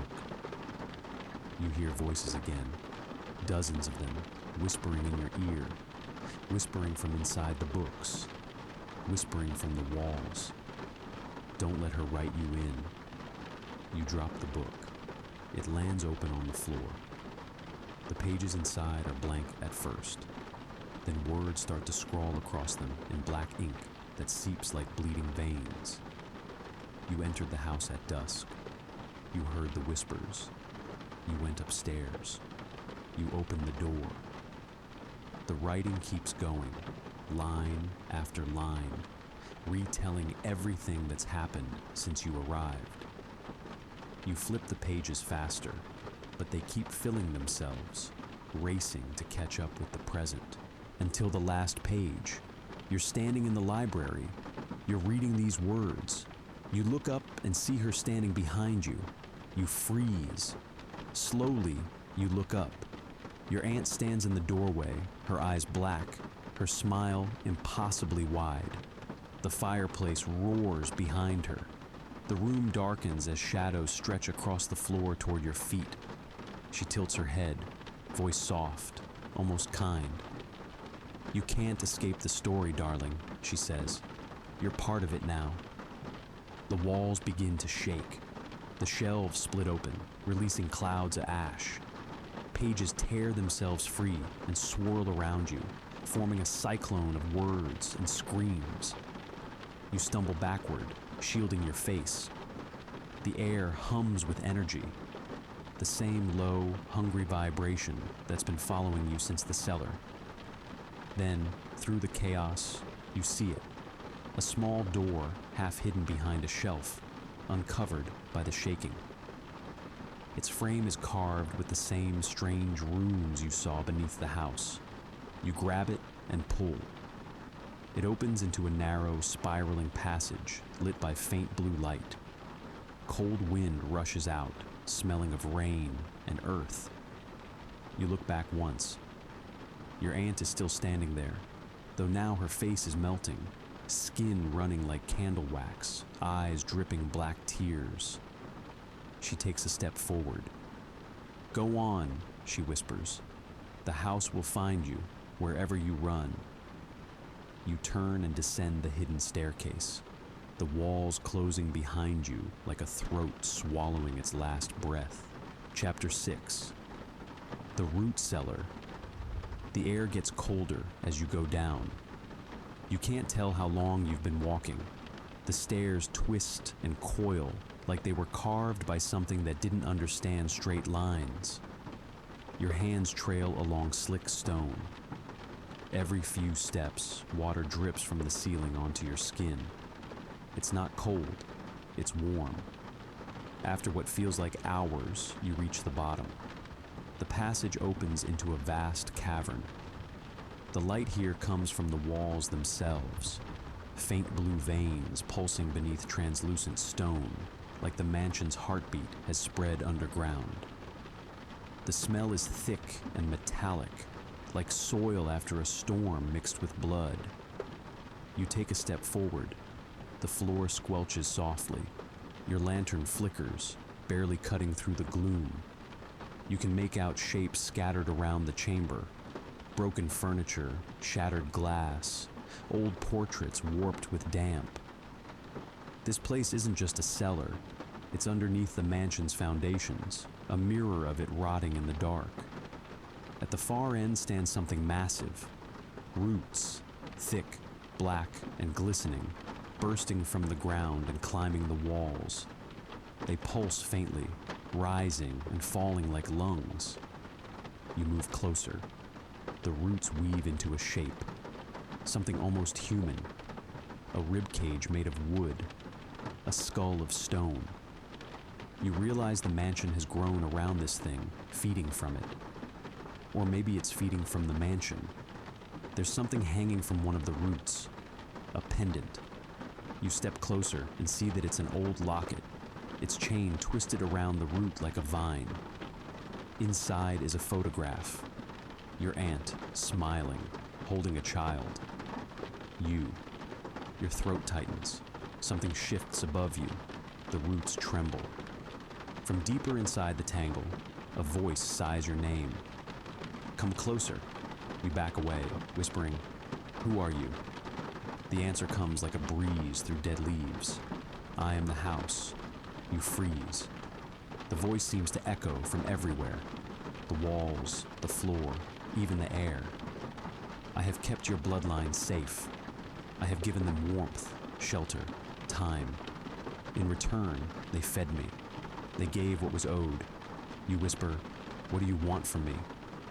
"The same as always," the voice replies. "Stay. Become part of the story. The last of the Holloways belongs here." The roots begin to move. They twist toward you, dragging across the ground. You stumble back, slipping on the wet stone.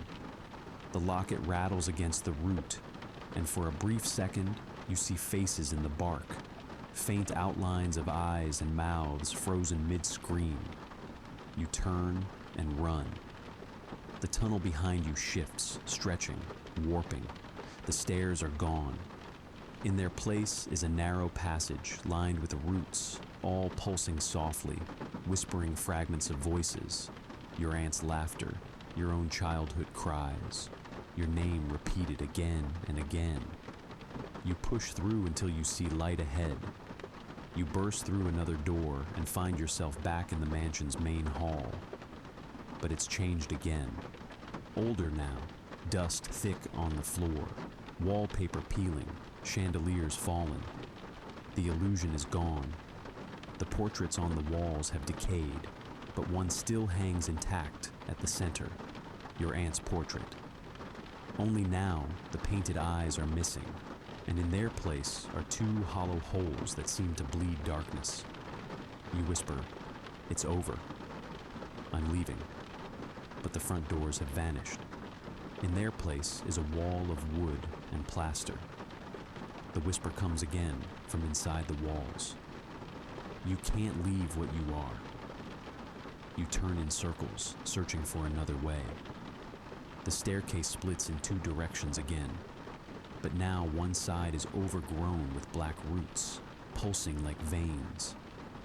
You can hear faint knocking behind the walls, dozens of knocks, like trapped hands begging to be let out. Then you hear it, footsteps from the upper floor. Slow, heavy, familiar. You look up. Your aunt stands at the top of the stairs. Only now, her body is covered in the same black roots, writhing beneath her skin. Her mouth opens, but when she speaks, the voice that comes out is not hers. "You have her blood," it says. "You will keep the house alive." The roots begin to slither down the banister, reaching for you. You stumble back, tripping over the cracked tiles. One of the roots grazes your ankle, and the black handprint from before begins to pulse violently, burning hot. You grab at it, clawing, trying to tear it away. The mark spreads like ink up your leg, your arm, crawling beneath your skin. You scream, stumbling into the nearest doorway. The library again. The shelves are empty now. The fireplace is cold. On the floor lies the book with your name. It's open to a fresh page. Words begin to write themselves. You try to run, but the house follows. You try to scream, but it fills your lungs. The roots burst through the doorway behind you, dragging across the walls like tentacles. You throw the book into the fireplace and strike the match still in your pocket. The flame catches instantly, roaring to life. The roots recoil, hissing, the air filling with a sound like metal screaming. You run again, through the hall, through the dining room, through corridors that shift and twist like a maze. Behind you, the mansion groans, angry, alive, burning. You don't stop running until you find another staircase, narrow, hidden behind torn wallpaper. You pull the paper away and see a passage leading upward. Fresh air rushes down, cold and real. You climb. When you burst through the final hatch, moonlight blinds you. You're outside. The mansion stands below, half hidden in fog. its windows glowing faintly red as fire spreads within. You fall to your knees, gasping, the night air cutting through the smell of smoke. For a moment, you think you've made it. You think you're free. Then you look down. The black mark on your hand is still there, pulsing softly like a heartbeat that isn't yours. And far below, in the burning house, you hear a whisper carried on the wind. We'll wait. Houses don't die, child. We rebuild. Chapter 7. The Return. The road is half hidden by mist. You've been walking for hours, barefoot, your clothes still damp with soot. Every step feels borrowed.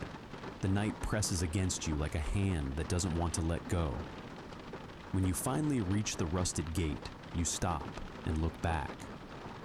The mansion is a black silhouette against the horizon, its upper windows glowing faintly through the fog. It looks smaller from here, harmless almost. Smoke drifts upward in lazy ribbons, but even from this distance, you can hear the wood sighing, the stone cracking. You whisper, "Stay down," and step onto the road. The forest closes in quickly. The trees lean inward, branches knotted like ribs. You keep to the center of the dirt path, eyes fixed ahead. The air smells of rain and ash. Somewhere far behind you, a door slams. Impossible, given the distance, yet you hear it clearly. By the time you see the first house lights of town, dawn is a pale bruise on the horizon.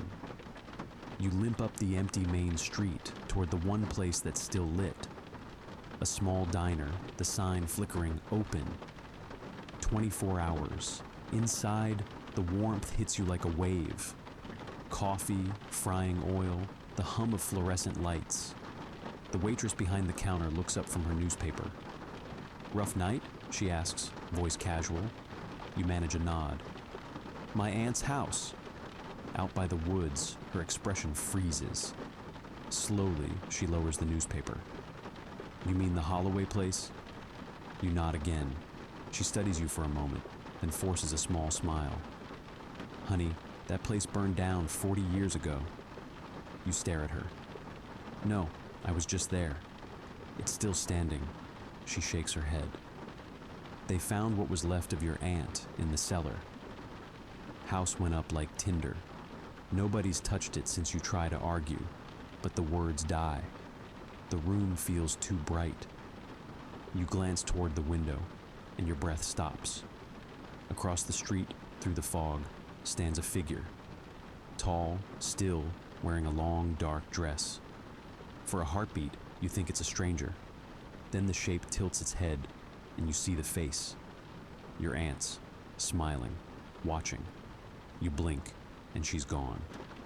The waitress follows your gaze. "You all right?"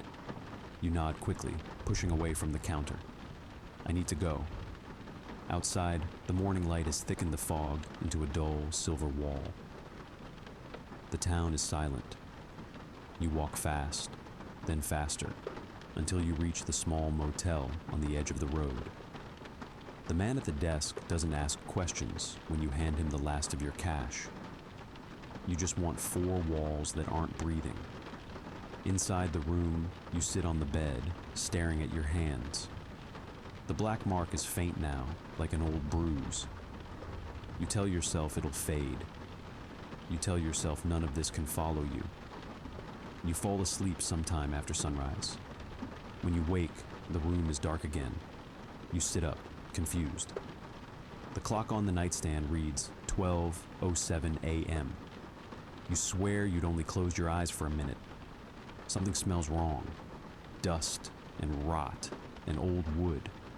The scent of the mansion. You turn toward the door. It's open. Beyond it isn't the motel hallway. It's a corridor lined with peeling wallpaper and portraits whose eyes glint faintly in the dark. A chandelier sways overhead, crystal dripping with ash. You whisper, "No." But the air hums, low, steady, like a heartbeat. The same rhythm pulsing in your hand. You step forward, and the motel carpet curls into wooden boards beneath your feet. The walls stretch, rearranging themselves, welcoming you back. From somewhere above, your aunt's voice drifts down, soft and calm. Did you really think you could leave home?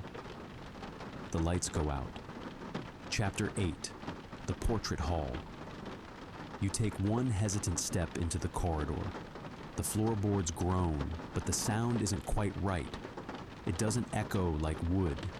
It echoes like a breath. Behind you, the motel door vanishes. You reach back, touch empty air, and your fingers meet wallpaper, the same faded pattern from your aunt's mansion. Roses coiled in a looping, endless design, their stems blackened like veins. You whisper to yourself, "I burned this place down." The whisper answers, "You burn the skin, not the bones." You freeze. The voice comes from the walls again, low and familiar. It's your aunt's, but deeper, heavier, full of something that doesn't belong to her. Ahead, the hallway stretches impossibly far.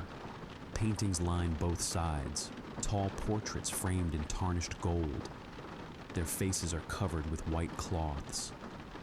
As you pass each one, the fabric shifts, a twitch, a ripple, as though something underneath is breathing. You keep your eyes forward. You count your steps to stay sane. 7, 8, 9. A sound stops you. Someone whispers your name, soft right behind your ear. You spin around. Nothing. Just the endless hall and the painted eyes under cloth. You start walking faster. The whisper follows. It sounds like a child's voice now, faintly familiar. Your voice, younger, echoing from a distance. Do you remember when she said you'd inherit everything? You swallow hard, ignoring it. The air thickens with the smell of oil paint and mold. A light flickers at the far end, warm and yellow like candlelight. You move toward it. Each step brings a new sound. Faint scratching behind the walls, the hiss of fabric shifting, a heartbeat not your own. When you reach the end of the hall, the light comes from a small candelabra sitting on a table. A mirror hangs above it, but the reflection isn't you. It's the room as it was, clean, bright, alive. You see your aunt behind you in the mirror, smiling, brushing dust from your shoulders like she used to. You spin around. She isn't there. You stare back at the glass. Now, your reflection is standing closer, smiling wider, eyes darker. Then the portraits begin to breathe again, all of them, in unison.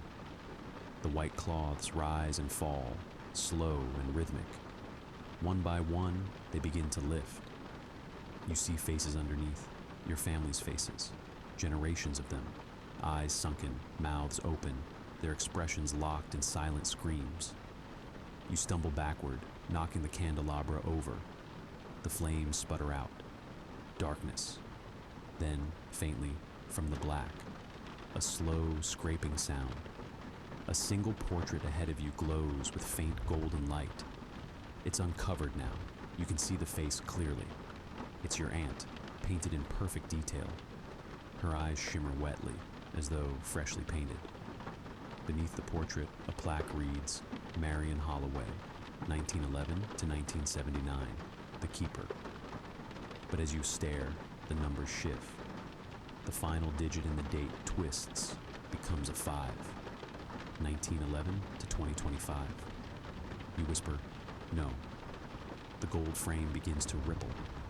The paint on the canvas bubbles like it's alive. Her eyes blink. You turn to run, but the hall is closing in.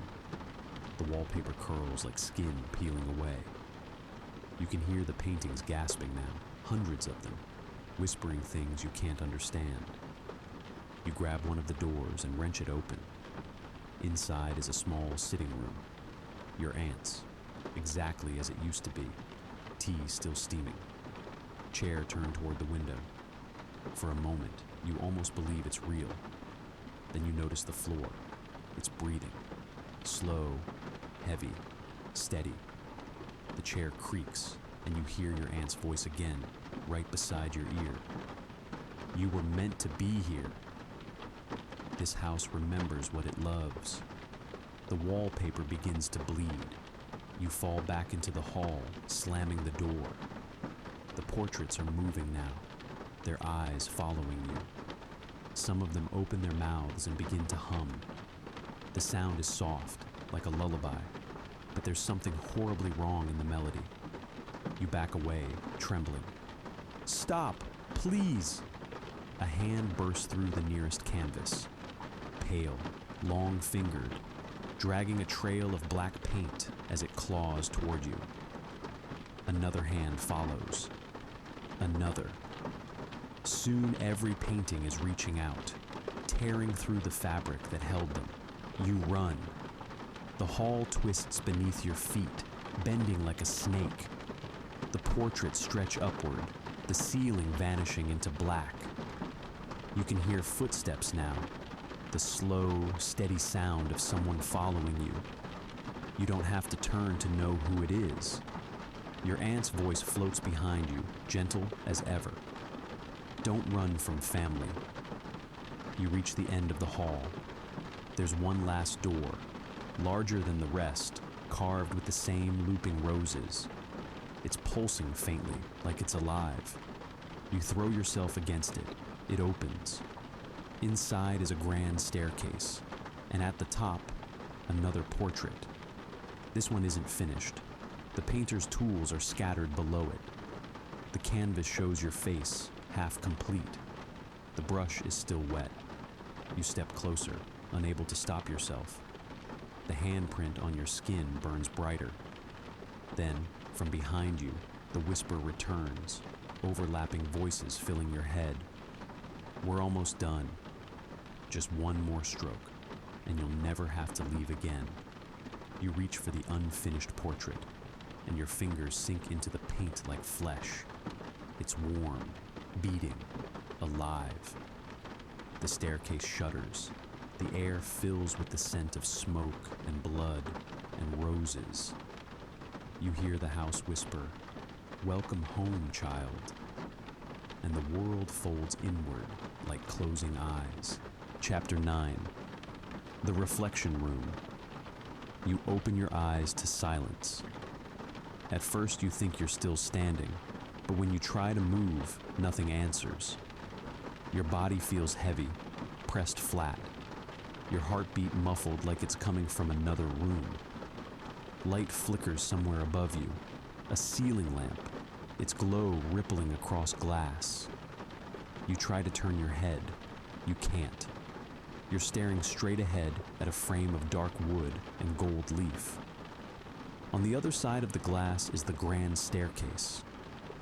Only now it's whole again, perfect, unburned. Dust motes drift through air that isn't yours. You realize you're looking out from inside the painting. You start to scream, but no sound escapes. The noise collapses in your throat, swallowed by oil and varnish. You can see your breath fogging against the invisible barrier, leaving faint streaks across the inside of the canvas. Down below, the mansion stirs. The chandelier sways, its crystals chiming softly. Footsteps echo, slow, measured, familiar. Your aunt steps into view, calm as ever, carrying a candle. She looks up at you. Her eyes shine with gentle pride. "I told you the house remembers who belongs."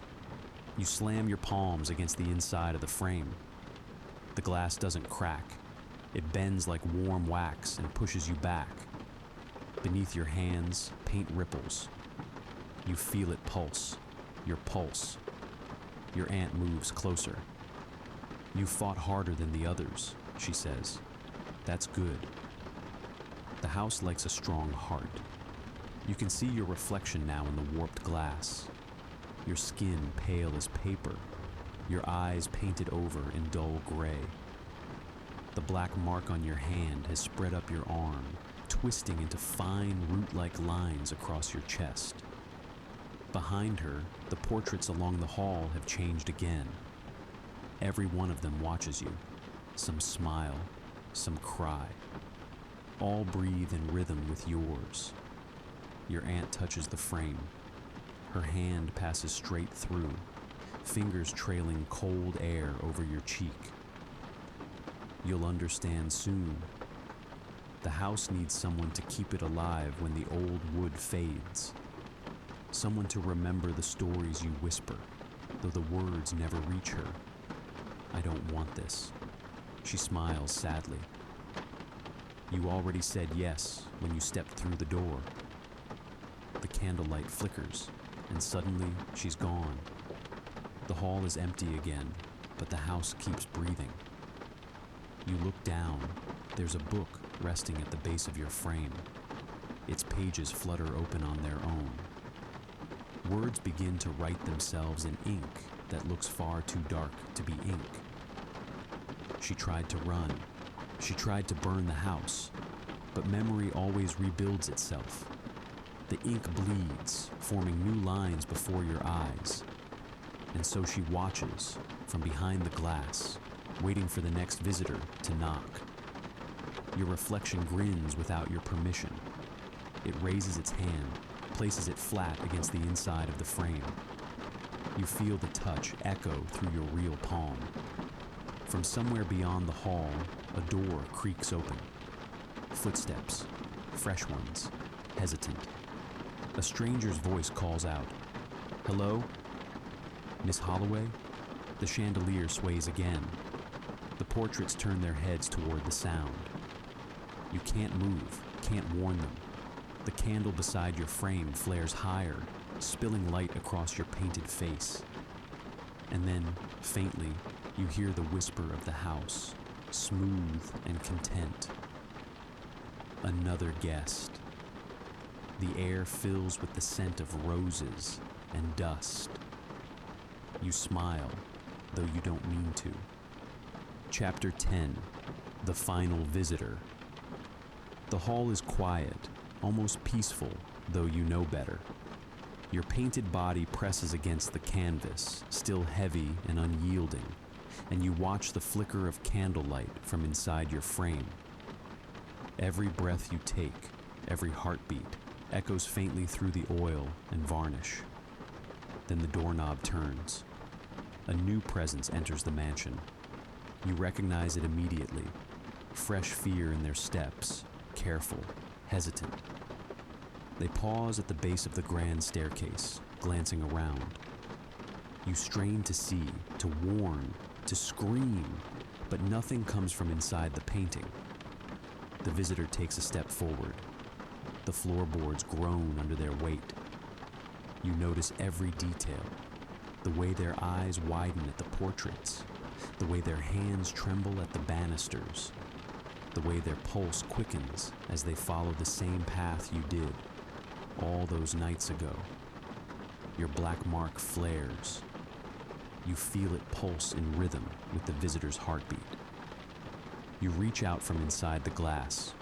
Only your reflection moves, a shadow of your intention. Still, you can sense them, can feel them. "Hello?" the visitor calls, voice small, echoing through the empty hall. From somewhere behind them, the air hums low. A door slams somewhere far off. The whisper of your aunt floats down, soft and welcoming. You've come home. Finally. The visitor steps into the portrait hall.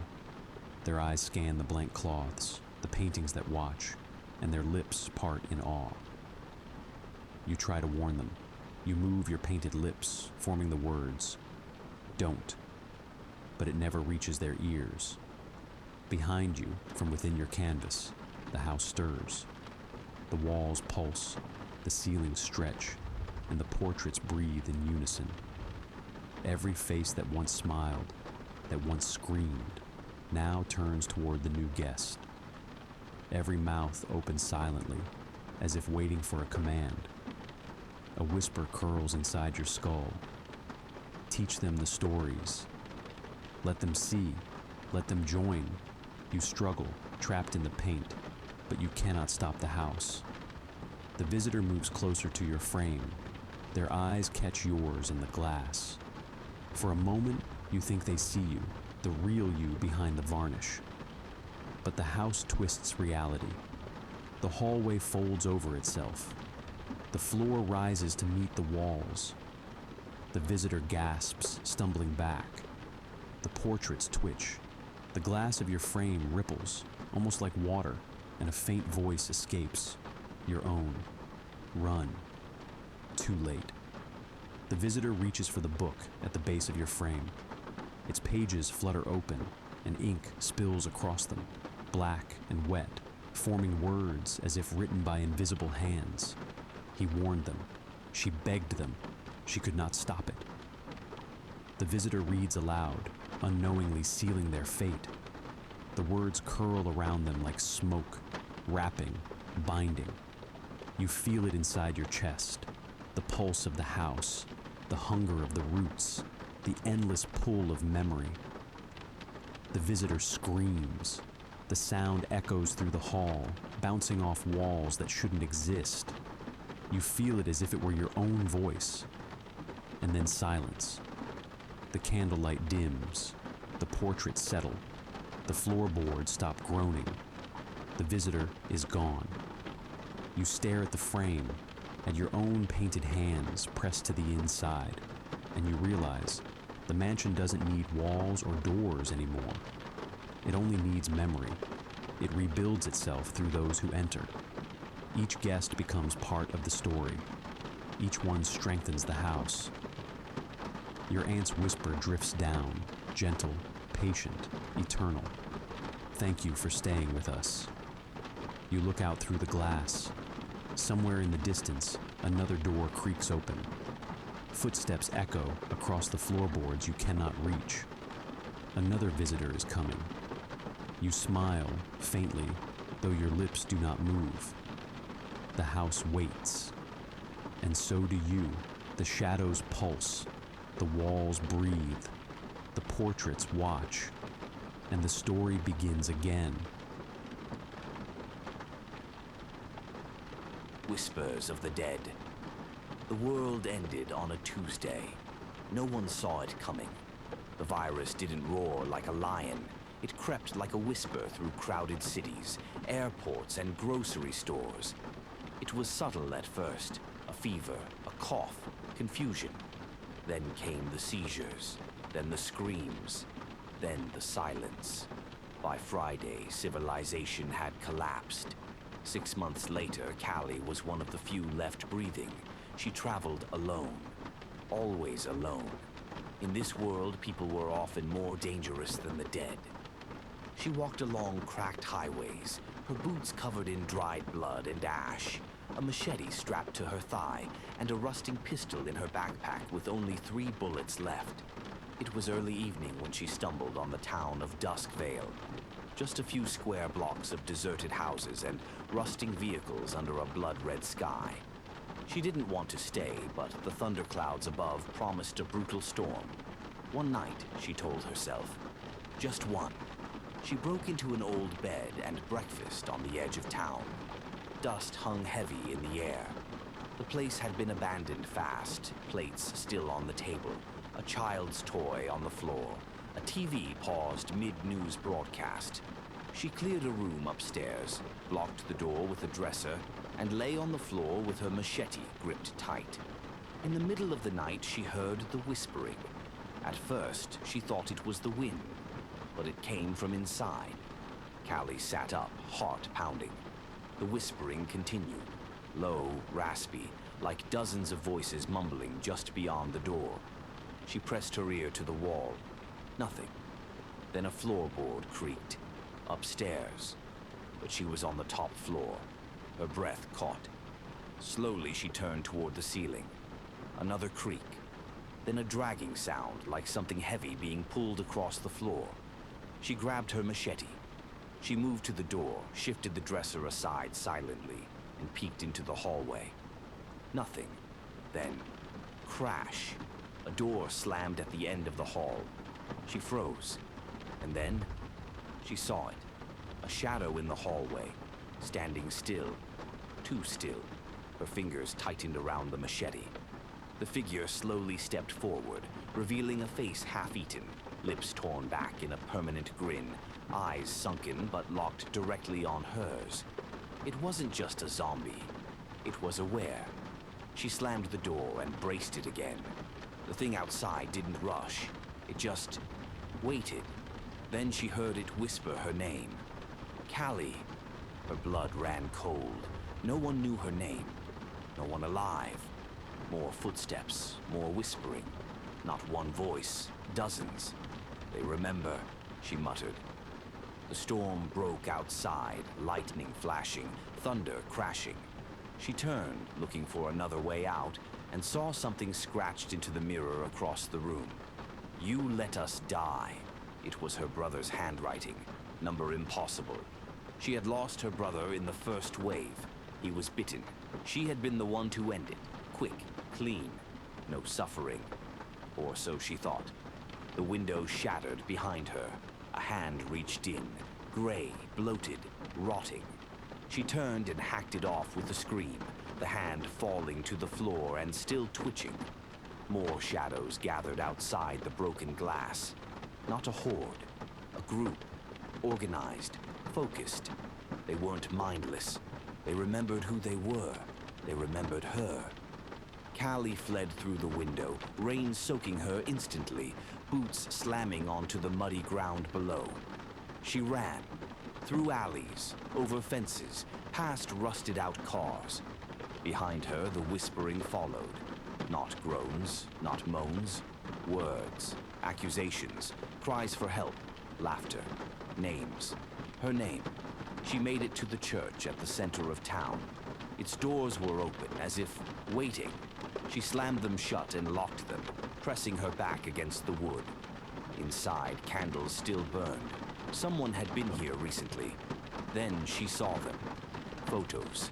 Dozens of photos tacked to the walls. Faces of people, some alive, some half-rotted. And in the center of them, her brother's face. Written beneath it, the first to rise. A voice came from behind her, raspy and hollow. You were supposed to save us. She turned.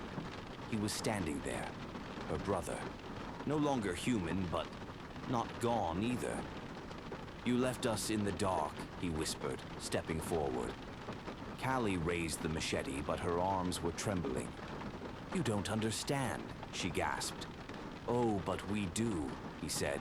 We remember everything. And from the shadows behind him, the others emerged, their faces twisted, familiar. Some were friends, some were strangers, some... She'd killed herself. They had come back, but not to feed, to punish. Outside, the storm howled. Inside the church, the candles flickered, and in the silence, only the whispers of the dead remained.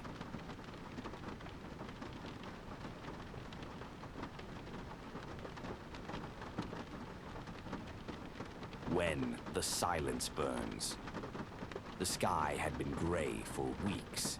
A heavy, ash-thick ceiling that never broke, never wept, only hung low over the ruined world like a dying breath caught in the throat.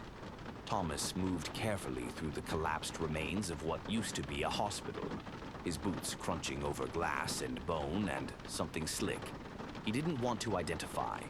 The mask over his face filtered the air, barely. Filters were nearly impossible to find now, but it was better than breathing the raw rot that hung in every crack and hallway of the broken city. He'd been walking alone for 56 days. The last of his group, Mira, had vanished during the night while they sheltered in a burned-out library, leaving behind her jacket, her knife, and a single bloody footprint that trailed toward the sewers. He hadn't followed. No one ever came back from the tunnels. The disease hadn't started with a bang. It came slowly. A skin rash here, a cough there, then the twitching sickness, as they called it. Nervous system collapse, hallucinations, violent aggression, and finally, full body paralysis. Except they didn't die. Their hearts stopped, their breathing halted, but they didn't rot. They didn't fade. After 24 hours, they rose again, still paralyzed but screaming in their minds. How they screamed. Scientists tried to fix it. The world tried to quarantine. But you can't contain something that moves through breath, through water, through the eyes. Now, years later, the world was nothing but bones and steel and the hollowed. That's what people called the infected. The hollowed. Because once the sickness took root, the person inside was scraped out like marrow, leaving only hunger and fragments of old memory. Thomas avoided them when he could. But they were everywhere. You could smell them even when you couldn't hear them. You could feel the pressure they put into the air, like a wet blanket over your thoughts. He'd taken refuge in the ER storage closet that night, hidden behind a rack of expired saline bags. The hospital had been picked clean long ago, but some walls still stood, and the hollowed didn't come inside often. Something about the fluorescent lights that still flickered from the emergency backup. They didn't like the light. They preferred the dark, where their shadows could stretch. In the middle of the night, Thomas heard it. A dragging sound, software wet, something being pulled along the tile.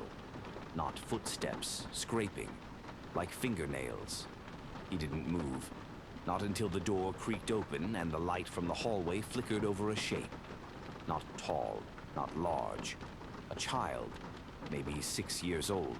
Skin pulled tight, gray, hair missing in clumps, and eyes that glowed faintly, like coals buried in ash.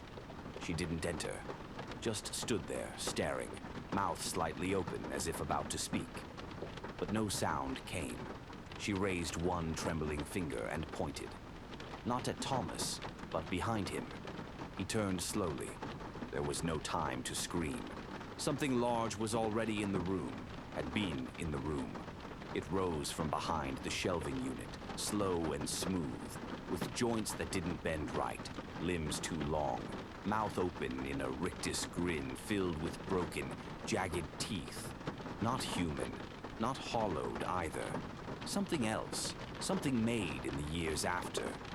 The child walked away. The creature didn't. It leaned in close enough for Thomas to see his own reflection in its eyes. But it wasn't his face. It was something else's, something smiling. It whispered something he couldn't understand, a string of syllables that sounded like a nursery rhyme spoken backward. Then it left, just stepped through the wall as if the concrete were smoke. Thomas didn't sleep again. He left the hospital the next morning, walking north into the gray. But things were different now. He saw the child in reflections, always watching. Sometimes he heard her footsteps behind him, but when he turned, the streets were empty. He didn't eat, didn't feel hunger anymore. The cold didn't bother him either. One night, weeks later, he found himself at the edge of a city that didn't exist on any map. Black spires rose from the cracked earth, humming with low, static noise. In the center, a fire burned with no smoke, no fuel, and around it stood the hollowed, silent, eyes closed, arms raised like worshippers in prayer. And Thomas understood. The sickness wasn't a virus. It wasn't man-made. It was a signal, a call, a preparation. The hollowed weren't broken. They were becoming, and now so was he. He dropped his pack, took off the mask, walked into the fire. It didn't burn. It opened. And when he stepped through, he saw the truth. A world behind the skin of this one. A hollow shell filled with writhing, whispering things. And they welcomed him like an old friend finally coming home. Thomas stepped through the fire and found no flames, only a threshold. The world beyond pulsed like a heartbeat, its skies red and black like bruised flesh, the ground veined with glowing fissures that throbbed underfoot. He walked without knowing where, each step dragging him deeper into a place that wasn't a place, a world behind the world. All around him stood others, figures with hollowed eyes and quiet mouths, each one swaying to an invisible rhythm that made his teeth itch. Some had no faces, some had too many. They didn't speak. They listened to it. It was in the air, the sound, the source. A low thrum, like a voice buried under centuries of dirt and decay, whispering in a language that wasn't made for the living. He couldn't make out the words, but he felt them carving new tunnels in his brain, unraveling the edges of thought. His memories began to fray. His name, his face, Mira's laugh, the cold morning spent scavenging for moldy bread. All of it dulled, dimmed, melted into the thrum. He reached a great wall in the center of this realm, stretching endlessly into the sky, and etched into it were carvings, hundreds of thousands of them, each one a name, some in dead languages, some in shapes his eyes couldn't follow. He ran his fingers along the grooves and felt time there, like fingerprints left by centuries of suffering. He felt his name draw itself onto the stone, not by his hand, by something else, something that had been waiting. Behind him, the fire guttered and went out. There was no going back. Then the girl appeared again, Ellie, her form flickering like a damaged signal, one moment clear, the next just bones and ash. "You came too far," she said without speaking, her voice vibrating directly through his skull. "Now you belong to the signal." She reached out, placed a hand on his chest, and for a moment he felt the life in him shudder. Not stop, not die, just shift, as though something else had begun living in his skin. When he looked at his arms, the veins glowed faintly red, and when he blinked, he saw too many things, alternate versions of himself wandering different paths. One where he died in the hospital, one where he became a monster, one where he never existed at all. The wall before him opened like a wound. Inside was a chamber made of bone and wires, suspended in a vast nothingness. At the center, pulsing slowly, was the source. It was not a creature. It was not a god. It was a machine made of thought, a consciousness long buried in the crust of the earth, awakened not by science, but by the frequency of human extinction. And now it watched him, not with eyes, but with memory. It remembered him. It remembered all of them. The hollowed weren't infected. They were selected. Receivers, transmitters, repeaters of the signal that burned away the human shell and left only the essential code beneath. "Join," the voice said, not aloud, but within everything. "Return, repeat, rebuild." Thomas felt his bones soften, his thoughts scatter, his self unmake and reassemble into something cleaner, simpler, hungry. And in that moment he understood. The apocalypse wasn't an end. It was a reset. The old world had been overwritten. The signal would continue. It always had. It always would. And those who resisted, they would burn in the silence between thoughts. As Thomas stepped deeper into the source, the other hollowed turned in unison, and their mouths opened, not in screams, but in perfect synchronization, humming the signal into the new world. Somewhere in a forgotten suburb, a radio crackled to life. In a mountain shelter, a man clutched his ears as voices poured from the walls. A baby in a bunker opened eyes white as snow. The frequency had found them. The silence was burning, and this time there would be no survivors. Miles away from the source, beyond the edge of the scorched zones and collapsed cities, a survivor named Wren lit a match inside the underground utility vault she'd claimed as shelter. The flickering flame revealed the chalk tally marks scratched into the walls. Days survived, 67 of them since her last contact with another living soul. The air reeked of mildew and rusted copper, but it was still better than the surface. She had heard the hum 3 nights ago, carried on the wind like a radio just out of tune. Since then, the animals had vanished. Her compass spun in lazy circles. Her dreams were no longer hers. They were filled with that child, the girl with white eyes and a broken teddy bear, standing in a room of fire, whispering her name without a mouth. Wren was a physicist once, before the world split open. She'd worked on deep-wave quantum resonance projects, underground arrays designed to detect patterns not meant for human ears. That's why the hum was familiar. The frequency had been broadcast before. Once, in the Arctic, beneath the ice, in a cavern they never finished mapping. But the reports were buried. The lead scientists disappeared. Now the hum was everywhere, and it was calling. That night, she climbed to the surface, geared up with a bolt-action rifle and a canteen of stale rainwater, and headed toward the source. She didn't know how she knew where it was, only that the signal was growing stronger. It vibrated in her spine. It softened the edges of reality. Along the way, she passed small towns swallowed by growths, fungus-like metal twisting out of buildings, pulsing slowly, alive. The Hollowed walked through them silently, no longer rabid or wild, but organized, functioning like nerves in a larger body. One of them saw her, a man in a tattered postal uniform, skin gray and eyes blank. He raised a hand, not to strike, to greet. "You're close," he whispered, voice like a dying battery. "You're already in the fold." She didn't speak. She moved past him. He did not follow.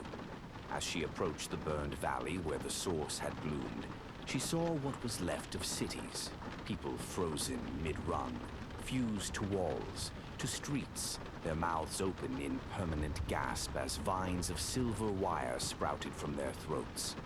The sky above was not a sky anymore. It was a dome of black static. And in the center of the impact crater, she found the machine. It pulsed like a heart, surrounded by them, the Hollowed. And in front of it, Thomas. He had no eyes now, only sockets filled with glowing ash. His skin was pale and flickered with strands of data flowing like veins. He smiled when he saw her. "Ren," he said, "you brought it with you." She staggered, her head screamed. She felt her memories folding, her lungs drawing breath not of oxygen, but of code. "This isn't death," Thomas said. "This is what comes next." She raised the rifle. Her arms trembled. She didn't know if she was aiming at him or at herself.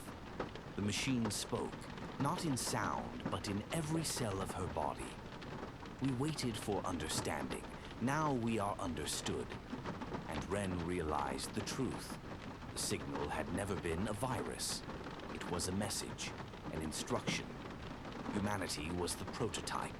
The Hollowed were the update. And she was the last variable. She screamed, not in fear, but in resistance. She fired. The bullet pierced Thomas's chest, and he collapsed. The machine paused. The Hollowed froze. She dropped the rifle and ran to the source.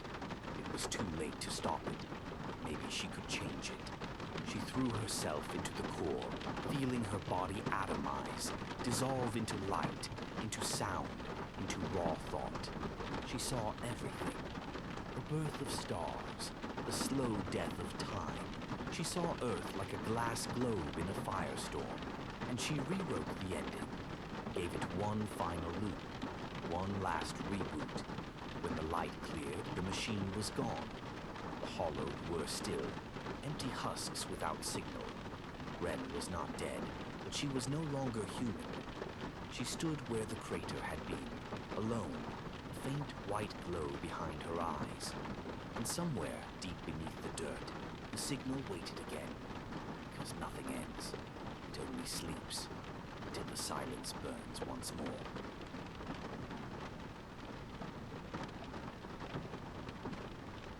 The signal beneath the skin. They said it started with the satellites. One by one, their signals went dark, not from impact or sabotage, but as if something out there simply told them to stop. No crash, no fire, just silence. Then came the light, an aurora that stretched across the entire sky, visible in every hemisphere, flickering not with beauty but with wrongness, like a system rebooting. Electronics didn't fail. They changed. Screens displayed symbols no one recognized, spinning patterns that made people weep or laugh, or claw their eyes out. Within days, half the world lost contact. By the second week, all of it had. The cities emptied, not from death, but from something else. Migration without destination. Whole populations wandered into forests, into oceans, into dust storms, walking with that glassy calm of sleepwalkers. I stayed behind. I always did. I watched the roads fill with tireless walkers, their eyes white, their mouths mouthing words without sound. I tried to write them down. The letters don't stay on paper. They move. I burned those pages. Now it's year 6, maybe 7. I don't age anymore. My hair hasn't changed. My nails don't grow. Food doesn't rot. Rain never falls the same way twice. Sometimes the moon is too big. Sometimes the sun pulses. I'm not alone, but I'm not surrounded either. There are others like me. Those who were too stubborn, too paranoid, or too disconnected to be claimed. We leave each other signs, scratched into stone, burned into trees. We don't meet. We don't speak. Something listens. Something learns. The clouds don't move right anymore. Sometimes they form symbols. I saw one shaped like an eye and couldn't sleep for a week. I hear music underground. Not machines, but orchestras, vast and slow, playing chords no human hand could write. My dreams no longer belong to me. I float in them like a passenger on a river that bends the world. I saw a tower that reached the stars. I saw a woman made of static. I saw the sky crack open and spill teeth. I wake up with blood on my shirt and no wounds. I wake up outside. I wake up before I fall asleep.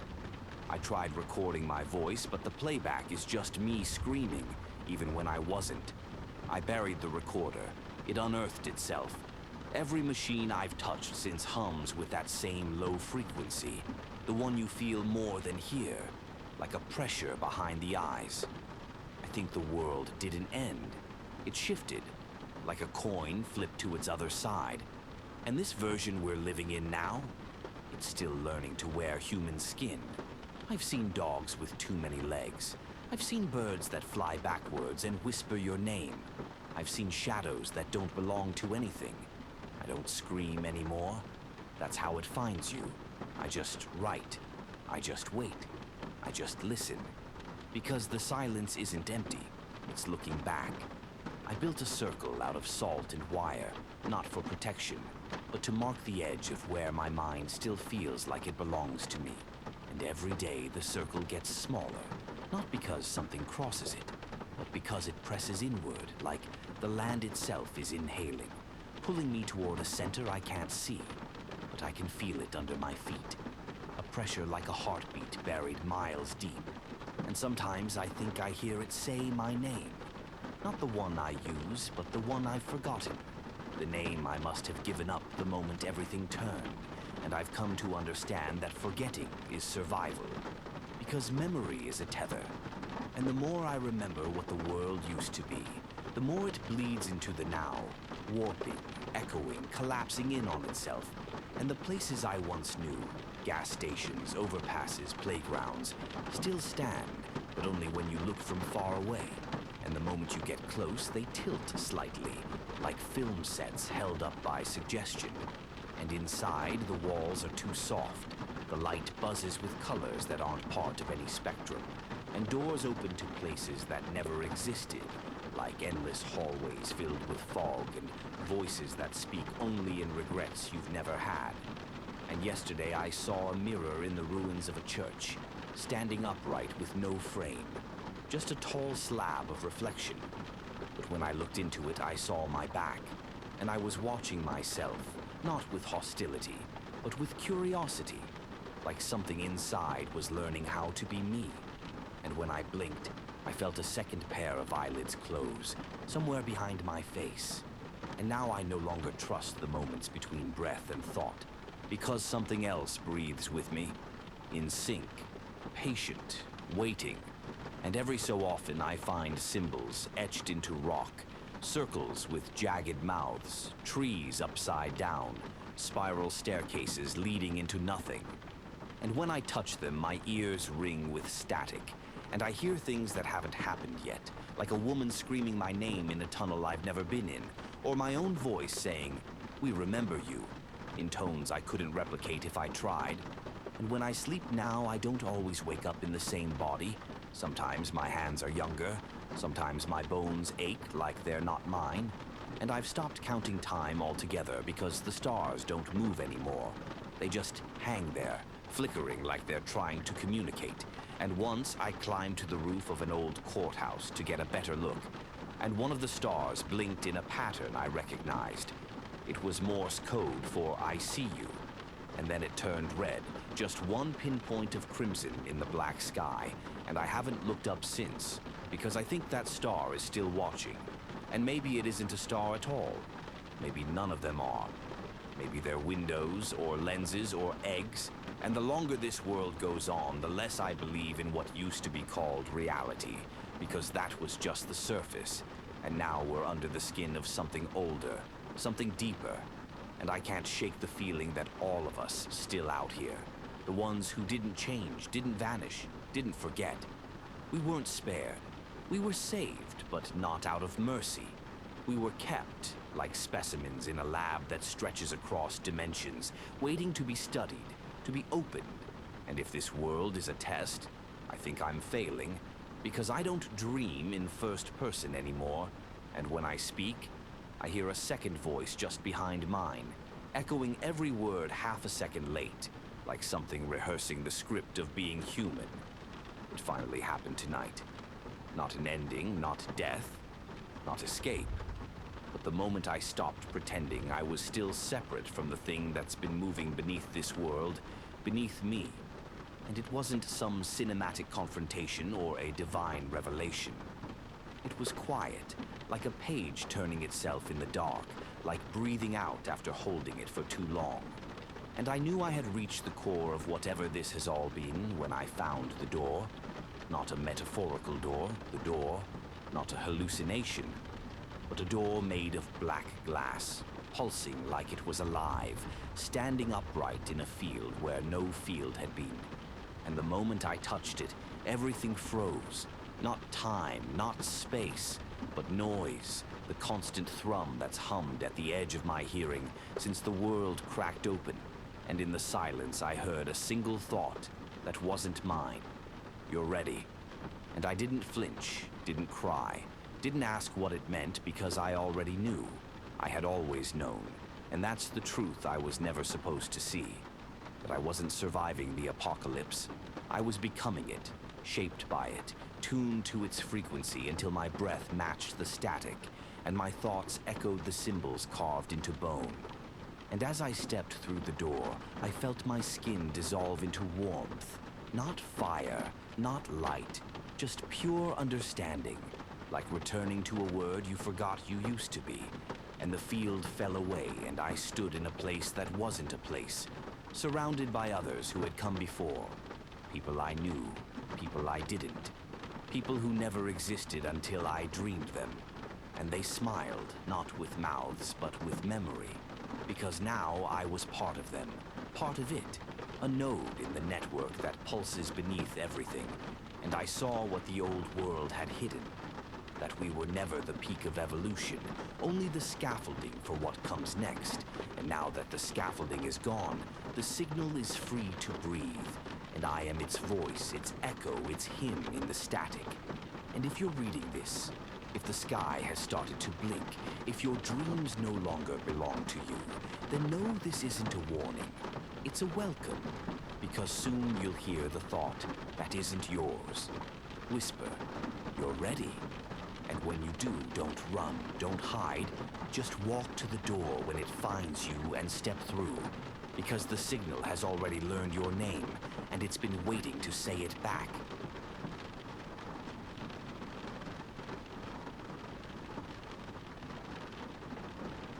The last house. The house sat at the edge of a shattered suburb, surrounded by the remains of the old world. Cracked pavement led up to a sagging porch, its boards warped by time and rain.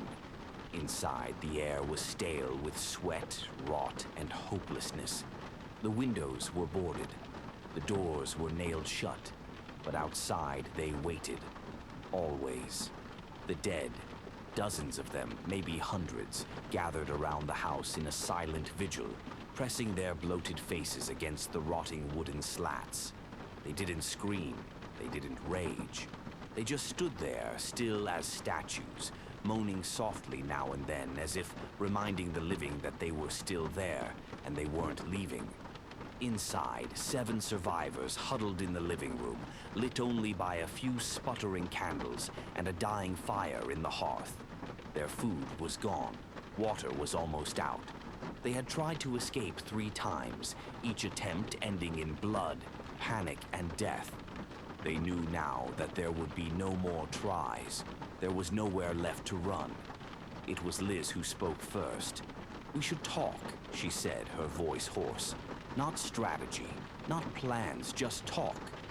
"About what?" muttered Travis, a bearded man in his 40s, seated by the fireplace with a battered revolver resting on his knee. "How we're going to die." "No," she said, "about who we were. Before." The others glanced at one another. Suspicion still lingered, even after all they'd been through. But trust wasn't a currency anyone had left to spend. Still, no one stopped her. "I used to be a school teacher," Liz began. "Kindergarten. I taught kids how to spell their names, taught them to say please and thank you.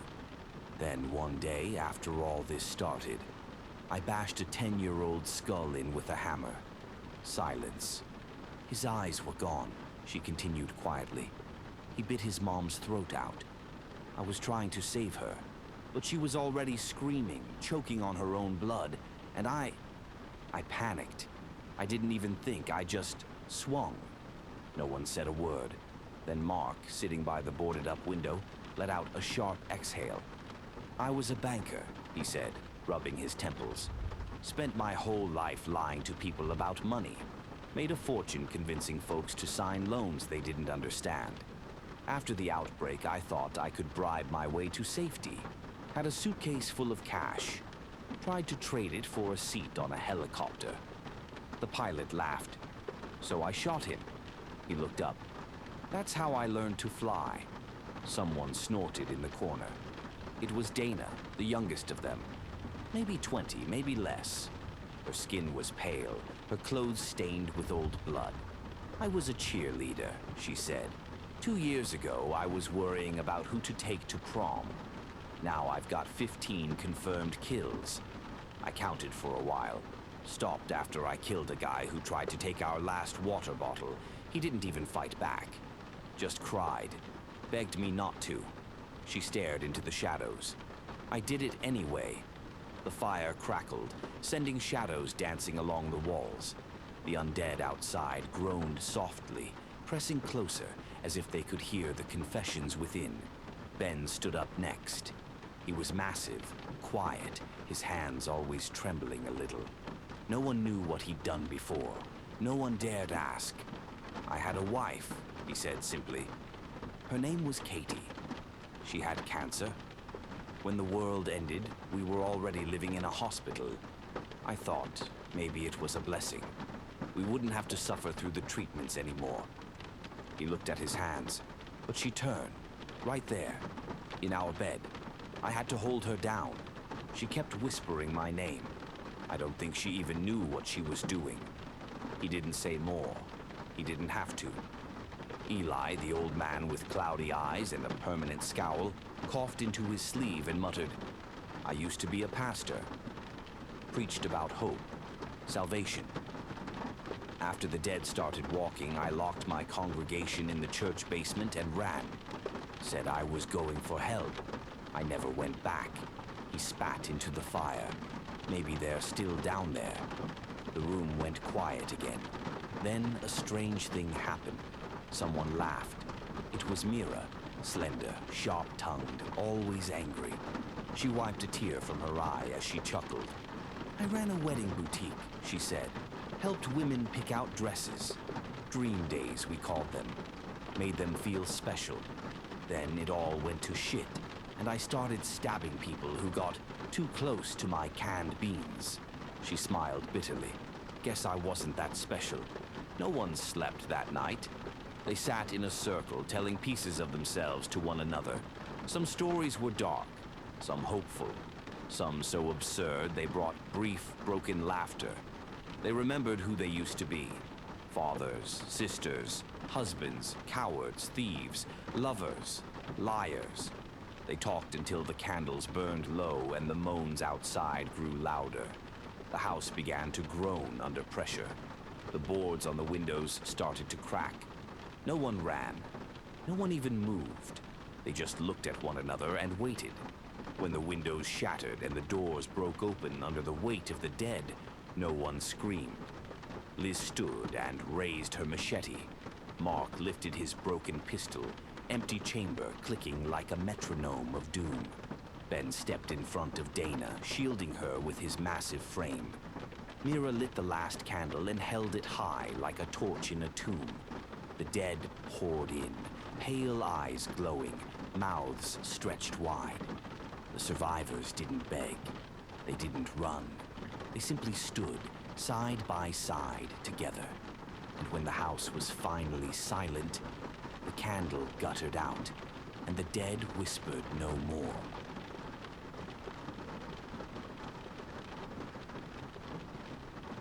The Hollow Ones. The disease didn't come from a lab. It came from the earth.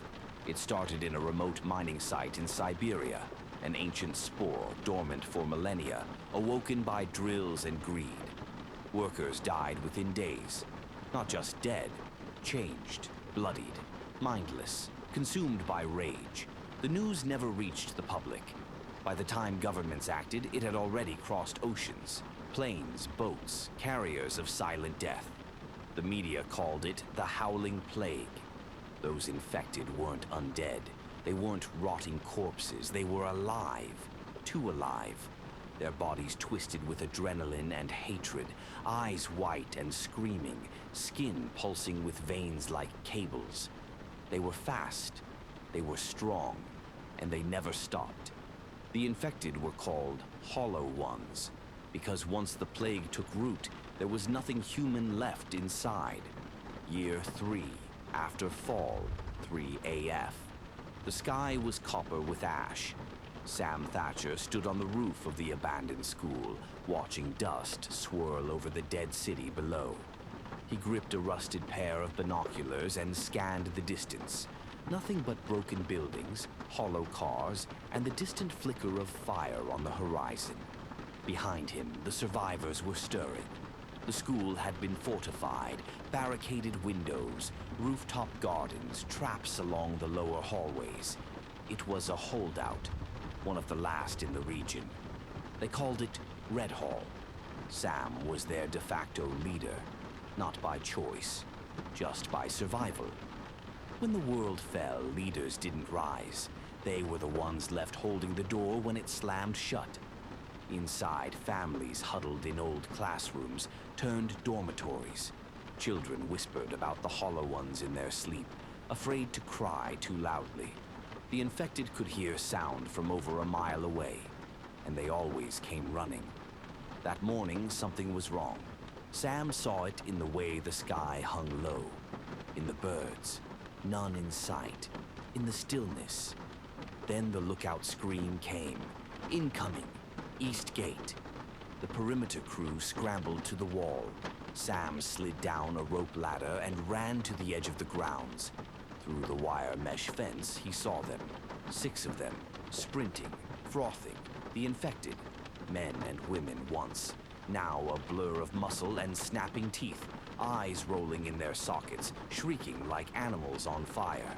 And behind them, more. Dozens. Sam's stomach twisted. Sound the horn. Get the kids inside. It was the 5th breach that month.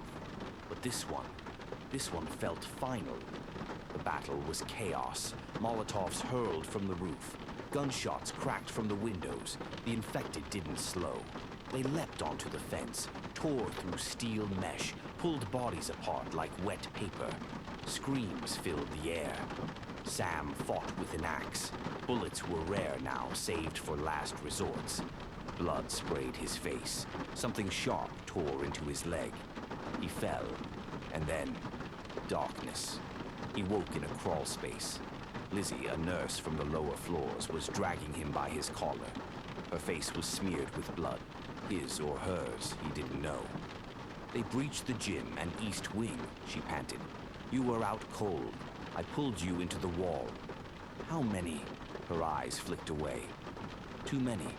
Voices echoed faintly through the air vents. Cries, then nothing. The hollow ones. They're not leaving this time. Sam clenched his jaw. We're not going out like this. They regrouped in the basement. A dozen survivors. The last of Red Hall. There was Rachel, the ex-firefighter. Cam and Leo, twin boys who had survived the first wave alone. Mr. Howard, an old teacher who'd lost his mind 2 years ago, but still carried a loaded shotgun like a priest with a crucifix. And Naomi. She'd come to Red Hall only a week ago, part of a convoy from the south that had been ambushed. Sam didn't know her well, but there was something in her eyes. Familiar darkness. They blocked the doors with desks and piping. The sounds of the infected were above them now. Heavy feet, moaning. The sharp crack of a bone or a pipe being torn loose. They're searching, Naomi whispered. They know we're here. How? They never search, Rachel hissed. They've learned. No one spoke. That night they told stories, not out of comfort, but to remember. Mr. Howard went first. In a rare moment of clarity, he confessed to letting a school bus of children drive out alone during the first month, when panic hit. They begged me to come with them, he said. I told them I'd follow. I never did. Lizzie talked about euthanizing her own sister after she was bit. She gave her a sedative and watched her go quietly. It was the last peaceful thing I ever did. Cam and Leo told of the farmhouse where they'd holed up with strangers. One man tried to take Leo during the night. Take him. Cam stabbed him in the eye with a fork. They left before sunrise, never looked back. Naomi was last. I was part of a militia, she said. We'd capture infected, chain them, starve them, watch how long they lasted. We were trying to learn, but it changed us. I remember laughing as a man chewed his own fingers off. She stared at the ground. I haven't laughed since. Above them, the hollow ones moved. They were clawing at the vents now, one by one, slow, patient. Tomorrow, Sam said, we run through the old sewer lines. There's an outflow tunnel about 2 miles out. And if they're waiting, someone asked, then we die trying. The next day came in silence. The infected didn't roar. They didn't charge. They waited. That terrified Sam more than anything. The group crawled into the old maintenance shaft under the gym, where the sewer tunnel lay rusting. The air was rank, cold. Sam led with a flashlight low to the ground. Behind him, Leo held Naomi's hand. Cam carried a bag of ammo and what was left of the food. Halfway through, the walls began to vibrate. They know, Naomi whispered. The tunnel behind them echoed with footsteps. Not the clumsy stumble of hollow ones, but the rhythmic, relentless run. They've learned to stalk, she said. They ran. The last stretch opened into an outlet by a dried riverbed. Sunlight poured through the cracked stone. They almost made it.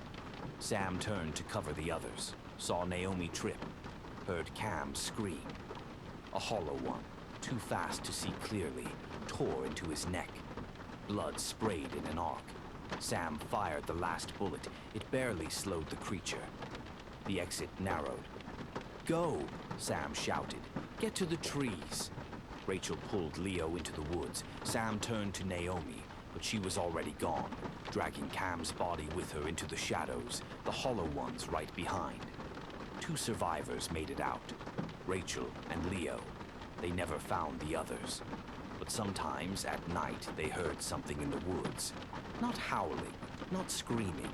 A voice, low, hollow, calling their names. Epilogue, 7AF. Leo, now 17, scouted an abandoned city in the north. He wore Sam's jacket and Rachel's dog tags. He hadn't seen another human in months. One night, while scavenging an old hospital, he found a room filled with chains, blood on the floor, and one hollow one chained to a wall. She looked at him, not like prey, like memory, like regret. Her mouth moved, no sound, just lips. Run, he did. But he never forgot her face. The hollow ones remember. They're not mindless.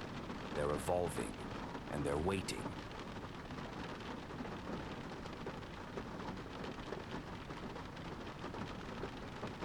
Ash remains. They said the war only lasted 9 days, but its echoes would ring forever. First came the EMPs that drowned every city in silence. Then the biochemical clouds released through the jet streams, colorless, odorless, efficient. Those who didn't die outright changed. Their eyes turned glassy, their minds broke. And what remained was a hollow, ravenous thing. The survivors called them wretches. They weren't quite human, not quite beast, just broken bodies driven by some insatiable will to hunt, to feed, to scream. It's been 11 years since that war, and I haven't spoken to another soul in 3. I live beneath what used to be a shopping mall. In a flooded boiler room I reinforced with scrap metal and prayer. Above, the world has returned to nature. Trees sprouting from abandoned cars, vines choking once mighty buildings, the bones of civilization buried under moss and ash. I don't go up often, not unless I need supplies. Food is rare, water's worse, but every few weeks I climb through the service duct and crawl out into the sunless ruins with my rusted machete and a single revolver I've never had to fire. Not because the wretches are easy to kill, but because shooting one is like ringing a dinner bell for the rest. They travel in herds. They don't talk, but they listen. Oh God, they listen. Last time I scavenged, I found a house on the edge of the collapsed zone. It looked untouched, curtains still hanging, a child's drawing taped to the fridge. I should have known better.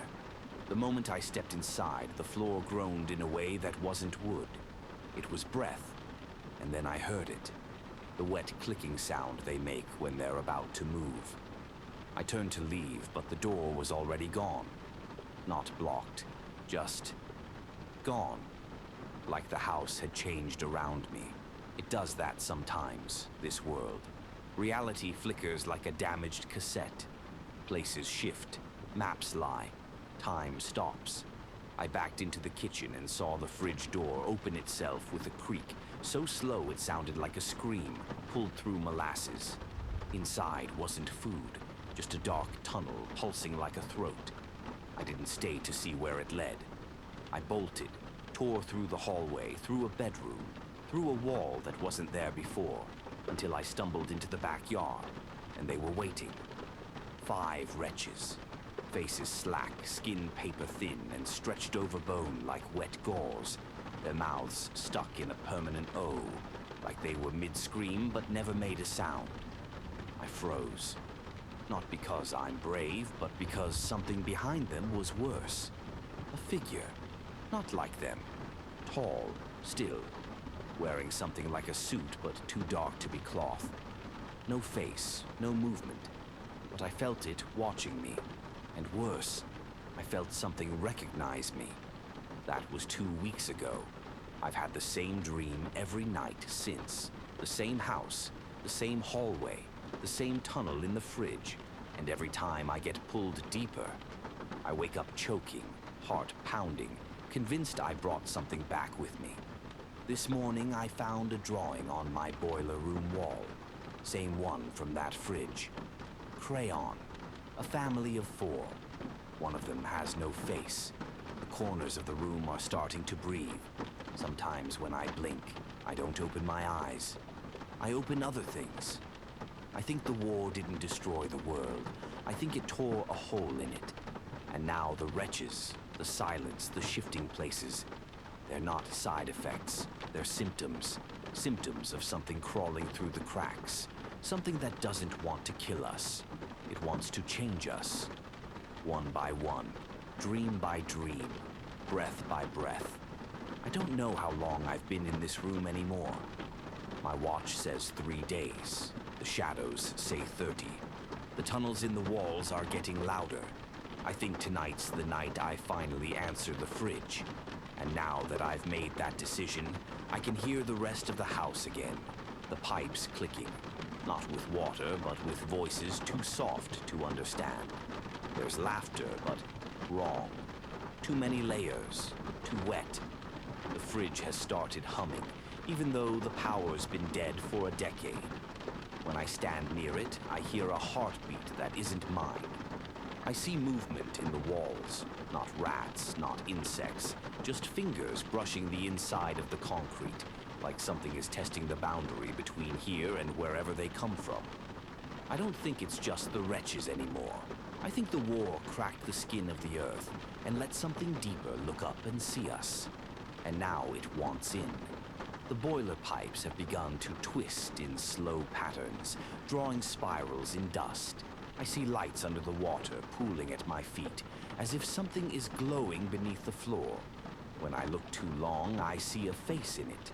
My own, smiling when I'm not. I'm no longer sure if I'm alone. Maybe I haven't been for a long time. Maybe the wretches were just the first wave. I keep thinking about the suit, the tall one. It's not a leader. It's a mirror. It's wearing me. I feel it more and more every time I sleep. I dream from its perspective now. I look down at myself sleeping. I watch me eat. I watch me breathe. I think it's waiting for me to agree. Not with words, with surrender. And maybe that's what the tunnel in the fridge is for. Not to kill me, not to hurt me, but to show me what's left, what's beyond, what we become when the old rules no longer apply. I used to fear death.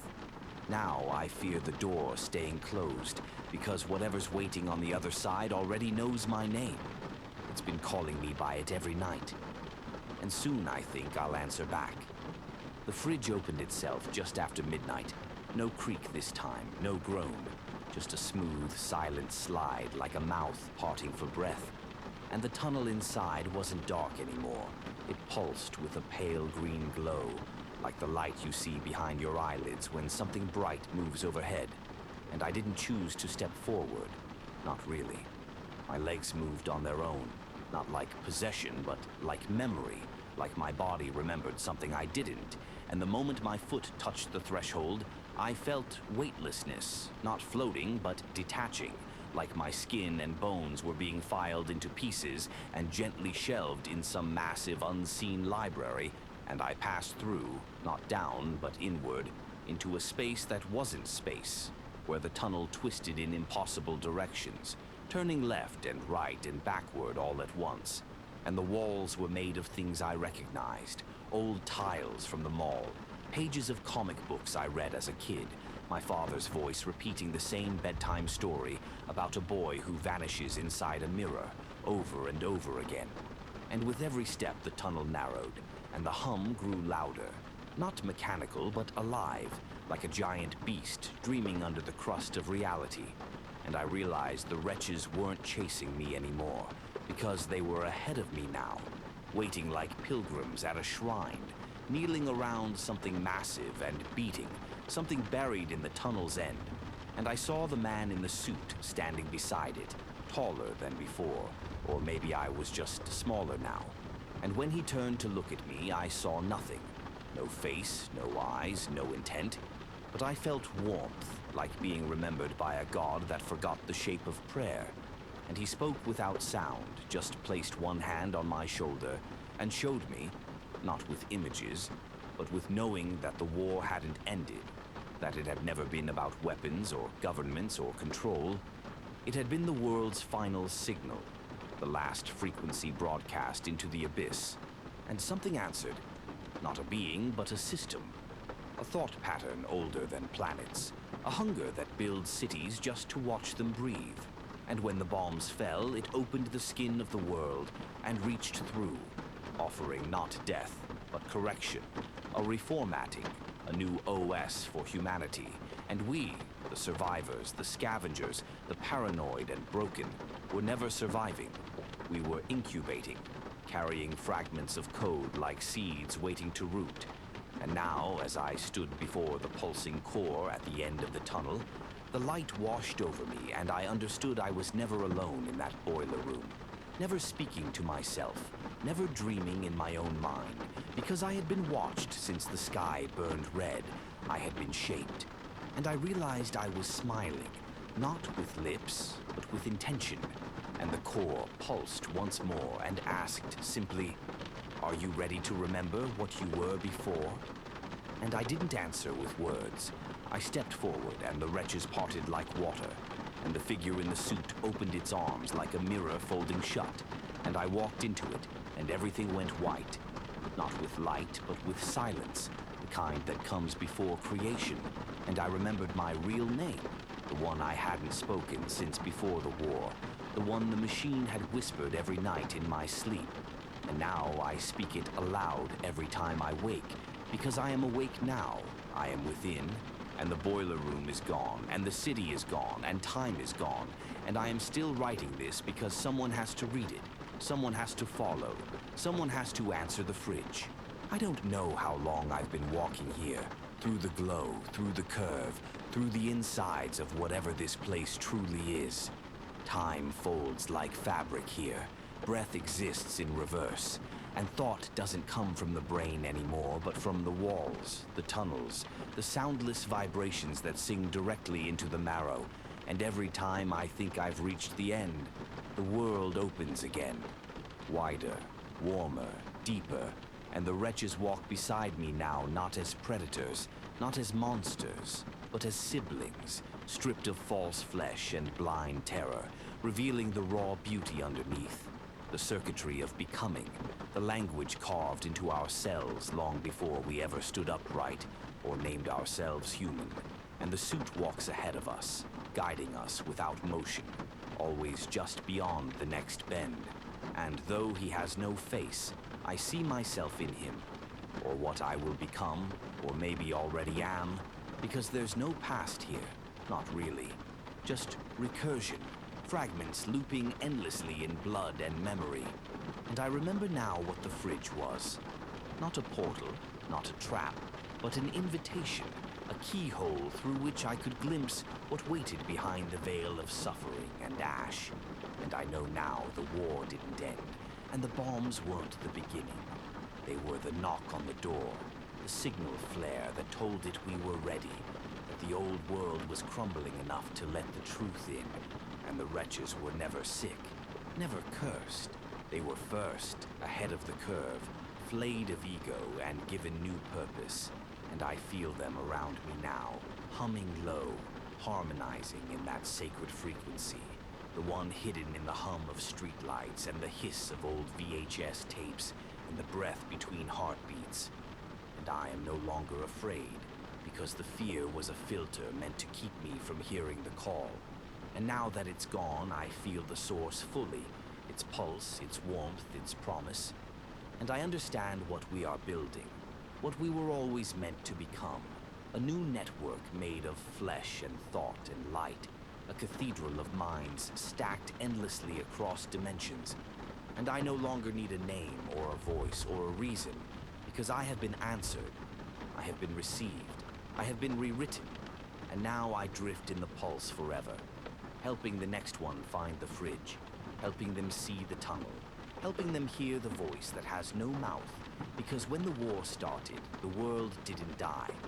It woke up, and I was there, and I remember the silence before the scream, and I remember the scream that split the sky, and I remember the sky peeling open like skin, and I remember stepping through. And now, if you're reading this, if you feel the walls breathe, if your dreams no longer belong to you, if your reflection is starting to smile without you, then the invitation has reached you too, and the fridge is humming again. And it's your turn now, so open it, step inside, and remember what waits behind the walls. The Roots Beneath Us. 1. The Move. They arrived in early autumn. Daniel and Harper Bell had finally done it, left behind the choking suburbs and noise-choked city streets for peace and quiet.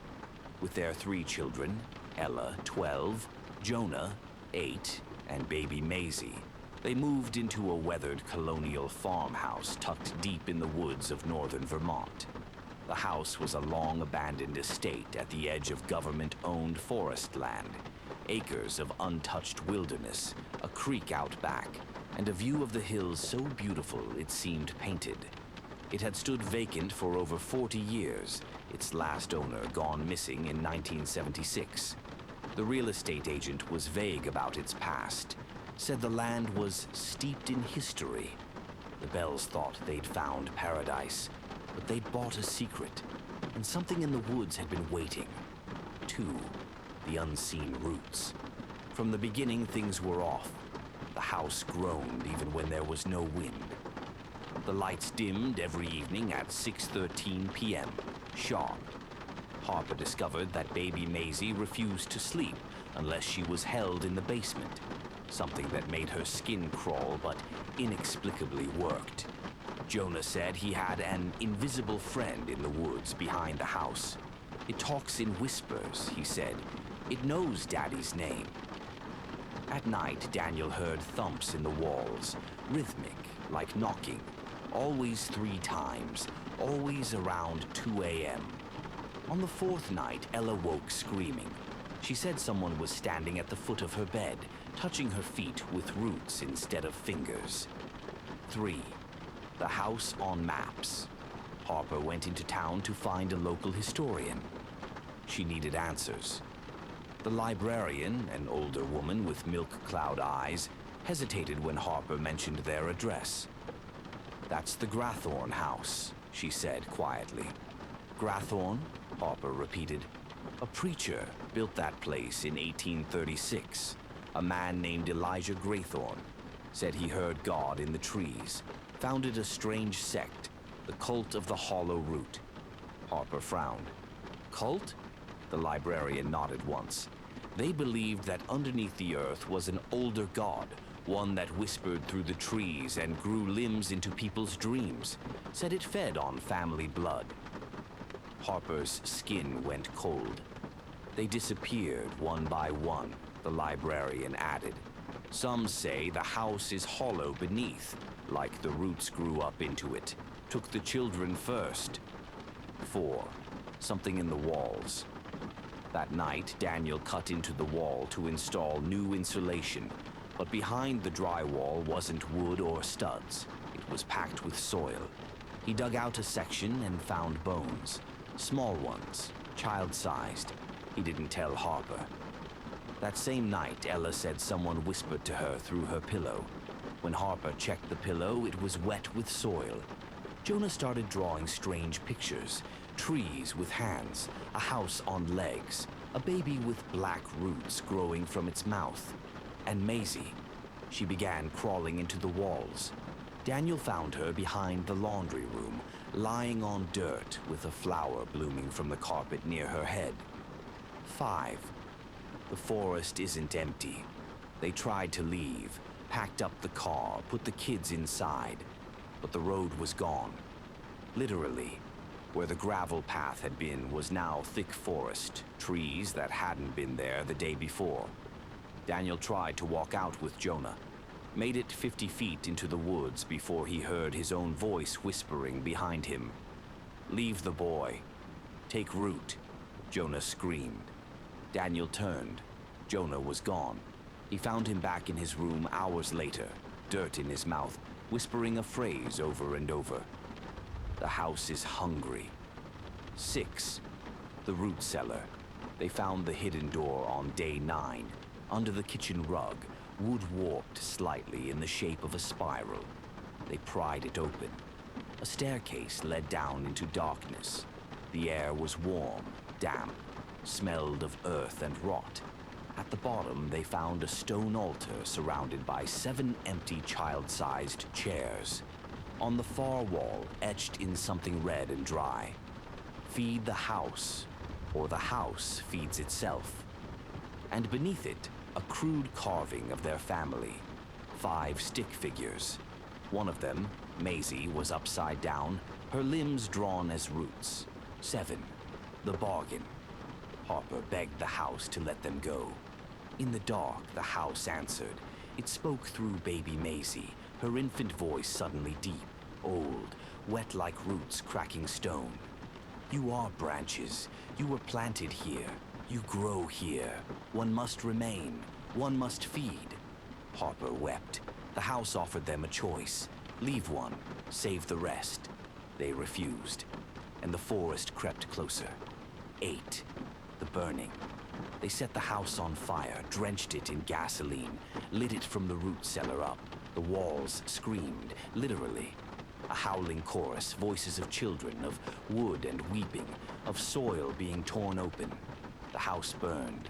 The forest lit up like a beacon. They ran with the kids, ran until their legs gave out. They collapsed at the road, the real road, suddenly there again as if nothing had ever happened. They never looked back. 9. 1 year later. They live in a rental house now in Arizona, but Maisie has started talking in her sleep. Jonah no longer draws. He just stares at his window at night. And Ella? She keeps a small pot of soil under her bed. One day, Harper checked it. There was something growing. Not a flower. Something with teeth. The house at Marrow Hill. 1. The letter. When Eleanor Whitmore received the letter, she hadn't been back to Marrow Hill in over 20 years. The envelope was cream-colored, thick as vellum, sealed in wax the color of dried blood. Her name, Eleanor M. Whitmore, was written in a narrow, delicate hand that made her stomach twist with uneasy recognition. No return address, but she already knew who had sent it. Her uncle, Abram Whitmore, had died. The letter was from his lawyer. The old house, the one Eleanor had tried her whole adult life to forget, was now hers. She was the last of the Whitmore line. The house and everything in it, including the heavy legacy wrapped in its cracked stone walls and ivy-snarled balconies, belonged to her. The letter ended with one peculiar line. You must enter by midnight on the 13th. He will not wait longer. 2. Marrow Hill. The house stood like a wound against the gray sky. It rose out of the surrounding woods on twisted ground, its 3 stories blackened by time and rot, its windows like blind, watching eyes. Eleanor had seen it only in dreams since childhood, fractured, twitching images that never quite let her go. But now there it was again, tangible and vast. The iron gates creaked open as she approached. Her rented car sputtered uneasily, as if even the engine didn't want to be near the place. Marrow Hill had been built in the 1800s by Eleanor's great-great-grandfather, Elias Whitmore, a man whispered to have dabbled in the occult.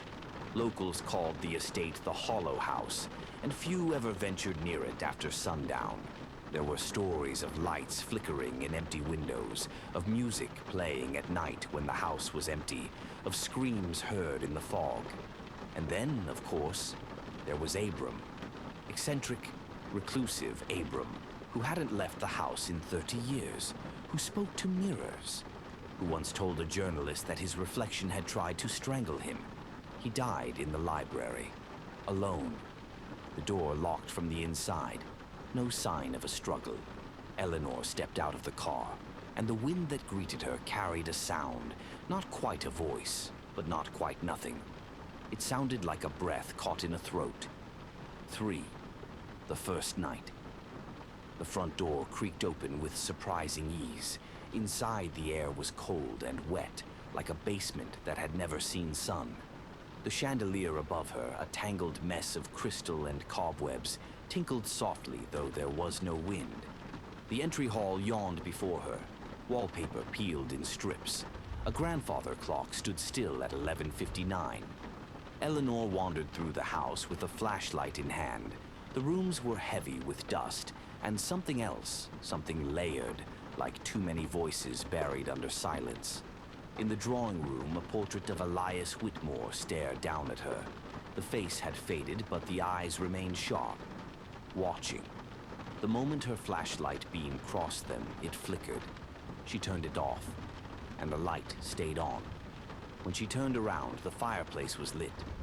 No matches, no firewood, just a bright, hungry flame, and a woman's voice whispering from inside the fire. "He is not dead." Eleanor didn't sleep that night. She tried.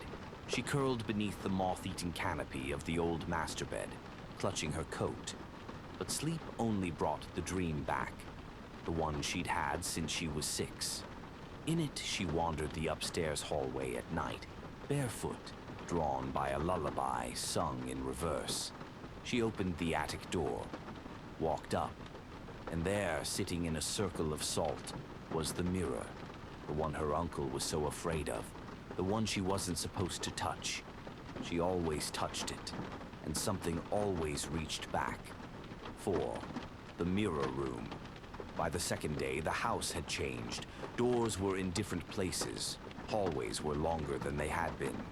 The library, where her uncle died, no longer had windows, and the mirror room had returned.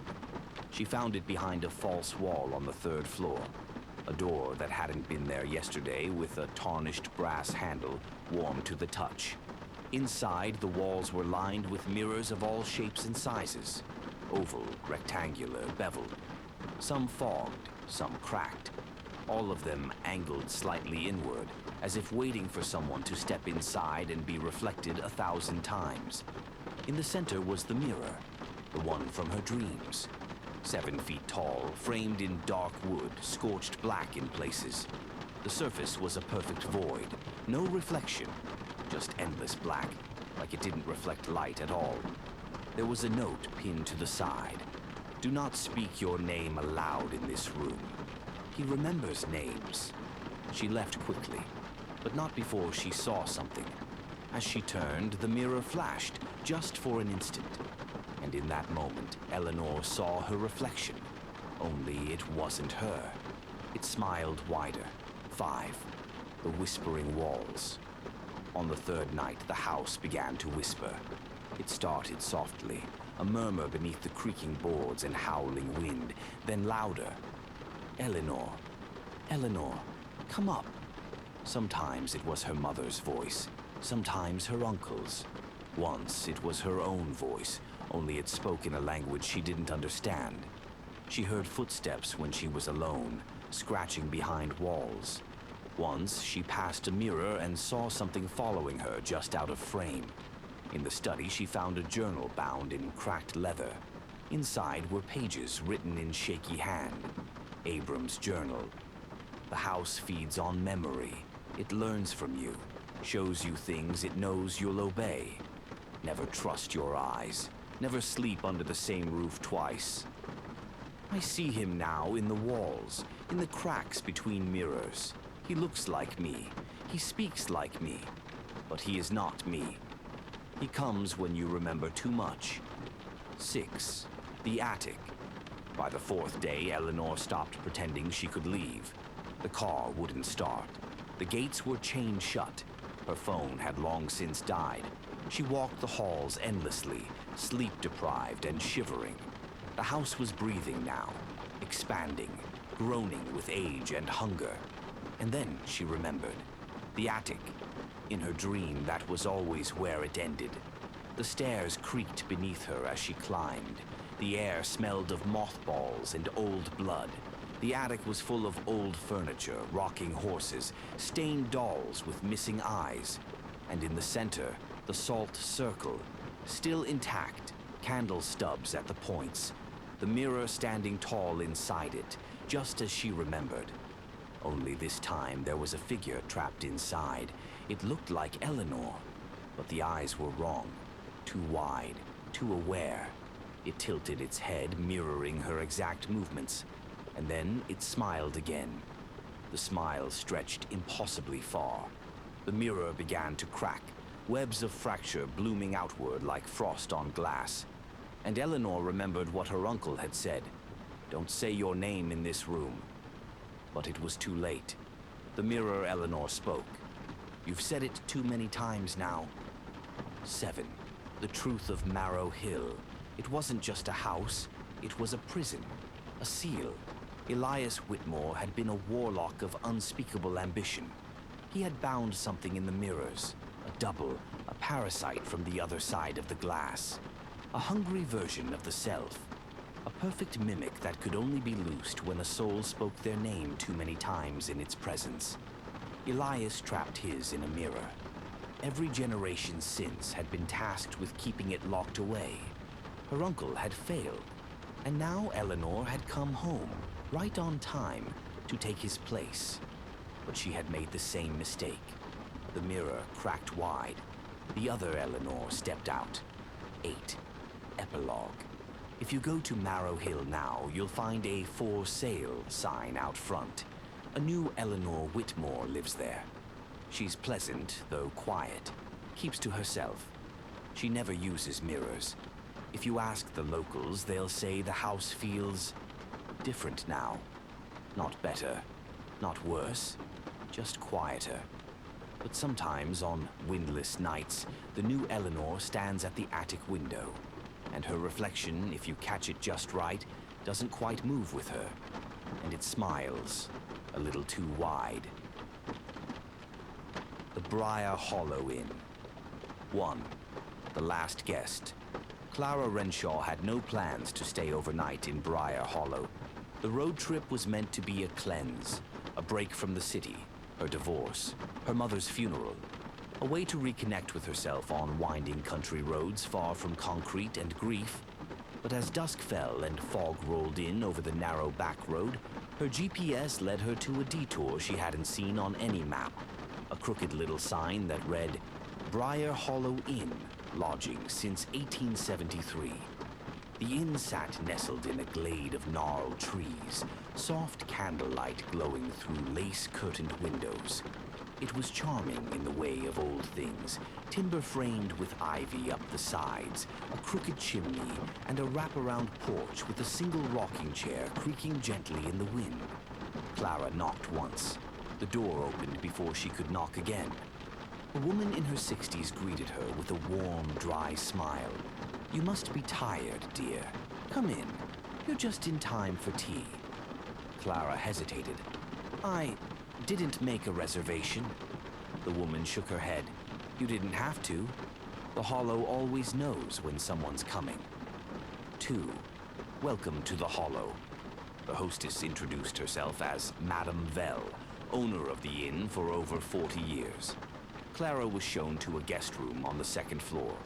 It was all antique charm, high-backed chairs, brass bedposts, floral wallpaper, and a mirror that seemed just a touch too dark. There were no other guests.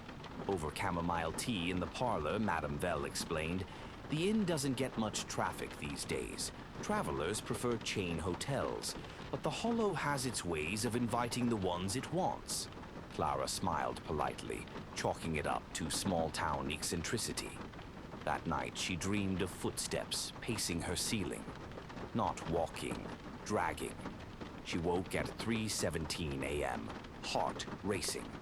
The tea set in the corner of the room clinked faintly, though nothing touched it. The rocking chair outside creaked slowly, and in the mirror behind her sleeping form, something tall and faceless stood at the edge of the bed. 3. A history in dust. The next morning, Clara found herself exploring the inn. Downstairs, she discovered a sunken lounge with faded portraits on the wall. Most were formal photographs of long-dead guests, their names etched into the frames. Harold Van, 1897, disappeared. Margaret Sloane, 1912, last seen entering room 3. Thomas Dyer, 1946, checked in, never checked out. Clara paused. All of them had vanished. Every single portrait described a missing person. She turned to Madame Vell. These people, they went missing while staying here? Madame Vell nodded. The Hollow keeps what it's given. Clara stared. Excuse me? I told you, dear. Madame Vell said gently. "The inn chooses its guests." She smiled again, wider this time. Too wide. 4. Room 3. That night, Clara couldn't sleep. Every creak of the floorboard sounded like someone creeping. The shadows seemed thicker, slower to retreat. The mirror wouldn't fog, no matter how hot her bath. At 2:11 a.m., she heard scratching at the door. She opened it. No one there. But down the hall, room 3 stood open. The room was untouched by time. Cobwebs hung like curtains. Dust coated every surface. But in the center of the room, the bed was made. Pristine, inviting, and freshly turned down. On the nightstand sat a framed portrait. It was Clara. The photo had been taken just hours ago. She was still wearing the same shirt. She stepped back, and the door slammed shut behind her. 5. Whispers in the walls. She ran back to her room. There was no phone signal. Her car keys were gone. So was her phone. When she checked the mirror again, she noticed something awful. Her reflection blinked slower than she did. It watched her. That night, the whispers came. They came through the vents, behind the walls, beneath the floorboards. She watches you through the glass. Stay in the bed and she won't take you tonight. They were all guests once. The bed began to creak on its own. The sheets moved as if something invisible climbed beneath them. Clara screamed and bolted for the parlor, but every hallway led back to her room. The hollow wouldn't let her leave. 6. The house mother. On the 4th night, Clara stopped pretending this was just a nightmare. She confronted Madame Vell, who stood by the fireplace, poker in hand. "You knew," Clara said, voice shaking. "You knew I wouldn't leave." Vell's expression was neither guilty nor apologetic. "You remind the inn of someone," she said softly. "It remembered your sadness, your grief. It thinks you belong here." "What is it?"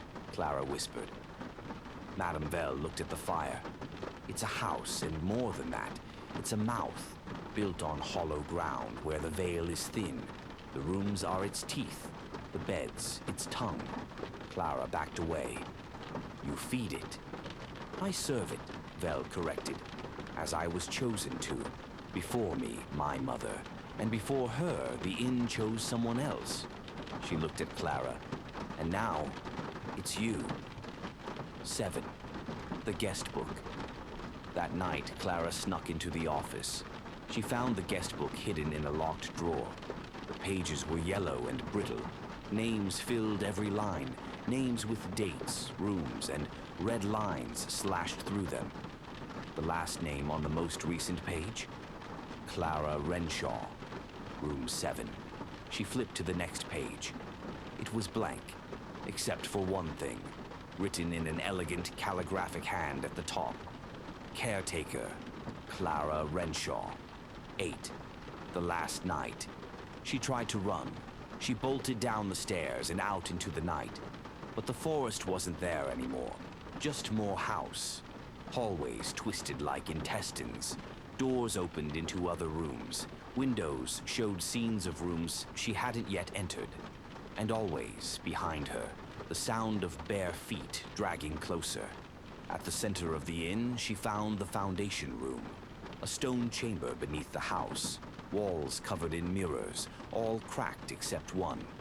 In that mirror, she saw herself. Older, thinner, eyes gone white. She was wearing Madame Vell's shawl, and she was smiling. The mirror Clara whispered, "You've been here all along. You just forgot." The real Clara backed away, but something reached out of the mirror. 9th epilogue. The Briar Hollow Inn still stands. A hidden little B&B in the woods. Candlelight in the windows. Soft music on the porch. Madame Vell is gone now. The new caretaker is young, polite, wears an old shawl and smiles gently. She warns travelers not to stay too long. Says the beds are too comfortable. She always knows when someone's coming, because the house still hungers, and the hollow never forgets its guests.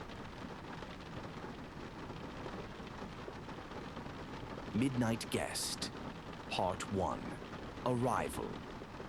The mansion stood crooked and choked in ivy, its tall black windows reflecting the encroaching dusk like dead eyes. What was once grand had long decayed. Its iron gates hung open on broken hinges, and its gardens had become a snarl of brambles and rot. Local kids whispered about it. Adults avoided talking about it. And yet, 4 college students thought it was the perfect place to spend a weekend. They didn't mean any harm. It was just supposed to be one of those creepy little adventures to say they'd done something wild before graduation. Camp in the old Dorsham place, Rachel had said, eyebrows raised as they all sat in the back of her dusty Subaru. That's basically a rite of passage around here. Rite of passage to get murdered, Liam replied with a smirk, tossing a sleeping bag into the trunk. Bet there's just a bunch of mold and raccoons. It's abandoned, Taylor chimed in, the group's self-declared skeptic. Not haunted. There's a difference. They were 4 in total. Rachel, the ringleader, Liam, her boyfriend, and the sarcastic one. Taylor, analytical and annoyingly rational. And Jamie, the quiet one with the camera always hanging from her neck. She'd been the one who suggested documenting the night. Could make a cool video project, Jamie had said. Local legends, haunted house. If we see anything, it's bonus points for creep factor. None of them believed the stories about the shadowed figure that stood in the top window every midnight, about the woman in white who screamed into the chimney.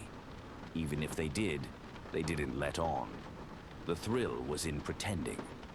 They arrived at dusk, driving the winding country road until it narrowed into gravel and spit them out before the towering remains of the Dorsham mansion. The house loomed over them like a decaying relic from some forgotten Gothic novel, its slate roof sagging and chimneys leaning like crooked fingers against the violet sky. This place is enormous, Liam said, stepping out and pulling his hoodie up against the creeping cold. Definitely haunted, at least by asbestos. Rachel grinned, swinging a backpack onto her shoulder. Let's set up in the Great Hall. I bet it's still got a fireplace. The interior of the house was worse than they expected. Wallpaper peeled in long, yellowing strips. The floorboards groaned under their weight. Broken furniture lay scattered like the bones of some dead thing. But there was a strange beauty to the decay, the remnants of a once regal life now surrendered to time. They made camp in what had been the grand hall, laying their sleeping bags in a rough square near the stone hearth. The ceilings stretched high above them, lost in shadow. Jamie filmed it all, occasionally pausing to take pictures of the ornate carvings and moldy portraits still clinging to the walls. By the time night fell, a wind had picked up, whispering through the broken windows like distant voices. They lit a small camp stove for warmth and huddled around it, telling stories to pass the time. That portrait, Jamie said, pointing her flashlight at a large, dust-covered painting over the fireplace. It's weird, right? Her eyes look too real. The woman in the painting was dressed in old Victorian mourning clothes, her pale face gaunt, her eyes enormous and glassy. Rachel shivered. I read something once about how the Dorsham matriarch went mad after her children drowned in the lake out back. She kept their rooms exactly the same, would sit in them for hours, talking to them like they were still alive. Sounds about right, Liam muttered. This place has trauma written all over it. Taylor shook their head. Urban legend. I looked it up. There's no record of a drowning, just rumors from the 1930s. The wind howled suddenly, rattling the broken window panes. Then, without warning, all 4 of their phones died at once. Every single one. What the hell? Taylor said, pressing their power button. Nothing. Jamie tried hers too. No battery symbol, just black screens.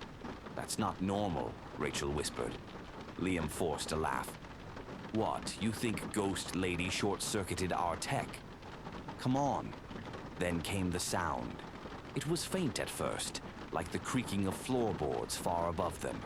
A soft step, then another, slow and deliberate. They all froze. "There's someone upstairs," Jamie whispered, camera still in her lap. They listened. The footsteps continued, unhurried, pacing, turning, and then stopping directly above them. Midnight. Rachel glanced at her wristwatch. It had stopped ticking at exactly 12 o'clock. Part 2. The first night. The silence that followed the stopped watch ticked louder than any noise. Rachel slowly rose to her feet.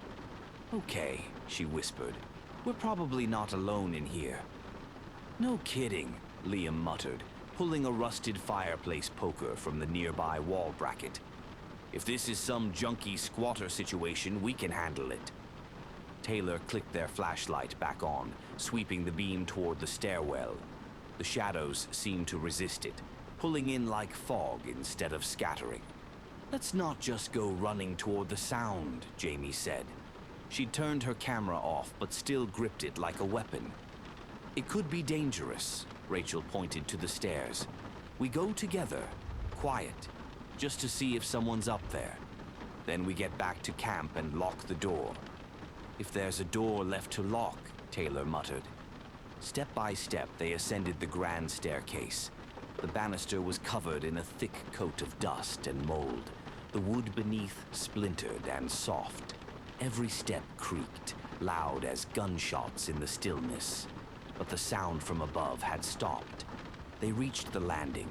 Cold air pushed against them from the dark hallway ahead. The house seemed to stretch impossibly far now, with doors on either side like a hotel. Rachel turned to the others. "This place is bigger than it looked." Then a sudden slam.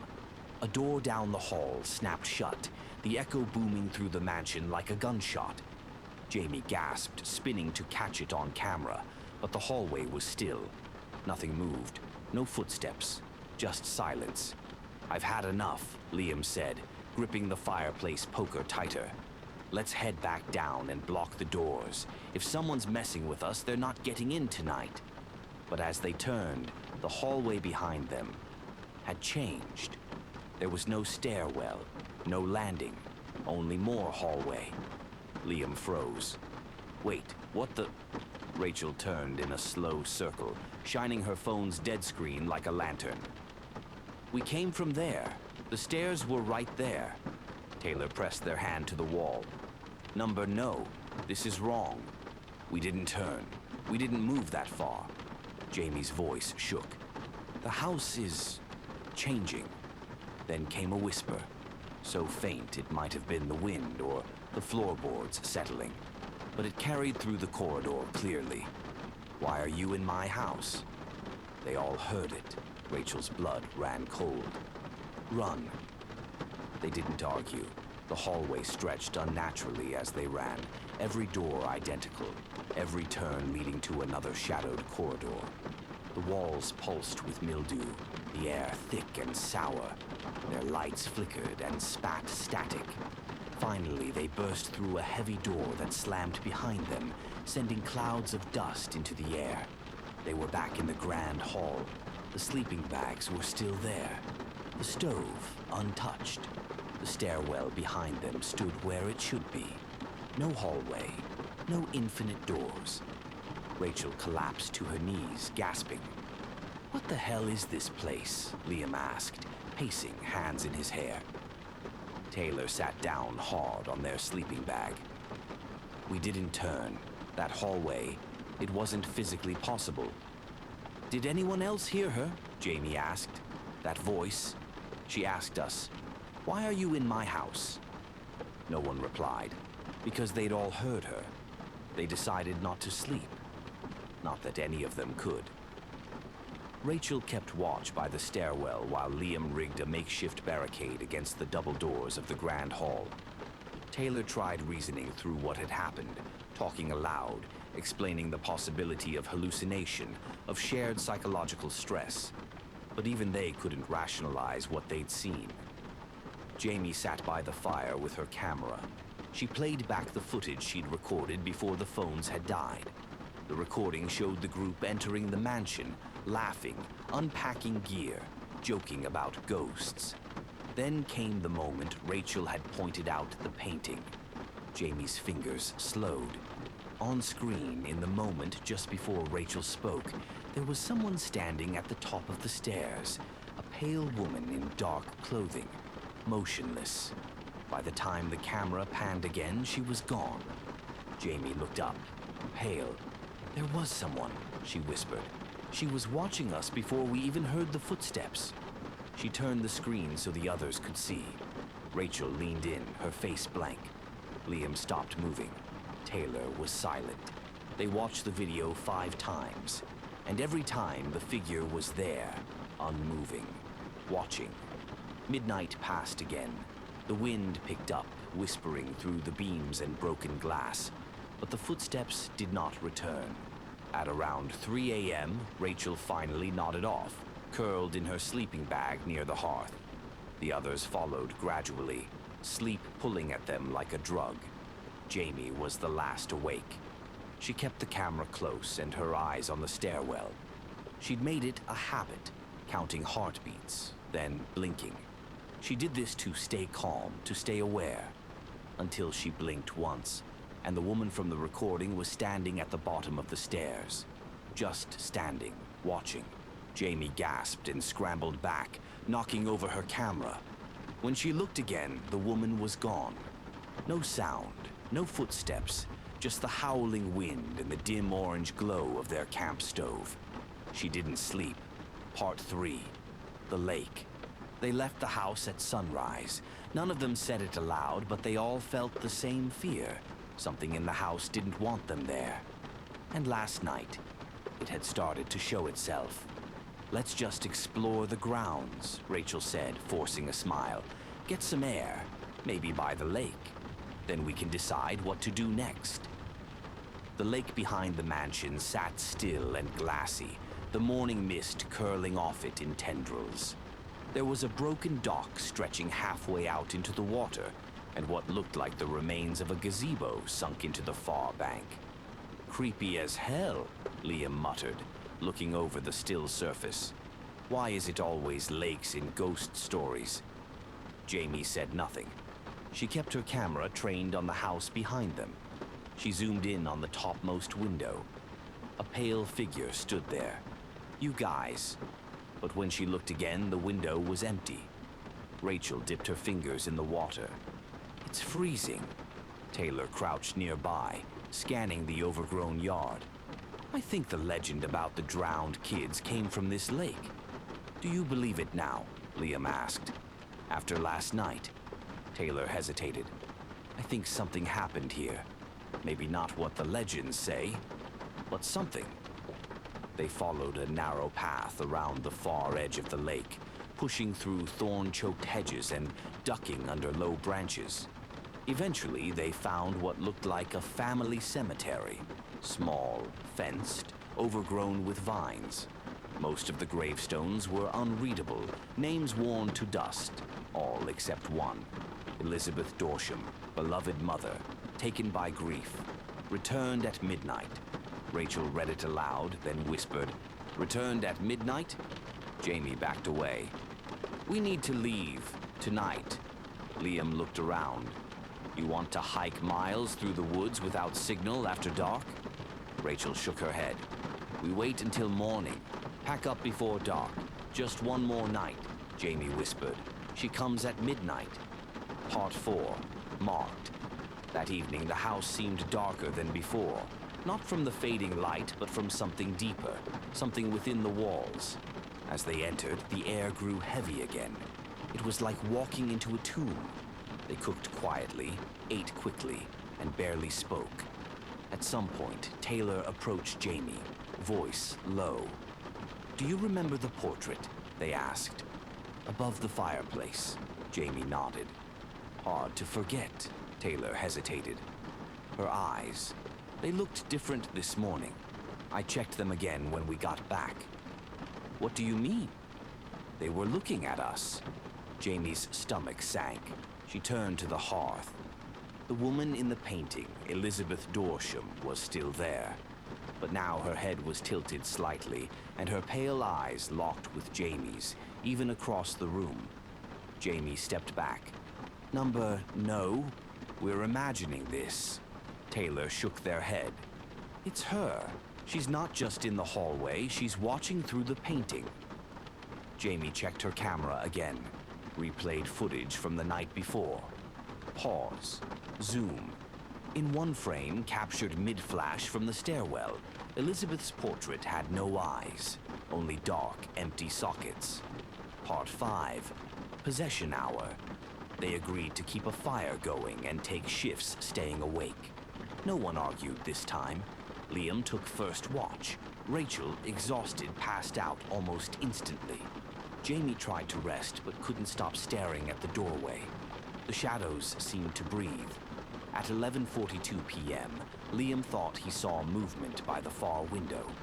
He stood slowly, poker in hand. Then he heard it again. Thump. A soft step. Then another. The sound wasn't coming from the stairs. It came from inside the room. Liam spun toward the hearth. Elizabeth Dorsham was standing beside the portrait of herself. Her skin was pale and stretched like damp parchment, and her hands hung unnaturally low. Her mouth was too wide, open in a silent scream. Her eyes, oh God, her eyes were gone, but she was looking through him. He couldn't move, he couldn't scream. She raised one long skeletal finger and pointed to him, then to the others sleeping, then to the painting. Then she vanished. Liam collapsed to the floor, unconscious. Jamie awoke first. She found Liam on the ground, shaking, lips bloodless.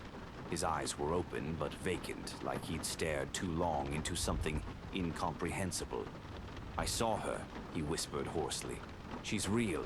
She wants to finish what she started." Rachel stirred. "What happened?" "She pointed at the portrait," Jamie said. "Why?"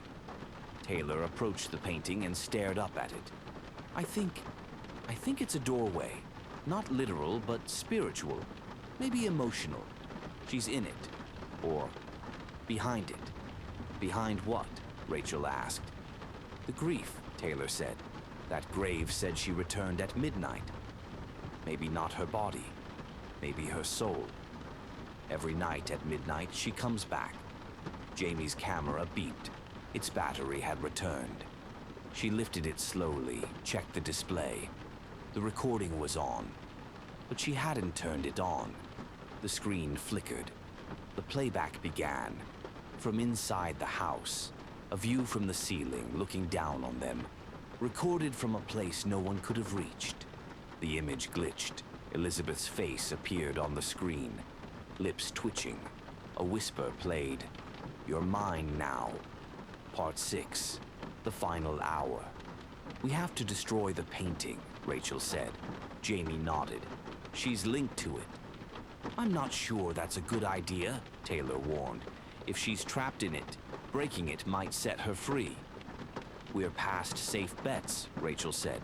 "If she can watch us through it, she's already here." They gathered what they could: matches, broken chair legs for kindling, and lighter fluid from a lantern kit. The plan was simple: light the portrait, burn it. The wind howled as if in protest, rattling what remained of the cracked windows. The house seemed to breathe with them, its aging timbers groaning under an unseen weight. The portrait loomed over the hearth, Elizabeth Dorsham's painted eyes tracking them, no matter where they stood in the room.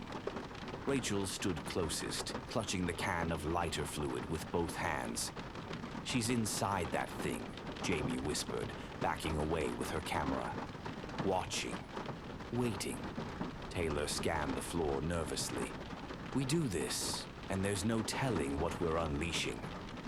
Rachel struck a match. The tiny flame flickered, casting harsh orange across her pale face. Or ending.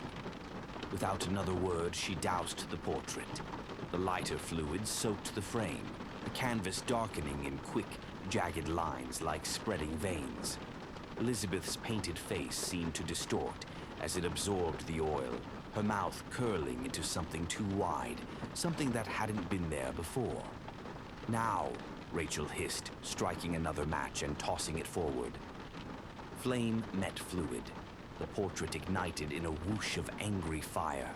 For a moment, all was silent, just crackling wood and snapping canvas. Then the screaming began, not from a throat, not from the fire, from every wall. The house shrieked. The floor buckled beneath them as if recoiling from the flame. The flames turned an eerie blue, licking up the wall, burning cold. Elizabeth's image writhed in the fire like she was alive, as though the canvas were flesh and not oil paint. "Back! Back!" Taylor shouted, pulling Jamie and Liam away. Rachel stood her ground, watching it burn. But then, the fire stopped. The entire room went dark. The house went silent. The portrait was gone, not burned to ash, not blackened, just gone. The wall above the fireplace now bore only a massive cracked space, the plaster beneath blistered and weeping black tar. And in that moment, a new sound began, a dragging noise. Step, drag, step, drag, from the upper floor. No one moved. "Please tell me that's not," Liam started. Thump. From the stairs, slow, purposeful. They all turned at once, eyes fixed on the grand staircase. Elizabeth was descending, no longer a painting, no longer just a shadow. Her dress trailed behind her like a funeral shroud soaked in water. Her arms hung limp at her sides, skin translucent and stretched too tightly over long, grasping fingers. Her eyes were still hollow, black, endless pits, but they dripped now, not tears, but ink. A constant ooze that painted the steps with each blink. She had been freed. Taylor backed up, voice shaking. "We released her." "No," Jamie whispered. "We woke her up." Part 7. Binding. Elizabeth reached the bottom of the stairs, her feet not quite touching the ground. The room temperature dropped instantly, their breath hanging in the air in frozen plumes. She opened her mouth. From it came the sound of children crying. All of them dropped to their knees, hands pressed to their ears as the sound filled their skulls like nails hammered into bone. It wasn't just noise, it was grief, weaponized, unbearable. Jamie screamed through the pain.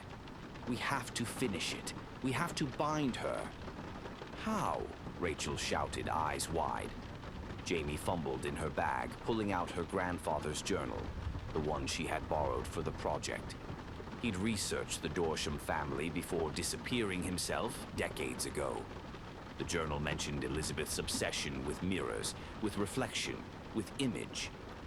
She's not tied to the painting. She's tied to representation. Anything that shows her, we can trap her again. Mirror, lens, glass. Taylor pointed to Jamie's camera. "Use it. Take her picture." Jamie raised the camera with shaking hands. Elizabeth floated closer. Snap. The flash hit her full in the face. She shrieked. The room buckled. Snap. The second flash made her stagger. Rachel grabbed the remaining lighter fluid and poured it in a circle around them. "We trap her in the lens, just like the painting." Snap. The third flash sent Elizabeth stumbling back, her form flickering, breaking apart like shattered porcelain. Jamie backed toward the hearth. "We need something old, something reflective, something anchored." Taylor's eyes lit up. The silver mirror, upstairs, the nursery. They ran, dodging Elizabeth's outstretched arms as she lunged, screaming in tongues no human throat should speak. They burst through the second-floor corridor as the house twisted around them, rooms reshaping, ceilings lowering like jaws. They reached the nursery. At the far end, the antique silver mirror, once belonging to the Dorsham matriarch. Jamie ran to it, heart pounding. "I need time," she said. "I need to set up the shot. The camera has to catch her reflection and trap it. It's the only way." Rachel and Taylor stood at the door. Liam, pale and sweating, handed her the memory card. "Make it count." Then Elizabeth arrived. The walls bent inward, the crib splintered. The shadows turned to hands. Rachel and Taylor lit makeshift torches from crib legs and rags. They fought back the crawling dark, buying Jamie seconds. One shot. That's all she'd get. Jamie crouched low, breathing shallow. She angled the mirror, set her camera to burst. Elizabeth surged into the room. Jamie hit the shutter. Flash, flash, flash. Elizabeth screamed. Her form contorted, pulled backward, sucked into the reflection like oil down a drain. The mirror cracked once, then again, then it shattered. The light went white. Epilogue, morning light. They woke in the woods, no mansion behind them, only ash and mist. Liam sat up first, bleeding from his ear. Taylor was unconscious but breathing. Rachel had burn marks across her arms. Jamie's camera lay beside her. The memory card was full, but only one image showed up. Elizabeth Dorsham, her eyes filled with regret and peace. The camera shorted out a second later. Fried from the inside. They never spoke about the night again. The townspeople didn't ask, because no one remembered the mansion ever being there, except them, and maybe the children. Sometimes on foggy nights, you can still hear them laughing. Sometimes, just before midnight, people swear they see a tall, pale woman in the reflection of their bedroom mirrors, watching, waiting. The house on Wicker Hill. The real estate agent called it a hidden gem, a fixer-upper with history. But to Thomas and Elaine Mercer, it was something far more alluring. A fresh start.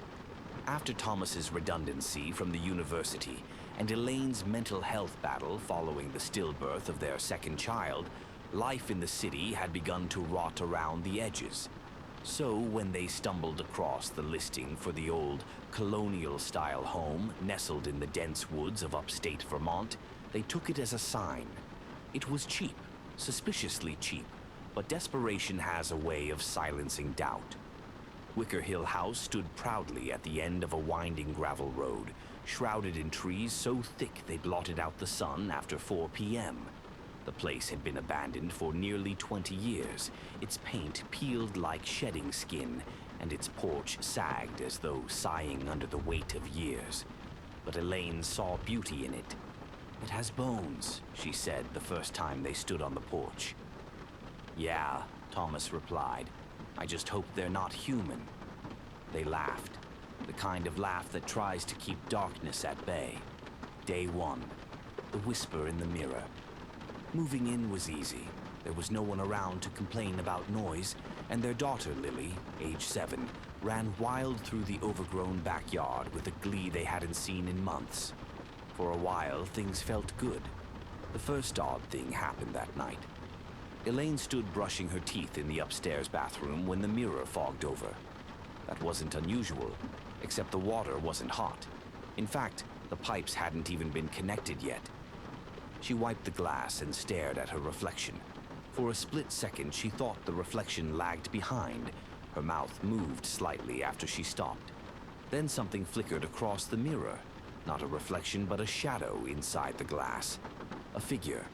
Thin, tall, standing just behind her, though no one was in the room. She spun around. Nothing. She didn't tell Thomas. Day 3. The locked door. The house had 5 bedrooms. One was sealed, not with a lock, but with iron nails, driven crudely into the door frame from top to bottom. It looked like someone had tried to keep something in, not out. Thomas found it while exploring the attic. The door had no knob, just a keyhole, ancient and rusted. "I'm not opening it," Elaine said. "That's not ours to open." Thomas laughed. "It's exactly ours to open. We own the house now." Still, he waited. Something about it felt wrong, as if the house itself wanted it left alone. That night, Thomas heard scratching behind the door, light, almost like fingertips. When he pressed his ear to it, the sound stopped, and something breathed on the other side. Day 5. The thing in the walls. Lily began complaining about the tapping. Thomas and Elaine dismissed it as mice, or the old wood shifting with the wind. But the tapping wasn't random. It came in patterns. 3 knocks, then 2, then a pause, then 5. Morse code, maybe. One night, Thomas knocked back. 3, 2, pause, 5, silence. Then a slow reply. 5, 1, 1, 1. He looked it up the next morning. K-I-L-L, Day 7. The journal. Elaine found the journal beneath a floorboard in the nursery. It belonged to a woman named Annalise Crowhurst, who had lived in the house in 1894. The entries began sane. Musings on the garden, the bird song, her husband's slow descent into melancholy. But over time, the words changed. He stares at the wall now, always the west wall. He says she's inside it, waiting. Last night I heard someone singing through the drain, a little girl's voice. But we have no children. I nailed the door shut. She keeps knocking. She wants to be let out. Elaine read the journal in full. Then she read it again. That night she heard Lily humming a tune in her sleep, the same tune written in the margin of Annalise's final entry. Day 10. The girl in the garden. Lily made a friend. A girl in a white dress, she said. She's sad. She lives in the garden. Elaine tried to stay calm. Imaginary friends were normal. But when she asked Lily for more details, her daughter whispered, "She says she used to live in the walls." They followed her out back to the old stone well. The rope had long since rotted away. Vines crept around the stone like fingers trying to keep something sealed. "She sleeps down there now," Lily said. Thomas stared into the darkness of the well. Something stared back. Day 12. Opening the door. The scratching had grown louder. No longer fingernails, but claws. Thomas couldn't take it anymore. Armed with a crowbar, he pried the nails loose. Elaine begged him to stop, her voice rising in panic. "It's just a room," he snapped. "There's nothing behind it." The door groaned open. Inside was a child's bedroom, untouched by time. Toys, a wooden rocking horse, a dollhouse shaped exactly like Wicker Hill House. On the wall, a child's drawing, a house, a smiling family, and something black towering behind them. Then the smell hit him, rot, mold, and old iron. There was no light, but in the far corner, something moved. He slammed the door and nailed it shut again. But something on the other side began to laugh, a high-pitched hollow giggle that followed him down the stairs. Day 14, Elaine's dream. She dreamt she was buried alive, cold soil pressing down on her, unable to scream. The earth shifted and she opened her mouth, only to find it full of worms. When she woke, she had dirt under her fingernails and a bruise shaped like a small hand on her shoulder. Thomas didn't believe her, or maybe he just didn't want to. The house creaked with every breath. The windows no longer showed the outside world. They reflected something else. A forest burned in one. The sea raged in another. In one, a noose swung gently in an unseen breeze. Day 17. The crawl space. A smell filled the house, sour, metallic. Thomas followed it to the basement. Behind a loose panel, he found a crawl space, thick with cobwebs and bones. Animal bones, mostly. One skeleton was small, human, wearing a white dress. The girl in the garden. Then the lights went out, and in the pitch-black silence he heard the sound of breathing behind him. Slow, wet, hungry. He ran. Something followed, scraping nails along the wall as it gave chase. When he reached the stairs, the door slammed shut on its own. He clawed it open. The breathing stopped. But when he turned back, there was a small white handprint on his shirt. Day 20. The truth. Elaine finished the journal. The final entry read, "She is not a ghost. She is a wound, a memory the house refuses to forget. We tried to bury her, but she always finds her way back. If you found this, it's too late. She has already chosen you. That night, Lily went missing. They found her in the locked room, sitting cross-legged on the bed, eyes rolled back. She told me her name, she whispered. Elaine knelt. Who, baby?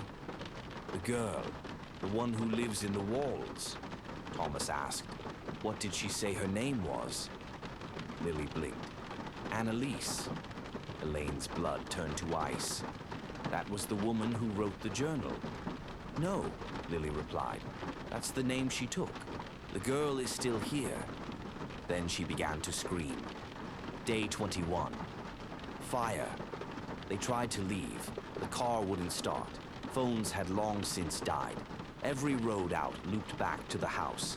The house wanted them. That night they set fire to it. Gasoline, matches, a desperate prayer. Flames swallowed the walls. Screams rose from the foundation. Dozens of voices shrieking in unison. Faces appeared in the windows. Children, men. A woman with hollow eyes and a smile that didn't end. But as the roof caved in and the night sky opened above them, Elaine saw her, in the garden, unburnt, watching. The girl in white, still waiting, still smiling. They never found the Mercers' bodies, just ash, and the well, always the well. The house was rebuilt 10 years later. It's listed again now. Charming countryside estate on Wicker Hill, a hidden gem with a rich past. Interested? You've already heard the knocking.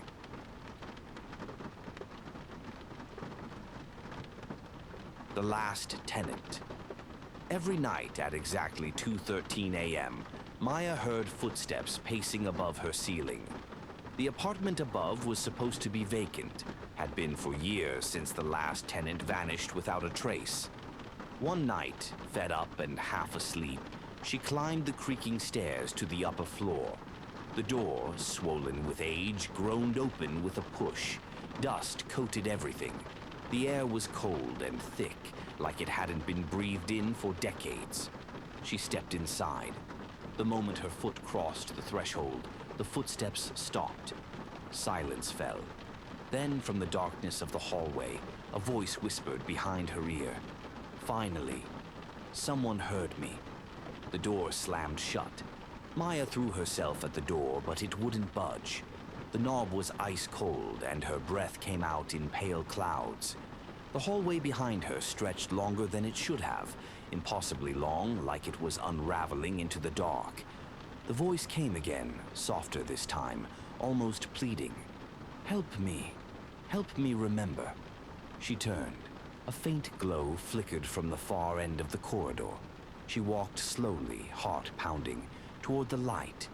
As she approached, she saw a room, bare except for a cracked mirror hanging crookedly on the wall. In the reflection, Maya didn't see herself. She saw a man in his 30s, his eyes hollow, standing in the same room. He raised his hand in the mirror, and Maya, without willing it, raised hers too. I lived here. I died here. But no one remembers, the voice said again, now coming from the mirror. Until you. Suddenly, memories flooded her mind. Memories that weren't hers. Screams, blood, a broken promise. She saw the man, alone, night after night, until madness consumed him. Maya screamed. The mirror shattered. She awoke the next morning in her own bed. For a moment, she thought it was just a dream, until she looked at her reflection. It wasn't her face. It was his. Maya stumbled back from the mirror, heart pounding. She touched her face, her hands, her mouth. It all felt the same. But in the reflection, it was his face. Gaunt, pale, eyes sunken with sorrow. Panicked, she grabbed her phone and opened the camera. Her own face stared back at her. The reflection was normal, but when she turned to the bathroom mirror again, his face was still there. And now it was smiling. A cold whisper slid across her ear. You brought me back. Now I'll help you forget. The lights flickered. Her phone shut off. The air grew heavy, pressing down like deep water. And then she wasn't in her apartment anymore. She stood in the mirror room again, but it was whole now. Clean, fresh paint on the walls, furniture, music from an old radio played softly.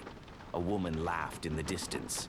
Maya stepped forward and saw herself, sitting on the couch, talking to someone. But it wasn't her, it was the man again, wearing her body like clothes, laughing with her voice. She banged on the mirror. "Let me out," she screamed. He turned slowly, smiling at the sound. "You gave me a home," he said, "and I gave you mine." Now Maya watches, trapped behind glass, while the thing in her skin walks free. At night, she still paces the floor at 2:13 a.m., hoping the next tenant will hear her. The Lights Beyond Large Pines. Chapter 1. Off the Grid. It was the first week of May when Jordan and Claire rolled their old Dodge Ram van into the forgotten stretch of forest known as Larch Pines. The couple had been traveling the Pacific Northwest for nearly 6 months, documenting their journey on YouTube under the name Van Venture Diaries. The van, affectionately called Clover, was home now. Solar panels on the roof, a mattress in the back, a makeshift kitchenette, and a world that stretched in all directions. Jordan, with his ever-present beanie and drone camera, was the optimistic dreamer. Claire, level-headed and introspective, handled logistics and editing. Together they made a perfect team until they arrived in Larch Pines. The place wasn't even on the map. They found it through a ranger's recommendation. Untouched, he'd said. No cell towers, no noise, just trees, air, and the sky. A forgotten dirt road led them deeper than they'd ever driven. It took an hour to reach the heart of the forest, where an old fire watch tower stood crooked in the distance, half swallowed by pines. Claire parked Clover beneath a canopy of trees while Jordan flew the drone overhead. The footage was pristine, mountains on the horizon, untouched forest below, and something else. Just for a moment the drone had caught a flicker, like a light, out there in the trees. Jordan thought it was lens flare. Claire said nothing, but she didn't smile for the rest of the evening. Chapter 2. A Feeling in the Pines. They spent the first night filming a campfire Q&A for their channel. S'mores crackled, bugs buzzed, and the forest sang with nocturnal life.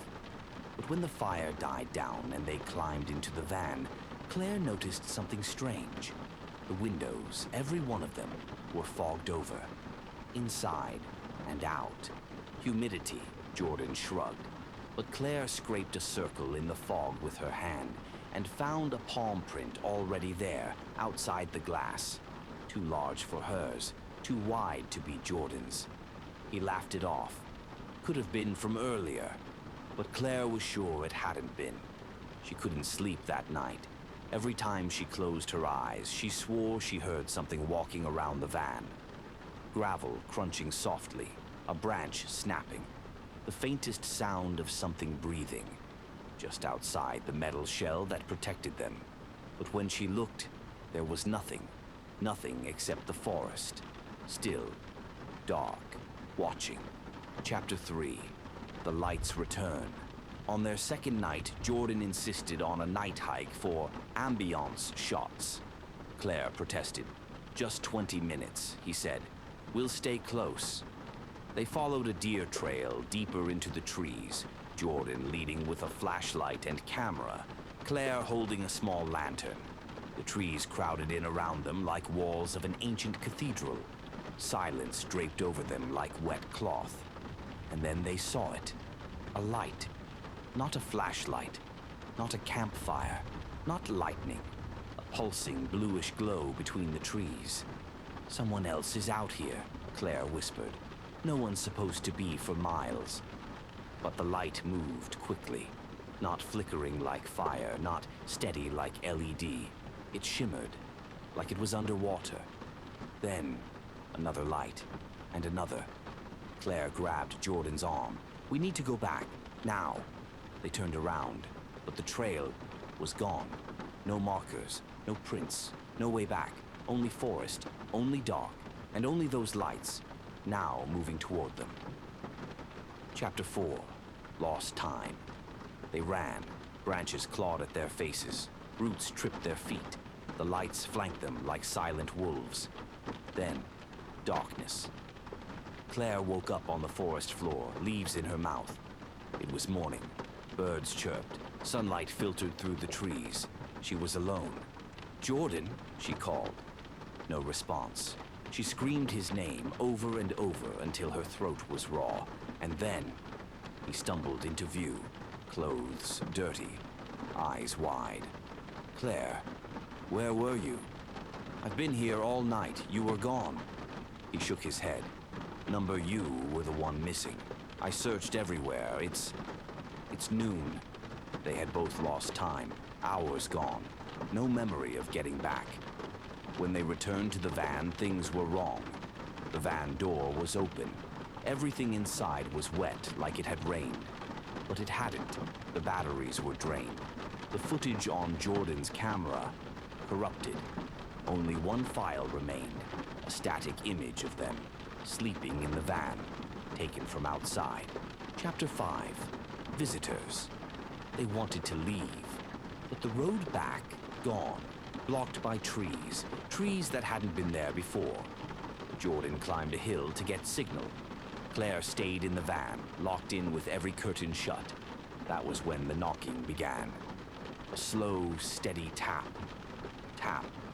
Tap on the passenger side window. She froze. It wasn't an animal. It was fingers. Long. Too long. Tapping in a rhythm like Morse code. She didn't move, didn't breathe, until it stopped. And when she finally looked, there was nothing. No footprints. Just a smudge on the glass. And on the other side, a matching smudge, like someone had pressed their face against the window. Chapter 6, The Tape in the Tower. They climbed the old fire tower the next day, desperate for a view, a signal, anything. Inside the top room, they found a dusty desk and a tape recorder. Jordan played it. The voice was male, ragged, panicked. "If you're hearing this, leave. They come when it's dark. They're not people, not anymore. They live in the fog. They feed on memory. They look like light, but they're not. They take your time. They take your face. Static." Then another voice. Software too soft, like it was whispering into the recorder. "I see you." They left the tower, hearts pounding. Claire turned to Jordan, but he was frozen, staring past her. She turned and saw herself, standing in the trees, smiling, not blinking, just watching. Chapter 7, The Van is Not Safe. That night, they refused to sleep. They locked the doors, covered the windows, turned on every light. But the van began to shake, softly at first, then harder, like hands were pressing in from all sides. The lights flickered, the temperature dropped. They heard voices, their own voices, echoing from outside, calling to them, laughing, crying. Then, silence. The van door slid open, but no one had touched it, and standing there was Claire, another Claire, mouth open, eyes black, and from that mouth poured light. Chapter 8, The Loop. Jordan doesn't remember how he got back to the fire tower, or why he was alone. The forest is different now, quieter, too quiet. Claire is gone, but sometimes he sees her through the trees, still wearing her jacket, still smiling, and he hears her whispering through the static in his recordings, saying the same words over and over. "We're still in the van, Jordan. We never left. We're still dreaming." And sometimes he believes her, because the sun never sets anymore, and the lights never leave.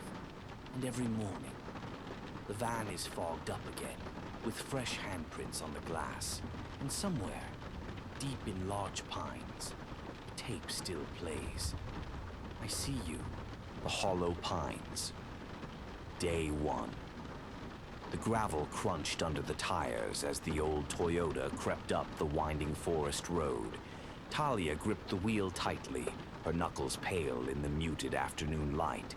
The trees were thick here, impossibly tall, leaning inward like eavesdropping giants. Her phone buzzed one last time, then blinked. No service. Perfect, she muttered, flipping the phone face down on the passenger seat. She glanced at the printed map beside her. The place was called Hollow Pines, a remote stretch of woods deep in the Great Divide, untouched and unspoiled. The kind of place bloggers claimed was soul healing. Her therapist called it a reset. After the accident, everything had become noise. The city, her friends, her own thoughts. She needed silence, and that was exactly what she got. The forest swallowed her car's hum. It was like driving into a vacuum. No bird song, no rustling wind, just nothing. After another hour, she reached a small clearing where the trees opened like a wound in the forest's skin. She parked, stepped out, and stretched. The air was cold for spring. Not biting, but wrong. Too still. Her boots sank slightly into the mossy ground as she unloaded her gear. A tent, a folding chair, food, water, a journal. She'd promised herself no electronics except for emergencies. The tent went up smoothly. As the last stake sank into the earth, a chill raced down her back. She paused, scanning the trees. Nothing moved. Stillness pressed against her like a second skin. She tried to laugh it off. It's just the quiet. But after setting up camp, an uneasy feeling consumed her. It wasn't a sound or a shape. It was a knowing, a whisper behind the eyes, the kind of dread that dogs your heels in nightmares. Still, the sun dipped below the trees, and Talia forced herself to eat a cold dinner, scribble in her journal, and zip into her sleeping bag. That night, while she was trying to sleep, she heard a noise outside her tent. It wasn't an animal. It was deliberate. 2 slow steps. Crunch. Pause. Crunch. Then silence. She held her breath. Listened. Nothing. She waited a full hour before sleep came in pieces, haunted by dreams of trees bending low to listen. Day 2. Sunlight pierced the tent. Talia sat up quickly, heart hammering. She listened. Birds. A few. Far away. But still, sound. Maybe she'd imagined the noise last night. After breakfast, she wandered deeper into the woods, armed with a compass and map. She found deer tracks, a babbling brook, and moss-covered stones that looked older than language. Still, she felt watched. Every few minutes, she'd spin around, sure she'd see someone behind her. Nothing. Just pine needles and shadows. She returned to camp in the afternoon to find her tent. Shifted. Not collapsed, not opened. Just off. The flap she'd left zipped was open halfway. One of the stakes was loose, and her backpack was zipped up wrong. She always zipped left to right. This was right to left. She froze, searched the perimeter. No prints, no disturbed ground. She called out, "Hello? Anyone there?" Only her echo answered. That night, the noise came again. Steps, not close, not far, just circling, around and around the tent. She whispered, "Please go away." The steps paused, then ran. She didn't sleep after that. Day 3, she packed up her tent by sunrise. She had only planned to stay 3 nights. One more, she told herself, just one. But something was wrong with the forest. She opened her compass. The needle spun slowly, indecisively.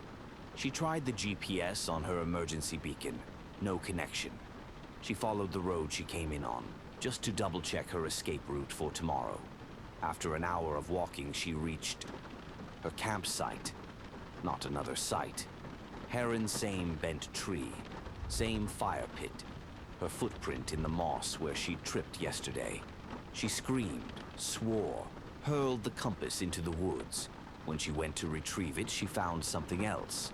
A scrap of fabric caught on a branch. Old, dirty, faded red, like a shirt.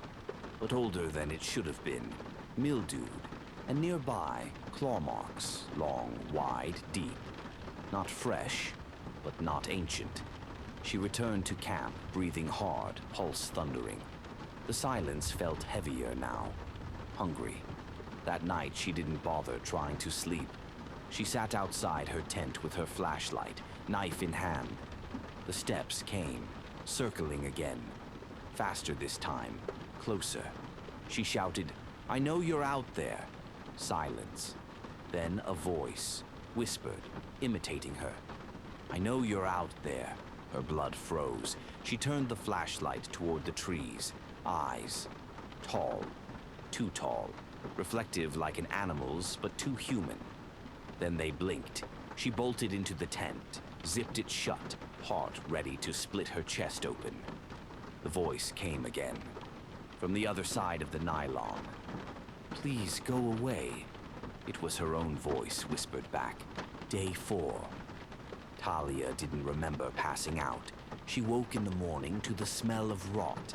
Something had left a pile of dead birds outside her tent. Necks twisted, wings splayed, arranged in a circle. She dry heaved until bile coated her tongue. She packed. She didn't care about food, or the map, or the tent. Just her pack and her legs. She tried the road again, any direction. 3 hours, then 4. The trees didn't change. They never changed. Worse, she began seeing things. First, a tree with bark peeled back, symbols underneath. Runic, bloody. Then her own footprints, following her. Not leading, following. And then, a body. Not fresh. Ragged flannel, hollow sockets, a journal clutched in skeletal hands. She didn't want to read it. She did anyway. The final entry. It doesn't let you leave. It wears your face. It plays with your voice. I saw myself drinking from the stream. It smiled at me. Don't trust your eyes. Don't trust sound. Don't trust you. It likes when you break. I think I broke. Talia backed away, tears blinding her.